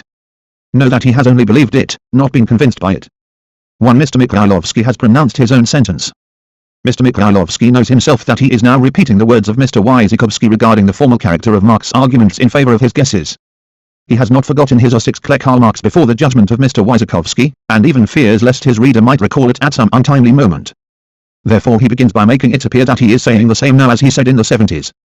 With this object he repeats that the dialectical scheme may be removed like a cover, etc. Then there follows only one point in relation to which Mr. Mikhailovsky, unbeknown to his reader, is completely at one with Mr. Zhukovsky. But this one point is that same point of vast importance which served as a pretext for exposing Mr. Zhukovsky as an acrobat. In I-877 Mr. Mikhailovsky said that Marx in relation to the future also that is precisely in relation to one point of vast importance, did not confine himself to a reference to Hegel. Now it appears from Mr. Mikhailovsky that he did so confine himself. In I-877 Mr. Mikhailovsky said that Marx with astonishing logical force, with vast erudition, demonstrated how the given form, that is capitalism, cannot withstand further changes in the material conditions of its existence. That referred precisely to one point of vast importance. Now Mr. Mikhailovsky has forgotten how much that was convincing Marx had said about this point, and how much logical strength and vast erudition he had displayed in doing so. In I-877 Mr. Mikhailovsky wondered at the moral courage with which Mr. Zhukovsky had passed over in silence the fact that Marx, in confirmation of his guesses, had referred to the socialization of labor which was already taking place in capitalist society. This also had reference to one point of vast importance. At the present day Mr. Mikhailovsky assures his readers that Marx on this point is guessing purely dialectically. In I-877 everyone who has read Capital knew that one Ruskoe Bogatstvo, February, 1894, Part 2, pages 150-1. Marx said more than this. Now it turns out that he said only this, and that the conviction of his followers as to the future holds exclusively by the end of a Hegelian three-tailed chain. One what a turn, with God's help. Mr. Mikhailovsky has pronounced his own sentence, and knows that he has pronounced it. But what made Mr. Mikhailovsky bring himself under the operation of the ruthless sentence he himself had pronounced? Did this man who so passionately, once upon a time, exposed literary acrobats, in his old age himself feel an inclination to the acrobatic art? Are such transformations really possible? All transformations are possible, O reader. And people with whom such transformations occur are worthy of every condemnation. It is not we who will justify them. But even they should be treated as human creatures, as people say. Remember the profoundly humane words of the author of the footnotes to Mill: when a man behaves badly, it is often not so much his fault as his misfortune. Remember what the same author said about the literary activity of N.A. Polivoy. N.A. Polivoy was a follower of Cousin, whom he considered to be the solver of all riddles and the greatest philosopher in the world. The follower of Cousin could not reconcile himself to the Hegelian philosophy, and when the Hegelian philosophy penetrated into Russian literature, the pupils of Cousin turned out to be backward people. And there was nothing morally criminal on their part in the fact that they defended their convictions, and called stupid that which was said by people who had outdistanced them in intellectual progress. One cannot accuse a man because others, gifted with fresher forces and greater resolution, have outpaced him. They are right because they are nearer to the truth, but it is not his fault, he is only mistaken. To Mr. Mikhailovsky all his life has been an eclectic. He could not reconcile himself to the historical philosophy of Marx by the very make-up of his mind, by the whole one of it, pages 166. 2 Sketches of the Gogol period. Character of his previous philosophical education, if one can use such an expression in connection with Mr. Mikhailovsky. When the ideas of Marx began to penetrate into Russia, he tried at first to defend them, and even then did not do so, naturally, without numerous reservations and very considerable failures to understand. He thought then that he would be able to grind down these ideas in his eclectical mill, and thereby introduce still greater variety into his intellectual diet. Then he saw that the ideas of Marx are not at all suitable as decorations for those mosaics which are called world outlook in the case of eclectics, and that their diffusion threatens to destroy the mosaic he loves so well. So he declared war against these ideas. Of course he immediately turned out to be lagging behind intellectual progress in doing so, but really it seems to us that it is not his fault, that he is only making a mistake. But then all that does not justify acrobatics. And we are not attempting to justify them, we are only pointing out extenuating circumstances. Quite without noticing it, Mr. Mikhailovsky, owing to the development of Russian social thought, has fallen into a state from which one can only get out by means of acrobatics. There is, true, another way out, but only a man filled with genuine heroism would choose it. That way out is to lay down the arms of eclecticism. Conclusion, UP. To this point, in setting forth the ideas of Marx, we have been principally examining those objections which are put forward against him from the theoretical point of view. Now it is useful for us to become acquainted also with the practical reason of at any rate a certain part of his opponents. In doing so we shall use the method of comparative history. In other words, we shall first see how the practical reason of the German utopians met the ideas of Marx, and will thereafter turn to the reason of our dear and respected fellow countrymen. At the end of the 40s Marx and Engels had an interesting dispute with the well-known Karl Heinzen. The dispute at once assumed a very warm character. Karl Heinzen tried to laugh out of court, as they call it, the ideas of HJ's opponents, and displayed a skill in this occupation which in no way was inferior to the skill of Mr. Mikhailovsky. Marx and Engels, naturally, did not remain in his debt. The affair did not pass off without some sharp speaking. Heinzen called Engels a thoughtless and insolent urchin. Marx called Heinzen a representative of the literature of Jewrishness, and Engels called him the most ignorant man of the century. But what did the argument turn about? What views did Heinzen attribute to Marx and Engels? They were these. Heinzen assured his readers that from the point of view of Marx there was nothing to be done in Germany of that day by anyone filled with the least generous intentions. According to Marx, said Heinzen, there must first arrive the supremacy of the bourgeoisie, which must manufacture the factory proletariat, which only then will begin acting on its own. 1. Marx and Engels did not take into account that proletariat which has been created by the 34 German vampires, that is the whole German people, with the exception of the factory workers. The word proletariat means on the lips of Heinzen only the one die Judentum Kommunismus, Bern. 1848, pages 12. Miserable condition of that people. This numerous proletariat had not, in Marx's opinion, he alleged, any right to demand a better future, because it bore on itself only the brand of oppression, and not the stamp of the factory. It must patiently starve and die of hunger, hungern und verhungern, until Germany has become England. The factory is the school which the people must go through beforehand in order to have the right of setting about improving its position. 1. Anyone who knows even a little of the history of Germany knows nowadays how absurd were these charges by Heinzen. Everyone knows whether Marx and Engels closed their eyes to the miserable condition of the German people. Everyone understands whether it was right to attribute to them the idea that there was nothing for a man of generous character to do in Germany so long as it had not become England. It would seem that these men did something even without waiting for such a transformation of their country. But why did Heinzen attribute to them all this nonsense? Was it really because of his bad faith? No, we shall say again that this was not so much his fault as his misfortune. He simply did not understand the views of Marx and Engels, and therefore they seemed to him harmful. And as he passionately loved his country, he went to war against these views which were seemingly harmful to his country. But lack of comprehension is a bad advisor, and a very unreliable assistant in an argument. That was why Heinzen landed in the most absurd situation. He was a very witty person, but wit alone without understanding will not take one very far, and now the last laugh is not on his side. As the reader sees, one has to look at Heinzen through the same spectacles as we have to put on nowadays in regard to the quite similar argument, for example, with Mr. Mikhailovsky. And is it only Mr. J1 Mikhailovsky? Do not all those who attribute to the followers the aspiration to enter the service of the Kolipayevs and Razorvayevs too, and their name is Legion, do not they all one of it? Pages 22. Repeat the mistake of Heinzen. Not one of them has invented a single argument against the economic materialists which did not already figure, nearly 50 years ago, in the arguments of Heinzen. If they have anything original, it is only this, their naive ignorance of how unoriginal they really are. They are constantly trying to find new paths for Russia, and owing to their ignorance poor Russian thought only stumbles across tracks of European thought, full of ruts and long ago abandoned. It is strange, but quite comprehensible if we apply to the explanation of this seemingly strange phenomenon the category of necessity. At a certain stage of the economic development of account 1y, certain well-meaning stupidities necessarily arise in the heads of its intellectuals. How comical was the position of Heinzen in his argument with Marx will be shown by the following example. He pestered his opponents with a demand for a detailed ideal of the future. Tell us, he said to them, how property relations ought to be organized according to your views. What should be the limits of private property, on the one hand, and social property on the other? They replied to him that at every given moment the property relations of society are determined by the state of its productive forces, and that therefore one can only point out the general direction of social development, but not work out beforehand any exactly formulated draft legislation.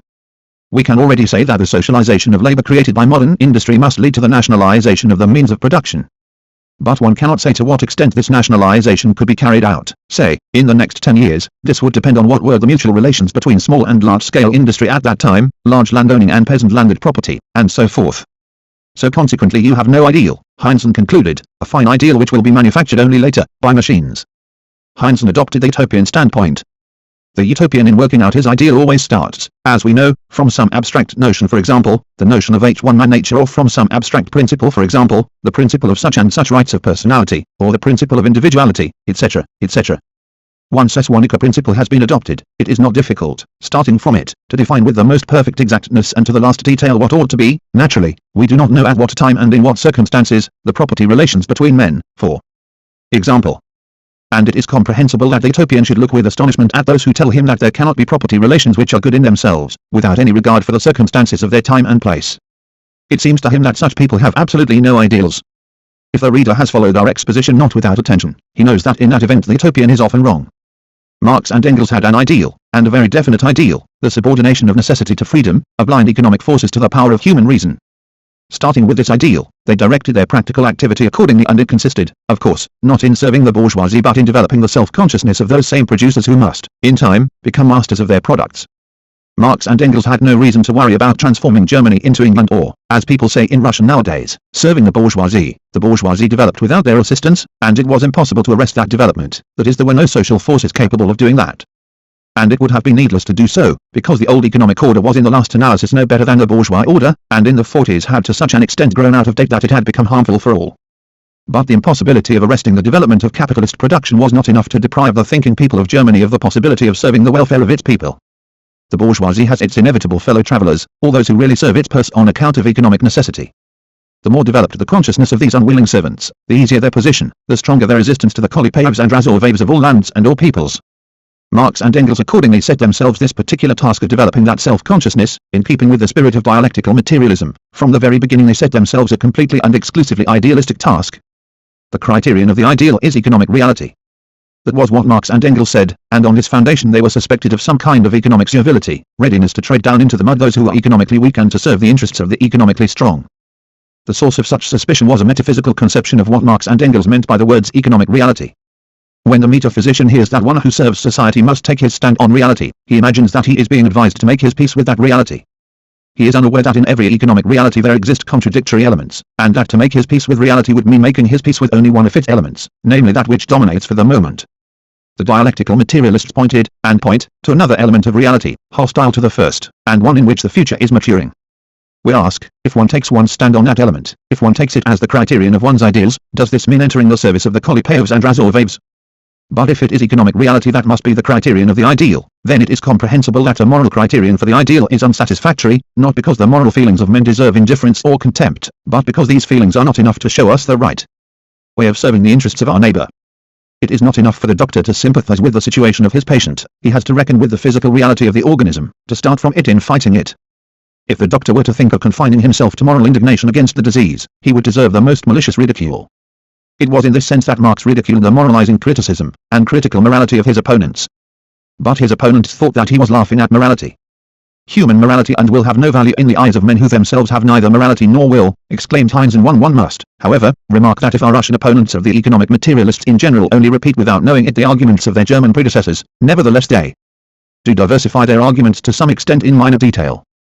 Thus, for example, the German utopians did not engage in long dissertations about the law of economic development of Germany. With us, however, dissertations of that kind have assumed truly terrifying dimensions. The reader will remember that Mr. VV, even at the very beginning of the boss, promised that he would reveal the law of economic development of Russia. True, Mr. VV began later on to be frightened of that law, but himself showed at the same time that he was afraid of it only temporarily, only until the time that the Russian intellectuals discovered a very good and kind law. Generally speaking, Mr. VV too willingly takes part in the endless discussions of whether Russia must or must not go through the phase of capitalism. As early as the 70s the teaching of Marx was dragged into these discussions.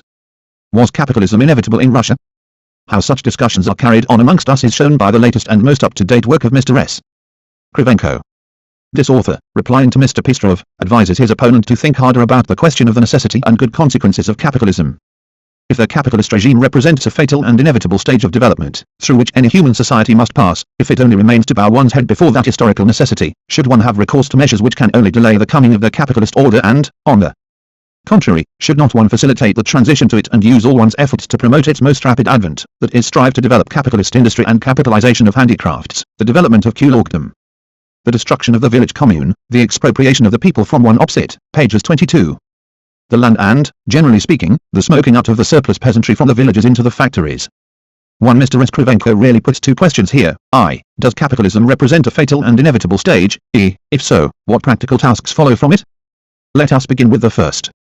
Mr. S. Krivenko formulates it correctly in this sense that one, and moreover the overwhelming, part of our intellectuals did precisely concern itself with the question in that form, does capitalism represent a fatal and inevitable stage through which every human society must pass? At one time they thought that Marx replied in the affirmative to this question, and were very upset thereby.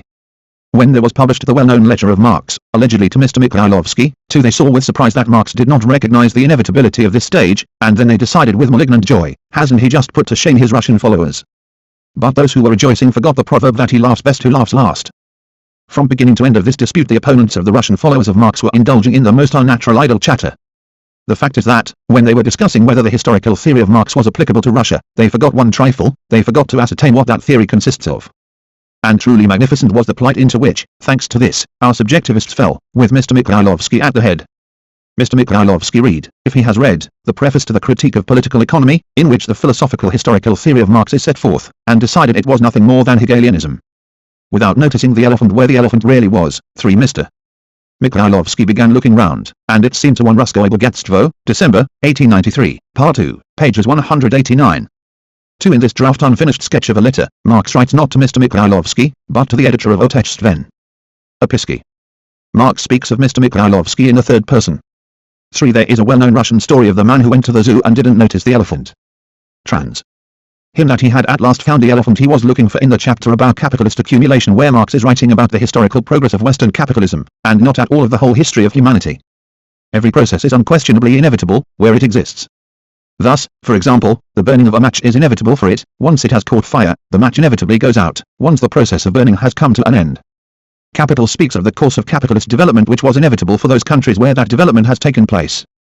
Imagining that in the chapter of Capital just mentioned he has before him an entire historical philosophy, Mr. Mikhailovsky decided that, in the opinion of Marx, capitalist production is inevitable for all countries and for all peoples.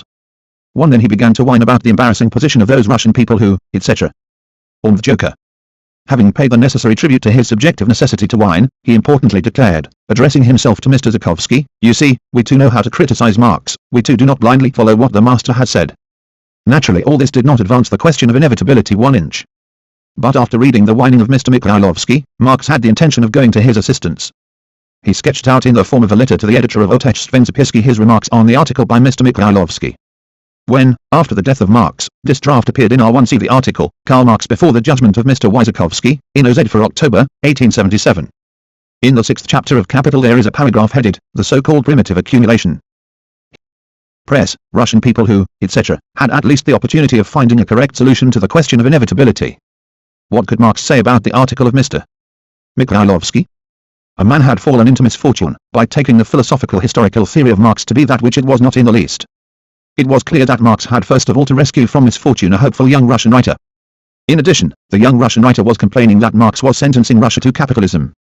He had to show the Russian writer that dialectical materialism doesn't sentence any countries to anything at all, that it doesn't point out a way which is general and inevitable for all nations at all times, that the further development of every given society always depends on the relationship of social forces within it, and that therefore any serious person must, without guessing or whimpering about some fantastic inevitability, first of all study those relations.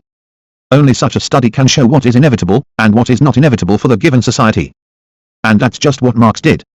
First of all, he revealed the misunderstanding of Mr. Mikhailovsky. The chapter on primitive accumulation does not pretend to do more than trace the path by which, in Western Europe, the capitalist order of economy emerged from the womb of the feudal order of economy. It therefore describes the historic movement which, by divorcing the producers from their means of production, converts them into wage earners, proletarians in the modern sense of the word, while it converts into capitalists those who hold the means of production in possession. In that history, all revolutions are epoch-making which serve as levers for the advancement of the capitalist class in course of formation. But the basis of this whole development is the expropriation of the cultivators. At the end of the chapter, the historic tendency of production is summed up thus. The capitalist property cannot do other than transform itself into social property. At this point I have not furnished any proof, for the good reason that this statement is itself nothing else than a short summary of long developments previously given in the chapters on capitalist production. In order better to clear up the circumstance that Mr.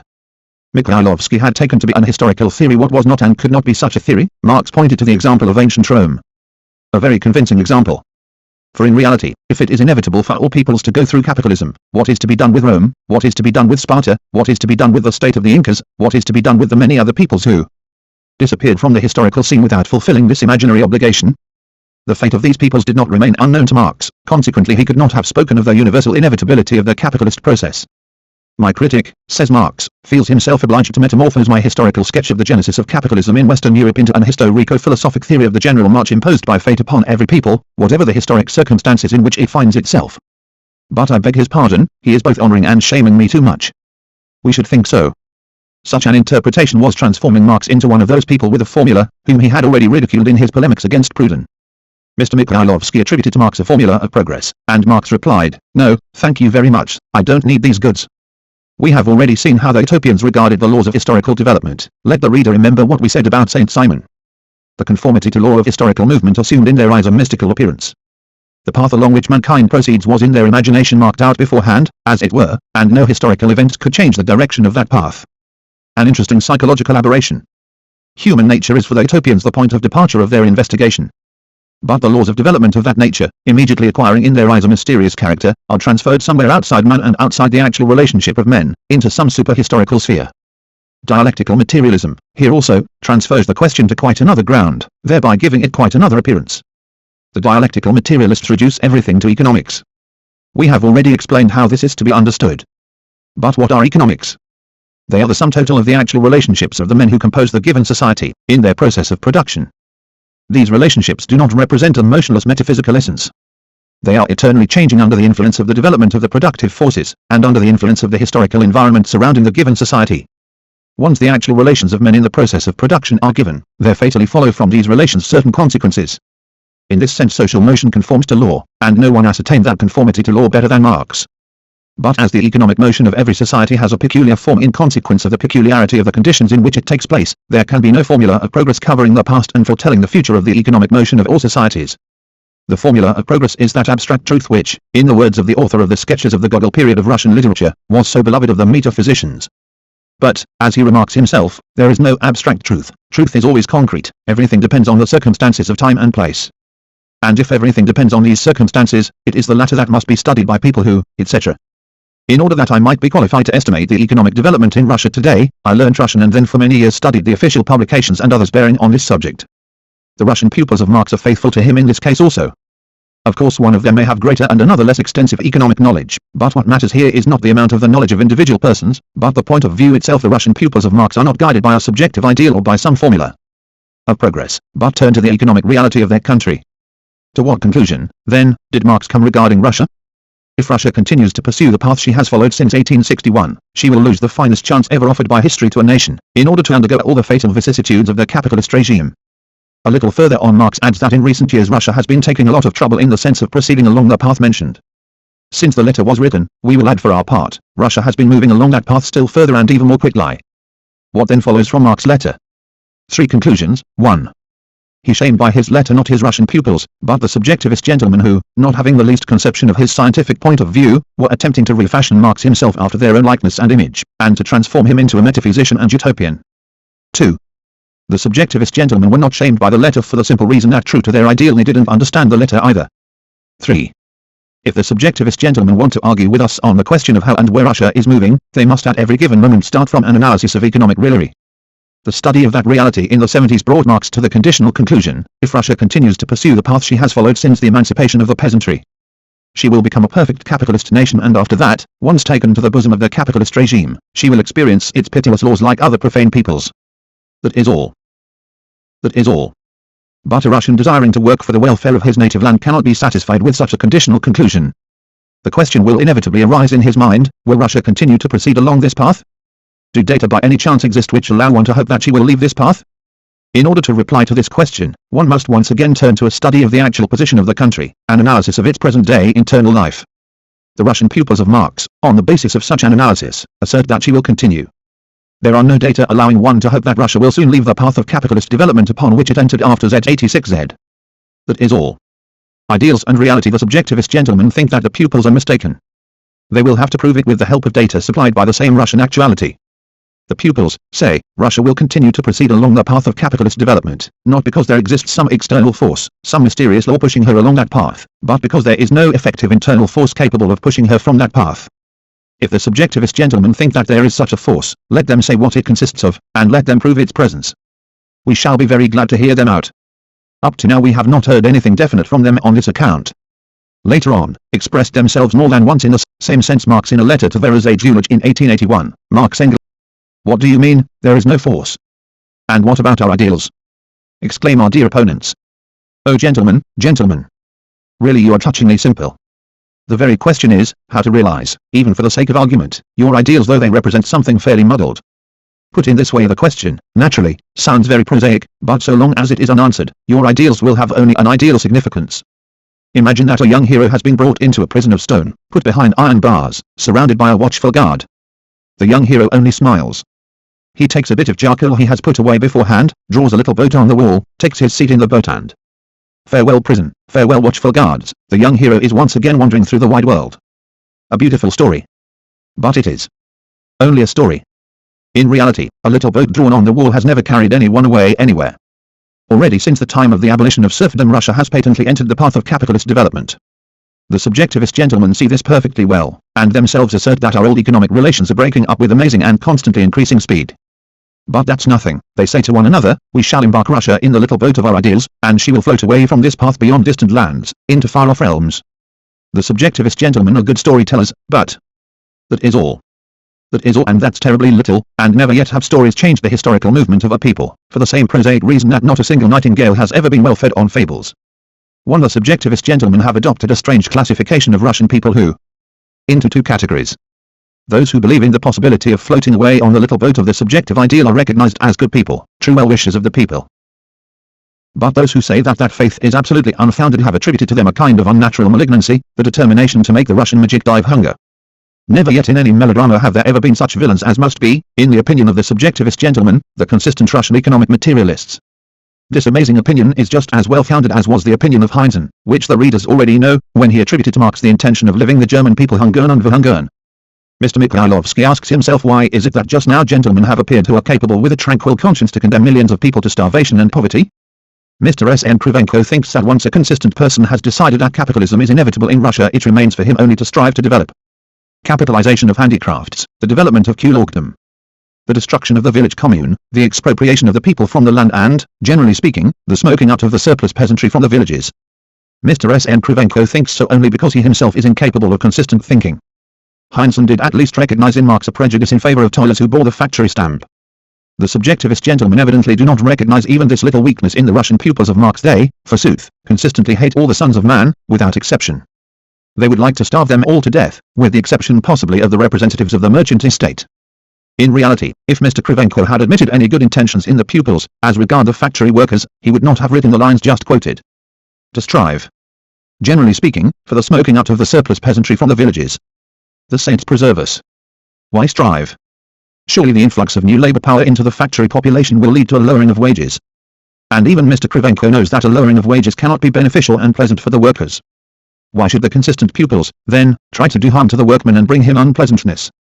Obviously these people are consistent only in the hatred of mankind, they don't even love the factory worker. Or perhaps they do love him, but in their own peculiar way they love him and therefore they try to do him harm, spare the rod and spoil the child. One strange people. Remarkable consistency. To strive for the development of kulturgdom, the destruction of the village commune, the expropriation of the people from the land.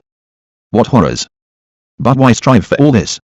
Surely the development of kulakdom and the expropriation of the people from the land may reflect themselves in the lowering of their purchasing power, and the lowering of their purchasing power will lead to a reduction of demand for factory goods, will reduce the demand for labor power, that is, will lower wages. No, the consistent pupils don't love the working man. And is it only the working man? For surely the reduction in the purchasing power of the people will harmfully affect even the interests of the employers who constitute, the subjectivist gentlemen assure us, the object of the pupils' most tender care. No, you can say what you like, but these pupils are really astounding people. To strive for the capitalization of handicrafts. Not to stick at either the buying up of peasant land, or the opening of shops and public houses, or at any other shady occupation. But why should consistent people do all this? Surely they are convinced of the inevitability of the capitalist process. Consequently, if the introduction of public houses were an essential part of that process, there would inevitably appear public houses, which, one must suppose, do not exist at present. It seems to Mr. Kravchenko that shady activity must accelerate the capitalist process. But, we shall say again, if capitalism is inevitable, shadiness will appear of its own accord. Why should the consistent pupils of Marx so strive for it? Here their theory grows silent before the demands of one the Russian popular saying used to be, I love you like my own soul, and I shake you like the pear tree. Trans. Moral feeling, they see that shadiness is inevitable, they adore it for that inevitability, and from all sides they hasten to its assistance, or else maybe that poor inevitable shadiness will not get the upper hand soon enough, without our assistance. Is that it, Mr. Kravchenko? If it is not, then all your arguments about the consistent pupils are worthless. And if it is, then your personal consistency and your own capacity of cognition are worthless. Take whatever you like, even though it be the capitalization of handicrafts. It represents a twofold process. There appear first of all people who accumulate in their hands the means of production, and secondly people who make use of these means of production for a certain payment. Let us suppose that shadiness is the distinguishing feature of persons of the first category. Surely those who work for them for hire may, it might seem, escape that phase of moral development.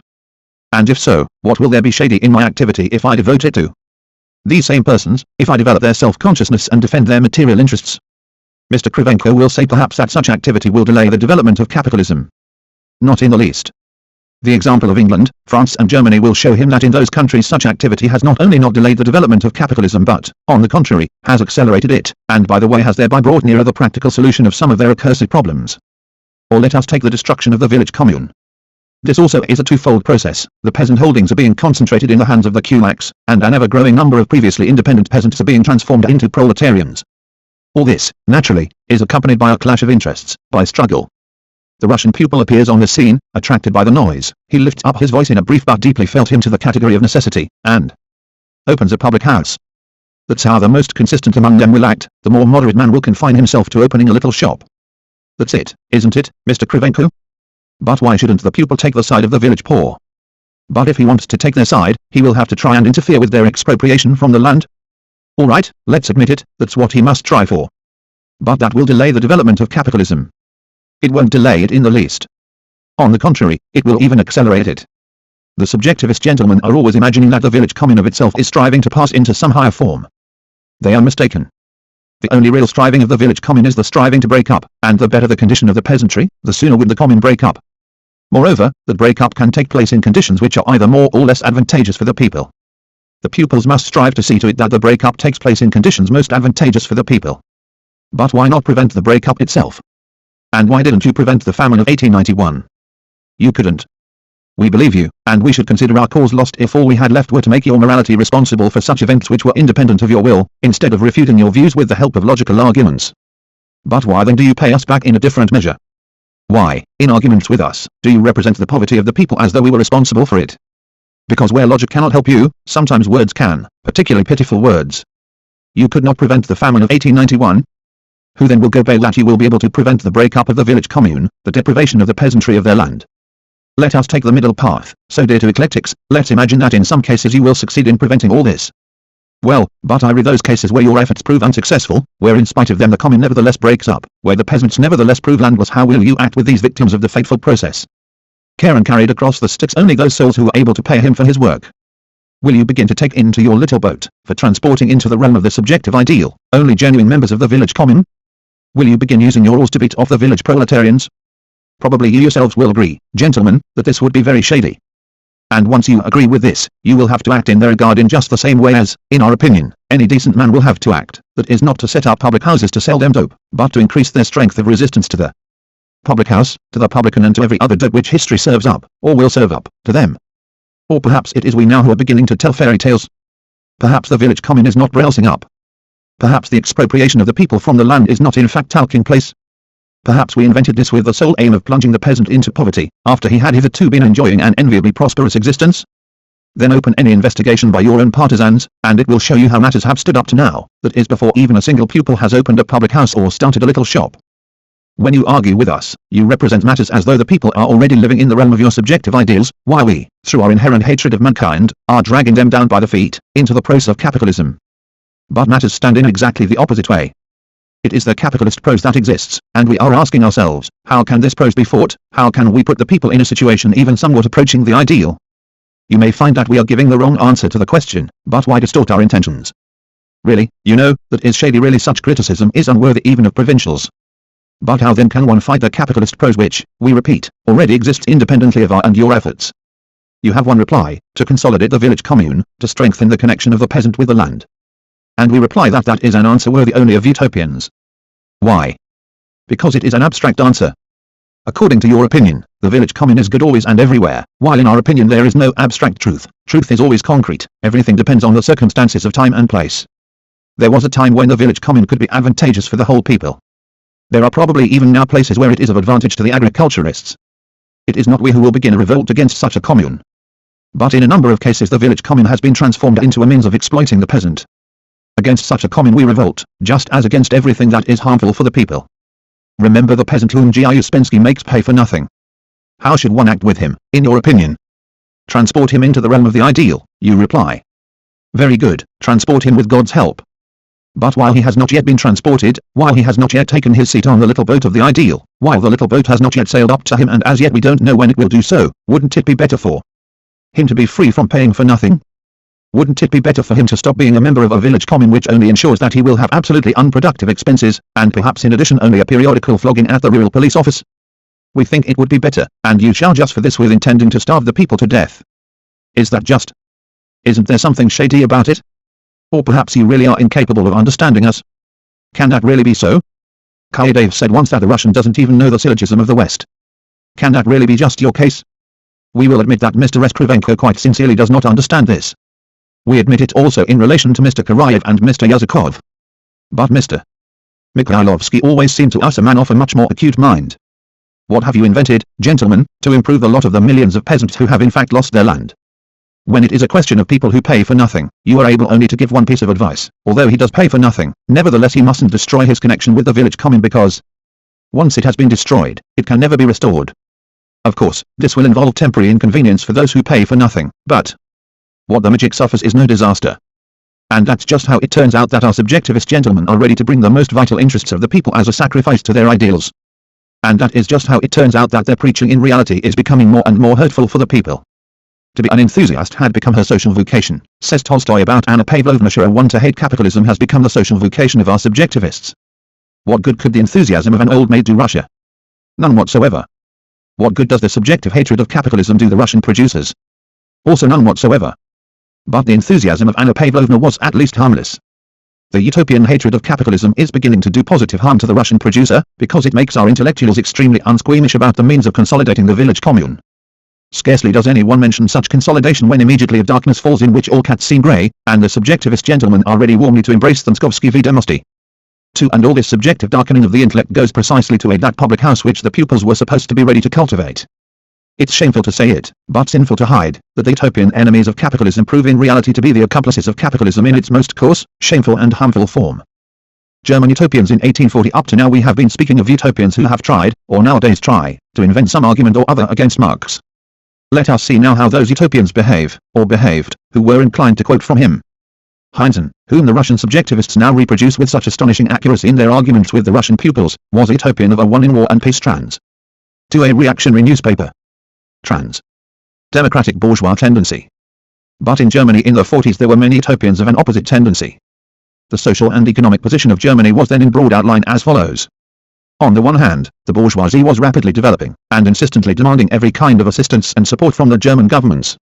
The well-known Zollverein, customs union, was entirely the result of its work, and agitation in favor of it was carried on not only with the help of petitions, but also by means of more or less scientific research. Let us recall the name of Friedrich List. On the other hand, the destruction of the old economic foundations had left the German people defenseless in relation to capitalism. The peasants and handicraftsmen were already sufficiently involved in the process of capitalist advance to experience on themselves all its disadvantageous sides, which make themselves felt with particular force in transitional periods. But the working mass was at that time still little capable of resistance.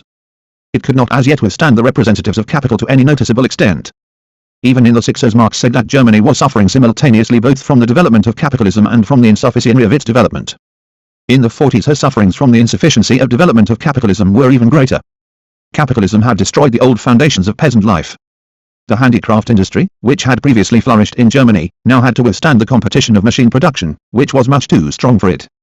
The handicraftsmen grew poorer, falling every year more and more into helpless dependence on the merchants. And at the same time the peasants had to discharge a long series of such services, in relation to the landlords and the state, as might perhaps have been bearable in previous days, but in the 40s became all the more oppressive because they less and less corresponded to the actual conditions of peasant life. The poverty of the peasantry reached astounding dimensions. The kulak became the complete master of the village. The peasant grain was frequently bought by him while it was still not yet reaped. Begging had become a kind of seasonal occupation. Investigators at that time pointed out village communities in which, out of several thousand families, only a few hundred were not engaged in begging. In other places a thing almost incredible, but placed on record at the time by the German press, the peasants fed on carrion. Leaving their villages, they could not find sufficient employment in the industrial centers, and the press pointed out the growing leaven employment and the increasing emigration which it was producing. Here is how one of the most advanced organs of the time describes the position of the working mass: 100,000 spinners in the Ravensburg district, and in other places of the German fatherland, can no longer live by their own labor, and can no longer find an outlet for their manufacture. It was a question chiefly of handicraftsmen. They seek work and bread, without finding one or the other, because it is difficult if not impossible for them to find employment outside spinning. There exists a vast competition among the workers for the most miserable wage. 1. The morality of the people was undoubtedly declining. The destruction of old economic relations was paralleled by the shattering of old moral notions. The newspapers and journals of that time were filled with complaints of drunkenness among the workers, of sexual dissoluteness in their midst, of luxury and extravagance which developed among them, side by side with the decrease in their wages. There were no signs as yet in the German workmen of a new morality, that morality which began rapidly to develop later, on the basis of the new movement of emancipation aroused by the very development of capitalism. The mass movement for emancipation was not even beginning at that time. The dull discontent of the mass made itself felt from time to time only in hopeless strikes and aimless revolts, in the senseless destruction of machines. But already the sparks of consciousness were beginning to fall into the heads of the German workmen. Books which had represented an unnecessary luxury under the old order became an article of necessity in the one der Gesellschaftsspiegel, Vol. I, pages 78. A letter from Westphalia. New conditions. A passion for reading began to take possession of the workers. Such was the state of affairs with which the right-thinking portion of the German intellectuals, der Gebildeten as they said then, had to reckon. What was to be done? How could the people be helped? By eliminating capitalism, replied the intellectuals. The works of Marx and Engels which appeared at that time were joyfully accepted by part of the German intellectuals as constituting a number of new scientific arguments in favor of the necessity of eliminating capitalism. While the liberal politicians have with new strength begun to sound Liszt's trumpet of the protective tariff, trying to assure us that they are worrying about an expansion of industry mainly in the interests of the working class, while their opponents, the enthusiasts of free trade, have been trying to prove that England has become the flourishing and classical country of trade and industry not at all in consequence of protection. The excellent book of Engels on the position of the working class in England has made a most timely appearance, and has destroyed the last illusions. All have recognized that this book constitutes one of the most remarkable works of modern times. By a number of irrefutable proofs it has shown into what an abyss that society hurries to fall, which makes its motive principle personal greed, the free competition of private employers, for whom money is their god. 1. And so capitalism must be eliminated, or else Germany will fall into that abyss at the bottom of which England is already lying. This has been proved by Engels. And who will eliminate capitalism? The intellectuals, die Gebildeten. The peculiarity of Germany, in the words of one of these Gebildeten, was precisely that it was the German intellectuals who were called upon to eliminate capitalism in her, while in the West, in den Westlichen Ländern, it is more the workmen who are fighting it. 21 Ibid. Pages 36. Noti. En Unkriegten. 2. See the article by Hess in the same volume of the same review, pages 1 et seq. See also Neanderthalen, Herausgegeben von Karl Greyen, Darmstadt, 1845, pages 220. In Germany, as opposed to France, it is the educated minority which engages in the struggle with capitalism and ensures victory over it. But how will the German intellectuals eliminate capitalism? By organizing production, organization der Arbeit. And what must the intellectuals do to organize production?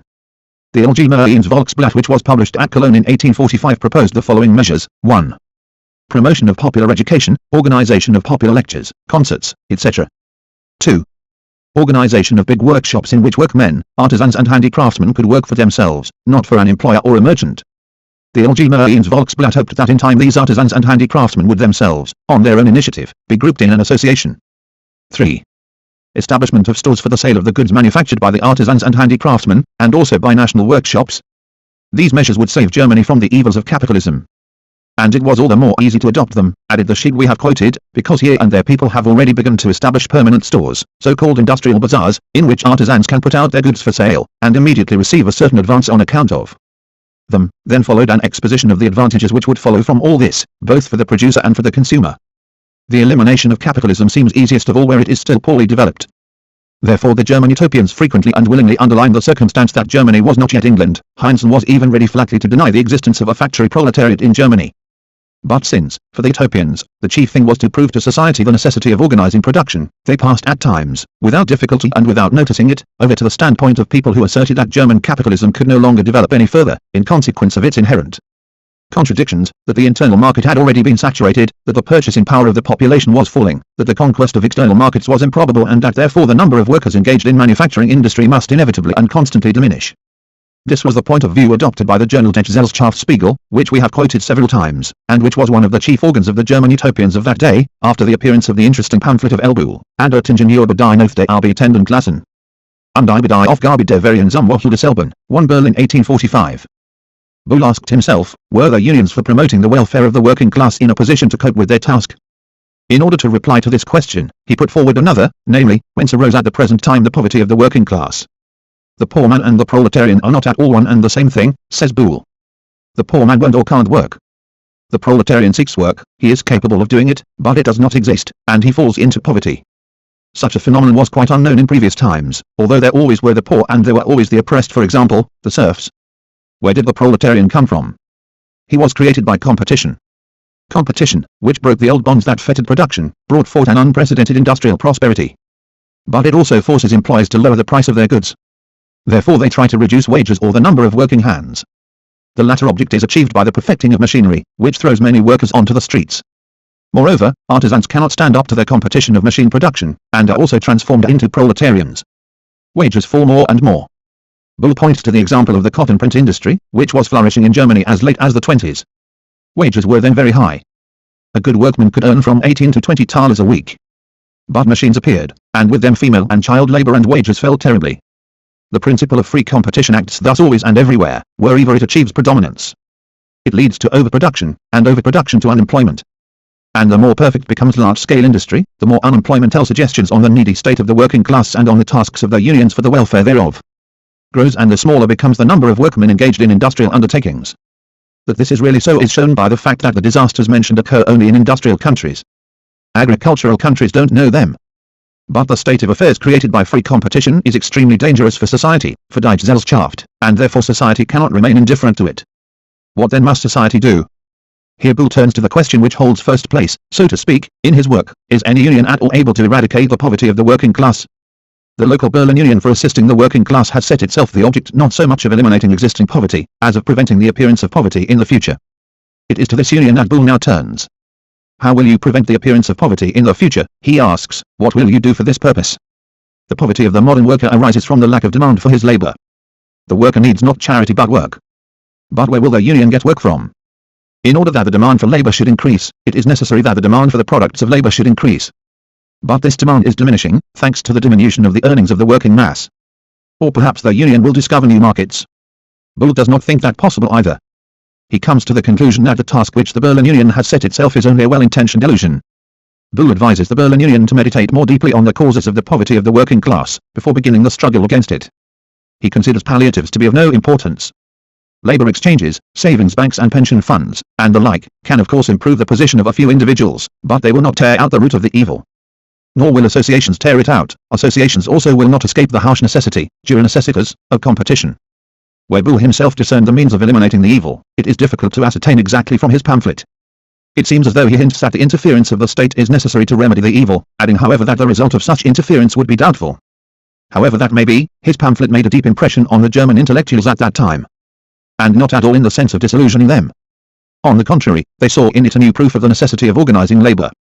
Here is what the journal Der Gesellschaftsspiegel wrote of Buhl's pamphlet. The well-known Berlin writer Buhl has published a work entitled And Oettingen etc. He thinks, and we share his opinion, that the miseries of the working class follow from the excess of productive forces. That excess is the consequence of free competition and of the latest discoveries and inventions in physics and mechanics. That a return to guilds and corporations would be just as harmful as impeding discoveries and inventions. That therefore in existing social conditions, the italics are those of the writer of the review, there are no effective means of helping the workmen. Assuming that present-day egotistical private enterprise relations remain unchanged, one must agree with Boole that no union will be in a position to abolish the existing poverty. But such an assumption is not at all necessary. On the contrary, there could arise and already do arise unions, the aim of which is to eliminate by peaceful means the above-mentioned egotistical basis of our society. All that is necessary is that the government should not render the activity of such unions more difficult. It is clear that the reviewer had not understood, or had not wished to understand, Boole's idea, but this is not important for us. We turn to Germany only in order, with the help of the lessons provided by her history, better to understand certain intellectual tendencies in present-day Russia. And in this sense the movement of the German intellectuals of the 40s comprises much that is instructive for us. In the first place, the line of argument of Boole reminds us of the line of argument of Mr. N. Both one and the other begin by pointing to the development of the productive forces as the reason for the decline in the demand for labor, and consequently for the relative reduction of the number of workers. Both one and the other speak of the saturation of the internal market, and of the necessity arising therefrom of a further diminution in the demand for labor power. Boole did not admit, apparently, the possibility that the Germans might conquer foreign markets. Mr. N. resolutely refuses to recognize this possibility as regards the Russian manufacturers.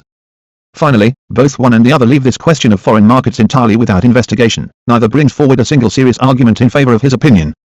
Boole makes no obvious conclusion from his investigation, except that one must meditate more deeply on the position of the working class before helping it. Mr. N. comes to the conclusion that our society is faced with, true, a difficult but not an insoluble task, that of organizing our national production.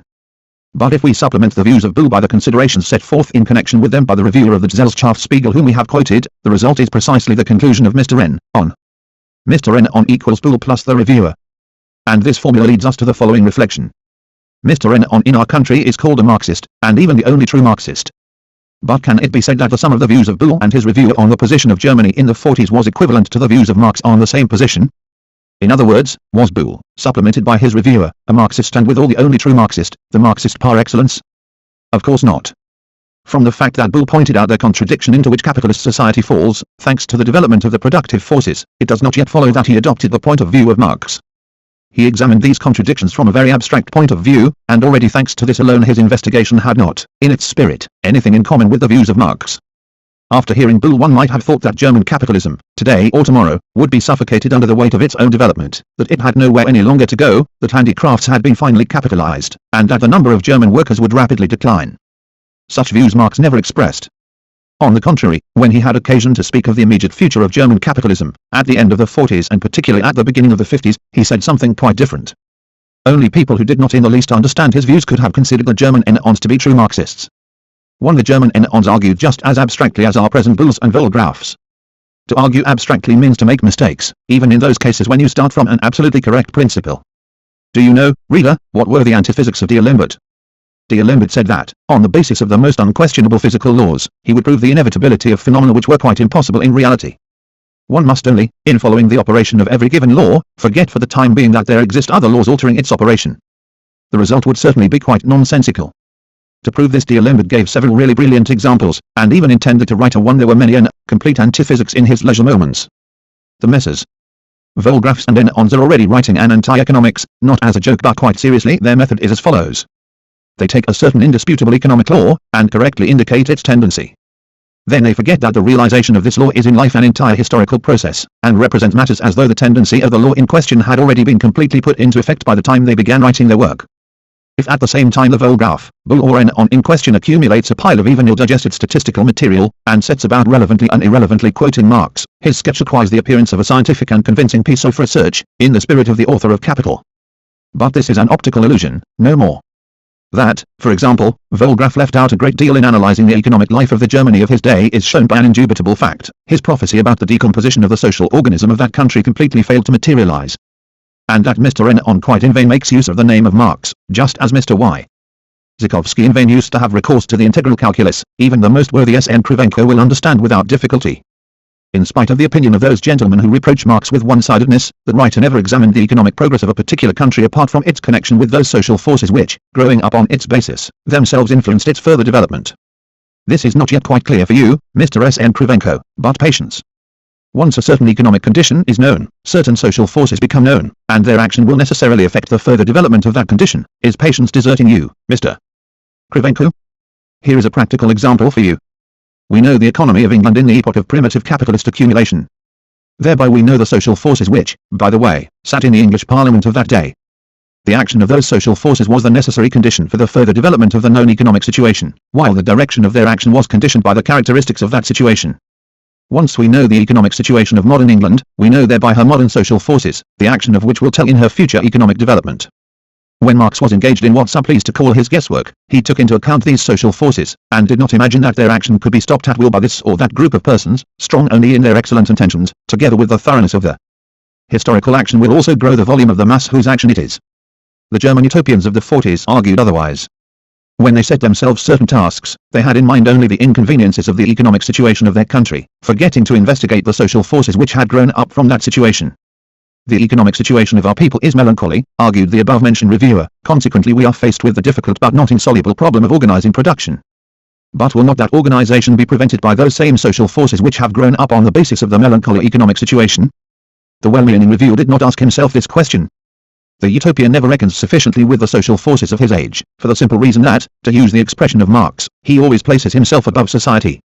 And for the same reason, again to use the expression of Marx, all the calculations of the utopian prove to be made without reckoning with his host, and all his criticism is no more than complete absence of criticism, incapacity critically to glance at the reality around him. The organization of production in a particular country could arise only as a result of the operation of those social forces which existed in that country. What is necessary for the organization of production?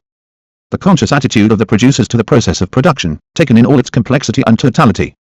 Where there is no such conscious attitude as yet, only those people can put forward the idea of organizing production, as the immediate task of society, who remain incorrigible utopians all their lives, even though they should repeat the name of Marx 5 million times with the greatest respect. What does Mr. Renan say about the consciousness of the producers in his notorious book? Absolutely nothing. He pins his hope to the consciousness of society. If after this he can and must be recognized as a true Marxist, we see no reason why one should not recognize Mr. Krivenko as being the only true Hegelian of our age, the Hegelian par excellence. But it is time to conclude. What results have we achieved by our use of the comparative historical method? If I am not mistaken, they are the following. 1. The conviction of Heinzen and his adherents that Marx was condemned by his own views to inaction in Germany proved to be nonsense. Equally nonsense will also prove the conviction of Mr. Mikhailovsky that the persons who nowadays, in Russia, hold the views of Marx cannot bring any benefit to the Russian people, but on the contrary must injure it. 2. The views of the Bulls and Volgraphs on the economic situation of Germany at that time proved to be narrow, one-sided and mistaken because of their abstract character. There is ground for fear that the further economic history of Russia will display the same defects in the views of Mr. Renan. 3. The people who in Germany of the 40s made their immediate task the organization of production were utopians. Similar utopians are the people who talk about organizing production in present-day Russia. 4. History has swept away the illusions of the German utopians of the 40s. There is every justification for thinking that the same fate will overtake the illusions of our Russian utopians. Capitalism laughed at the first. With pain in our heart, we foresee that it will laugh at the second as well. But did these illusions really bring no benefit to the German people? In the economic sense, absolutely none, or, if you require a more exact expression, almost none. All these bazaars for selling handicraft goods, and all these attempts to create producers' associations, scarcely eased the position of even 100 German producers. But they promoted the awakening of the self-consciousness of those producers, and thereby did them a great deal of good. The same benefit, but also directly, not by roundabout means, was conferred by the educational activity of the German intellectuals, their schools, people's reading rooms, etc. The consequences of capitalist development which were harmful for the German people could be, at every particular moment, weakened or eliminated only to the extent to which the self-consciousness of the German producers developed. Marx understood this better than the utopians, and therefore his activity proved more beneficial for the German people. The same, undoubtedly, will be the case in Russia too. No later than in the October number of Ruskoe Bogatstvo for 1894, Mr. S. N. Krivenko worries as we say about the organization of Russian production. Mr. Krivenko will eliminate nothing and make no one happy by these worries. His worries are clumsy, awkward, barren, but if they, in spite of all these negative qualities, awaken the self-consciousness of even one producer, they will prove beneficial, and then it will turn out that Mr. Krivenko has lived on this earth not only in order to make mistakes in logic, or to give wrong translations of extracts from articles which he found unsympathetic, and which were written in a foreign language. It will be possible in our country too, to fight against the harmful consequences of our capitalism only to the extent that there develops the self-consciousness of the producer. And from these words of us the subjectivist gentleman can see that we are not at all crude materialists. If we are narrow, it is only in one sense, that we set before ourselves, first and foremost, a perfectly idealistic aim. and now until we meet again, gentlemen opponents. We taste beforehand all that greatest of pleasures which your objections will bring us. Only, gentlemen, do keep an eye on Mr. Krivenko. Even though he doesn't write badly, and at any rate does so with feeling, yet to put two and two together that has not been vouchsafed him. One that is the class consciousness of the worker. Trans. Appendix, once again Mr. Mikhailovsky, once more the triad. In the October number of Ruskoe Bogatstvo, Mr. Mikhailovsky, replying to Mr. Pistrov, again has made some observations on the philosophy of Hegel and on economic materialism. According to him, the materialist conception of history and economic materialism are not one and the same thing. The economic materialists draw everything from economics. Well, but if I seek the root or foundation not only of the legal and political institutions, of the philosophical and other views of society, but also of its economic structure, in the racial or tribal peculiarities of its members, in the proportions of the longitudinal and transverse diameters of their skulls, in the character of their facial angle, in the size and inclination of their jaws, in the size of their thorax, the strength of their muscles, etc. or, on the other hand, in purely geographical factors in the island position of England, in the steppe character of part of Asia, in the mountainous character of Switzerland, in the freezing of rivers in the north, etc. Will not this be the materialist conception of history? It is clear that economic materialism, as an historical theory, is only a particular case of the materialist conception of history. One Montesquieu was inclined to explain the historical fate of peoples by purely geographical factors. To the extent that he consistently upheld these factors, he was undoubtedly a materialist. Modern dialectical materialism does not ignore, as we have seen, the influence of geographical environment on the development of society. It only ascertains better in what way geographical factors influence social man. It shows that the geographical environment ensures to men a greater or lesser possibility of developing their productive forces, and thereby pushes them, more energetically or less, along the path of historical progress. Montesquieu 1 Ruskoe Bogatstvo, October, 1894, Part 2, pages 50. Argued thus, a certain geographical environment determines certain physical and psychical qualities of men, and these qualities bring in their train this or that structure of society. Dialectical materialism reveals that such an argument is unsatisfactory, and that the influence of geographical environment shows itself first of all, and in the strongest degree, in the character of social relations, which in their turn influence the views of men, their customs and even their physical development infinitely more strongly than, for example, climate. Modern geographical science, let us again recall the book of Mechnikov and its foreword by Elisee Ridus, fully agrees in this respect with dialectical materialism. This materialism is, of course, a particular case of the materialist view of history. But it explains it more fully, more universally, than could those other particular cases. Dialectical materialism is the highest development of the materialist conception of history. Holbach said that the historical fate of peoples is sometimes determined for a whole century ahead by the motion of an atom which has begun to play tricks in the brain of social man. This was also a materialist view of history. But it gave no help in the sense of explaining historical phenomena. Modern dialectical materialism is incomparably more fruitful in this respect. It is of course a particular case of the materialist view of history, but precisely that particular case which alone corresponds to the modern condition of science. The impotence of Holbach's materialism showed itself in the return of its supporters to idealism. Opinions govern the world. Dialectical materialism now drives idealism from its last positions. Mr. Mikhailovsky imagines that only that man would be a consistent materialist who began to explain all phenomena with the help of molecular mechanics. Modern dialectical materialism cannot discover the mechanical explanation of history. In this, if you like, consists its weakness. But is modern biology able to give a mechanical explanation of the origin and development of species? It is not. That is its weakness. The genius of whom Laplace dreamed would have been, of course, above such weakness. But we simply don't know when that genius will appear, and we satisfy ourselves with such explanations of phenomena as best correspond to the science of our age. Such is our particular case. Dialectical materialism says that it is not the consciousness of men which determines their being, but on the contrary their being which determines their consciousness. That it is not in the philosophy but in the economy of a particular society that one must seek the key to understanding its particular condition. Mr. Mikhailovsky makes several remarks on this subject. One of them reads as follows. In the negative halves of the basic formula of the materialist sociologist there is contained a protest or a reaction not against philosophy in general, but evidently against that of Hegel. It is to the latter that belongs the explanation of being from consciousness. The founders of economic materialism are Hegelians and, in that capacity, insist so stubbornly not out of philosophy, not out of consciousness, that they cannot, and do not even attempt to, burst out of the circle of Hegelian thought. When we read these lines we thought that here our author, like Mr. Karayev, was feeling his way to the synthesis. Of course, we said to ourselves, the synthesis of Mr. Mikhailovsky will be a little higher than the synthesis of Mr. Karayev. Mr. Mikhailovsky will not confine himself to repeating that thought of the deacon in G. I. Uspensky's tale The Incurable, that the spirit is a thing apart, and that, as matter has various spices for its benefit, so equally has the spirit. Still, even Mr. Mikhailov Ky will not refrain from synthesis. Hegel is the thesis, economic materialism is the antithesis, and the eclecticism of the modern Russian subjectivists is the synthesis. How could one resist such a triad? And then we began to remember what was the real relationship between the historical theory of Marx and the philosophy of Hegel. First of all, we note that in Hegel historical movement is not at all explained by the views of men or by their one-ibid, pages 51-2. Philosophy. It was the French materialists of the 18th century who explained history by the views, the opinions of men. Hegel ridiculed such an explanation. Of course, he said, reason rules in history, but then it also rules the movement of the heavenly bodies, and are the heavenly bodies conscious of their movement? The historical development of mankind is reasonable in the sense that it is in conformity to law.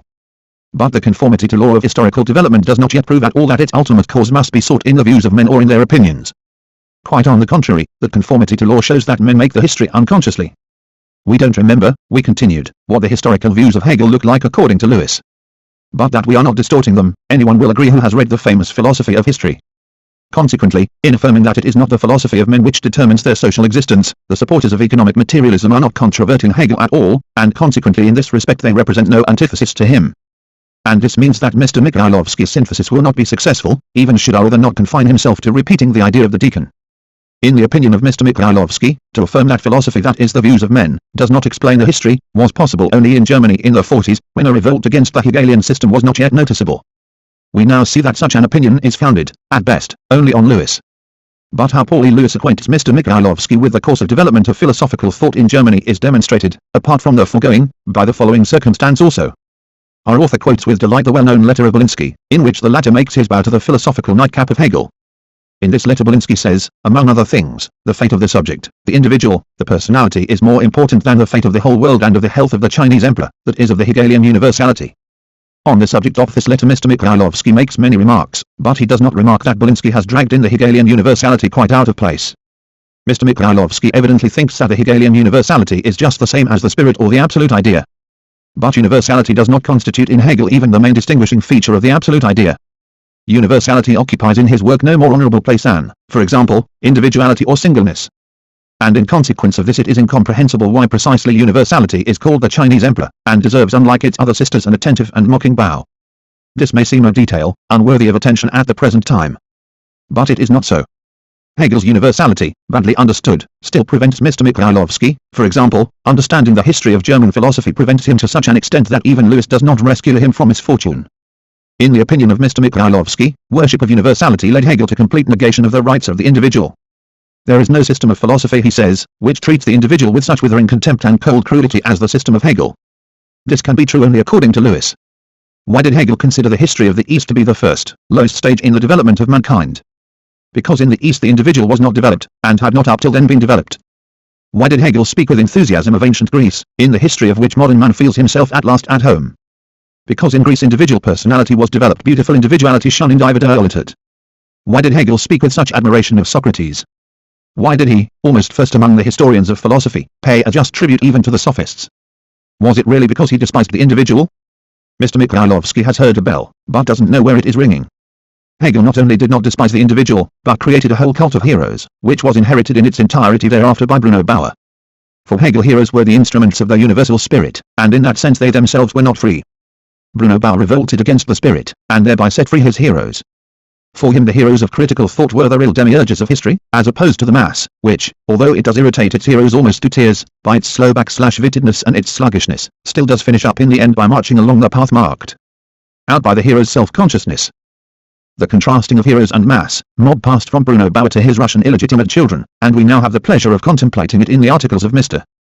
Mikhailovsky. Mr. Mikhailovsky does not remember his philosophical relations, that is not praiseworthy. And so we have suddenly received the elements of a new synthesis. The Hegelian cult of heroes, serving the universal spirit, is the thesis. The Bauer cult of heroes of critical thought, guided only by their self-consciousness, is the antithesis. Finally, the theory of Marx, which reconciles both extremes, eliminating the universal spirit and explaining the origin of the hero's self-consciousness by the development of environment, is the synthesis. Our opponents, so partial to synthesis, must remember that the theory of Marx was not at all the first direct reaction against Hegel, that first reaction and superficial on account of its one-sidedness was constituted in Germany by the views of Feuerbach and particularly of Bruno Bauer, with whom our subjectivists should long ago have acknowledged their kinship. Not a few other incongruities have also been piled up by Mr. Mikhailovsky about Hegel and about Marx in his article against Mr. Pistrov. One space does not permit us to enumerate them here. We will confine ourselves to offering our readers the following interesting problem. 1. P. Pistrov. a legal Marxist in the Goss, that is a middle-class intellectual who attempted to make use of the working-class movement against Saddam in the interests of the capitalist class. By 1899 he had broken with the revolutionary Marxists, and went over to the liberals, ultimately helping to found the Cadet Party. After the 1905 revolution became a reactionary nationalist, and during the intervention against Soviet Russia supported the white generals Denikin and Rangel Trans. We know Mr. Mikhailovsky. We know his complete ignorance of Hegel. We know his complete incomprehension of Marx. We know his irresistible striving to discuss Hegel, Marx and their mutual relations. The problem is, how many more mistakes will Mr. Mikhailovsky make thanks to his striving? But it is hardly likely that anyone will succeed in solving this problem. It is an equation with too many unknowns. There is only one means of replacing unknown magnitudes in it by definite magnitudes. It is to read the articles of Mr. Mikhailovsky carefully and notice his mistakes. True, that is a far from joyful or easy task. There will be very many mistakes, if only Mr. Mikhailovsky does not get rid of his bad habit of discussing philosophy without consulting beforehand people who know more about it than he does. We shall not deal here with the attacks made by Mr. Mikhailovsky on Mr. Pistrov. To the extent that it is a question of these attacks, Mr. Mikhailovsky now belongs to the author of critical remarks on the question of the economic development of Russia, and we do not wish to aspire to the property of another. However, Mr. P. Strov will perhaps forgive us if we permit ourselves to make two small observations.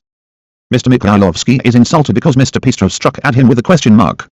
He is so insulted that, not confining himself to pointing out faults of style in the language of Mr. Strov, he accuses him of being non-Russian, and even recalls the story of two Germans who corrected each other's bad Russian by still greater faults in Russian. Why did Mr. Strov, however, raise his hand, armed with a question mark, against Mr. Mikhailovsky? It was because of his words, the modern economic order in Europe began to come into existence at a time when the science which manages this sphere of phenomena was not yet in existence, etc. The question mark accompanies the word manages. Mr. Mikhailovsky says, in German that may not perhaps sound well, how biting, in German. But in Russian, I assure you, Mr. Strov, it arouses no question in anyone, and requires no question mark. The writer of these lines bears a purely Russian name, and possesses just as much of the Russian soul as Mr. Mikhailovsky. The most sarcastic critic will not venture to call him a German, and nevertheless the word manages arouses a question in him. He asks himself, if one can say that science manages a certain sphere of phenomena, could not one after this promote the technical art to be chiefs of particular units? Could not one say, for example, the art of assaying commands alloys? In our opinion, this would be awkward. It would give the art too military an appearance, in just the same way as the word manages gives science the appearance of a bureaucrat. Consequently, Mr. Mikhailovsky is wrong. Mr. Mikhailovsky in his article raised an amusing outcry about the words of Mr. Strov. No, let us recognize our lack of culture and go into training by capitalism. Mr. Mikhailovsky wants to represent affairs as though these words meant, let us hand over the producer as a victim to the exploiter. It will be easy for Mr. Pistrov to demonstrate the vanity of Mr. Mikhailovsky's efforts, and it will probably be seen now by anyone who has carefully read the critical remarks. But Mr. Strov nevertheless did express himself very carelessly, one whereby he probably led into temptation many simpletons and rejoiced the heart of some acrobats. Signs forward, we shall say to Mr. Strov, and we shall remind the acrobatic gentry how Belinsky, at the very end of his life, when he had long ago said goodbye to universality, expressed the idea in one of his letters that the cultural future of Russia will only ensure the existence of the bourgeoisie. In Belinsky this was also a very clumsy threat. But what was his clumsiness aroused by? Generous fascination by the West. It is the same fascination that brought about, we are convinced, the awkwardness of Mr. Strov. It is permissible to make a noise on the subject of that clumsiness only for those who have no reply, for example, to his economic arguments. Mr. Krivenko also has declared war on Mr. Pistrov. He has his own cause of offense. He wrongly translated an extract from a German article by Mr. Pistrov, and one Lenin took a much sharper view of Strov's expression, which he judged to be far from accidental. Events proved him to be right. Trans. The latter has exposed him. Mr. Krivenko justifies himself, and tries to show that the translation is almost correct. But his self-justifications are not successful, and he still remains guilty of distorting the words of his opponent. But you can't ask too much of Mr. Krivenko, in view of his undoubted resemblance to a certain bird, of whom it has been said, once Iran, that heavenly bird, its voice in singing is loudly heard. When the Lord's praise it sings, to forget its own self it begins. When Mr. Krivenko is shaming the pupils, to forget his own self he begins. Why can't you let him alone, Mr. Strov? 1. This translation endeavors to preserve the meter as well as the sense of the Russian doggerel.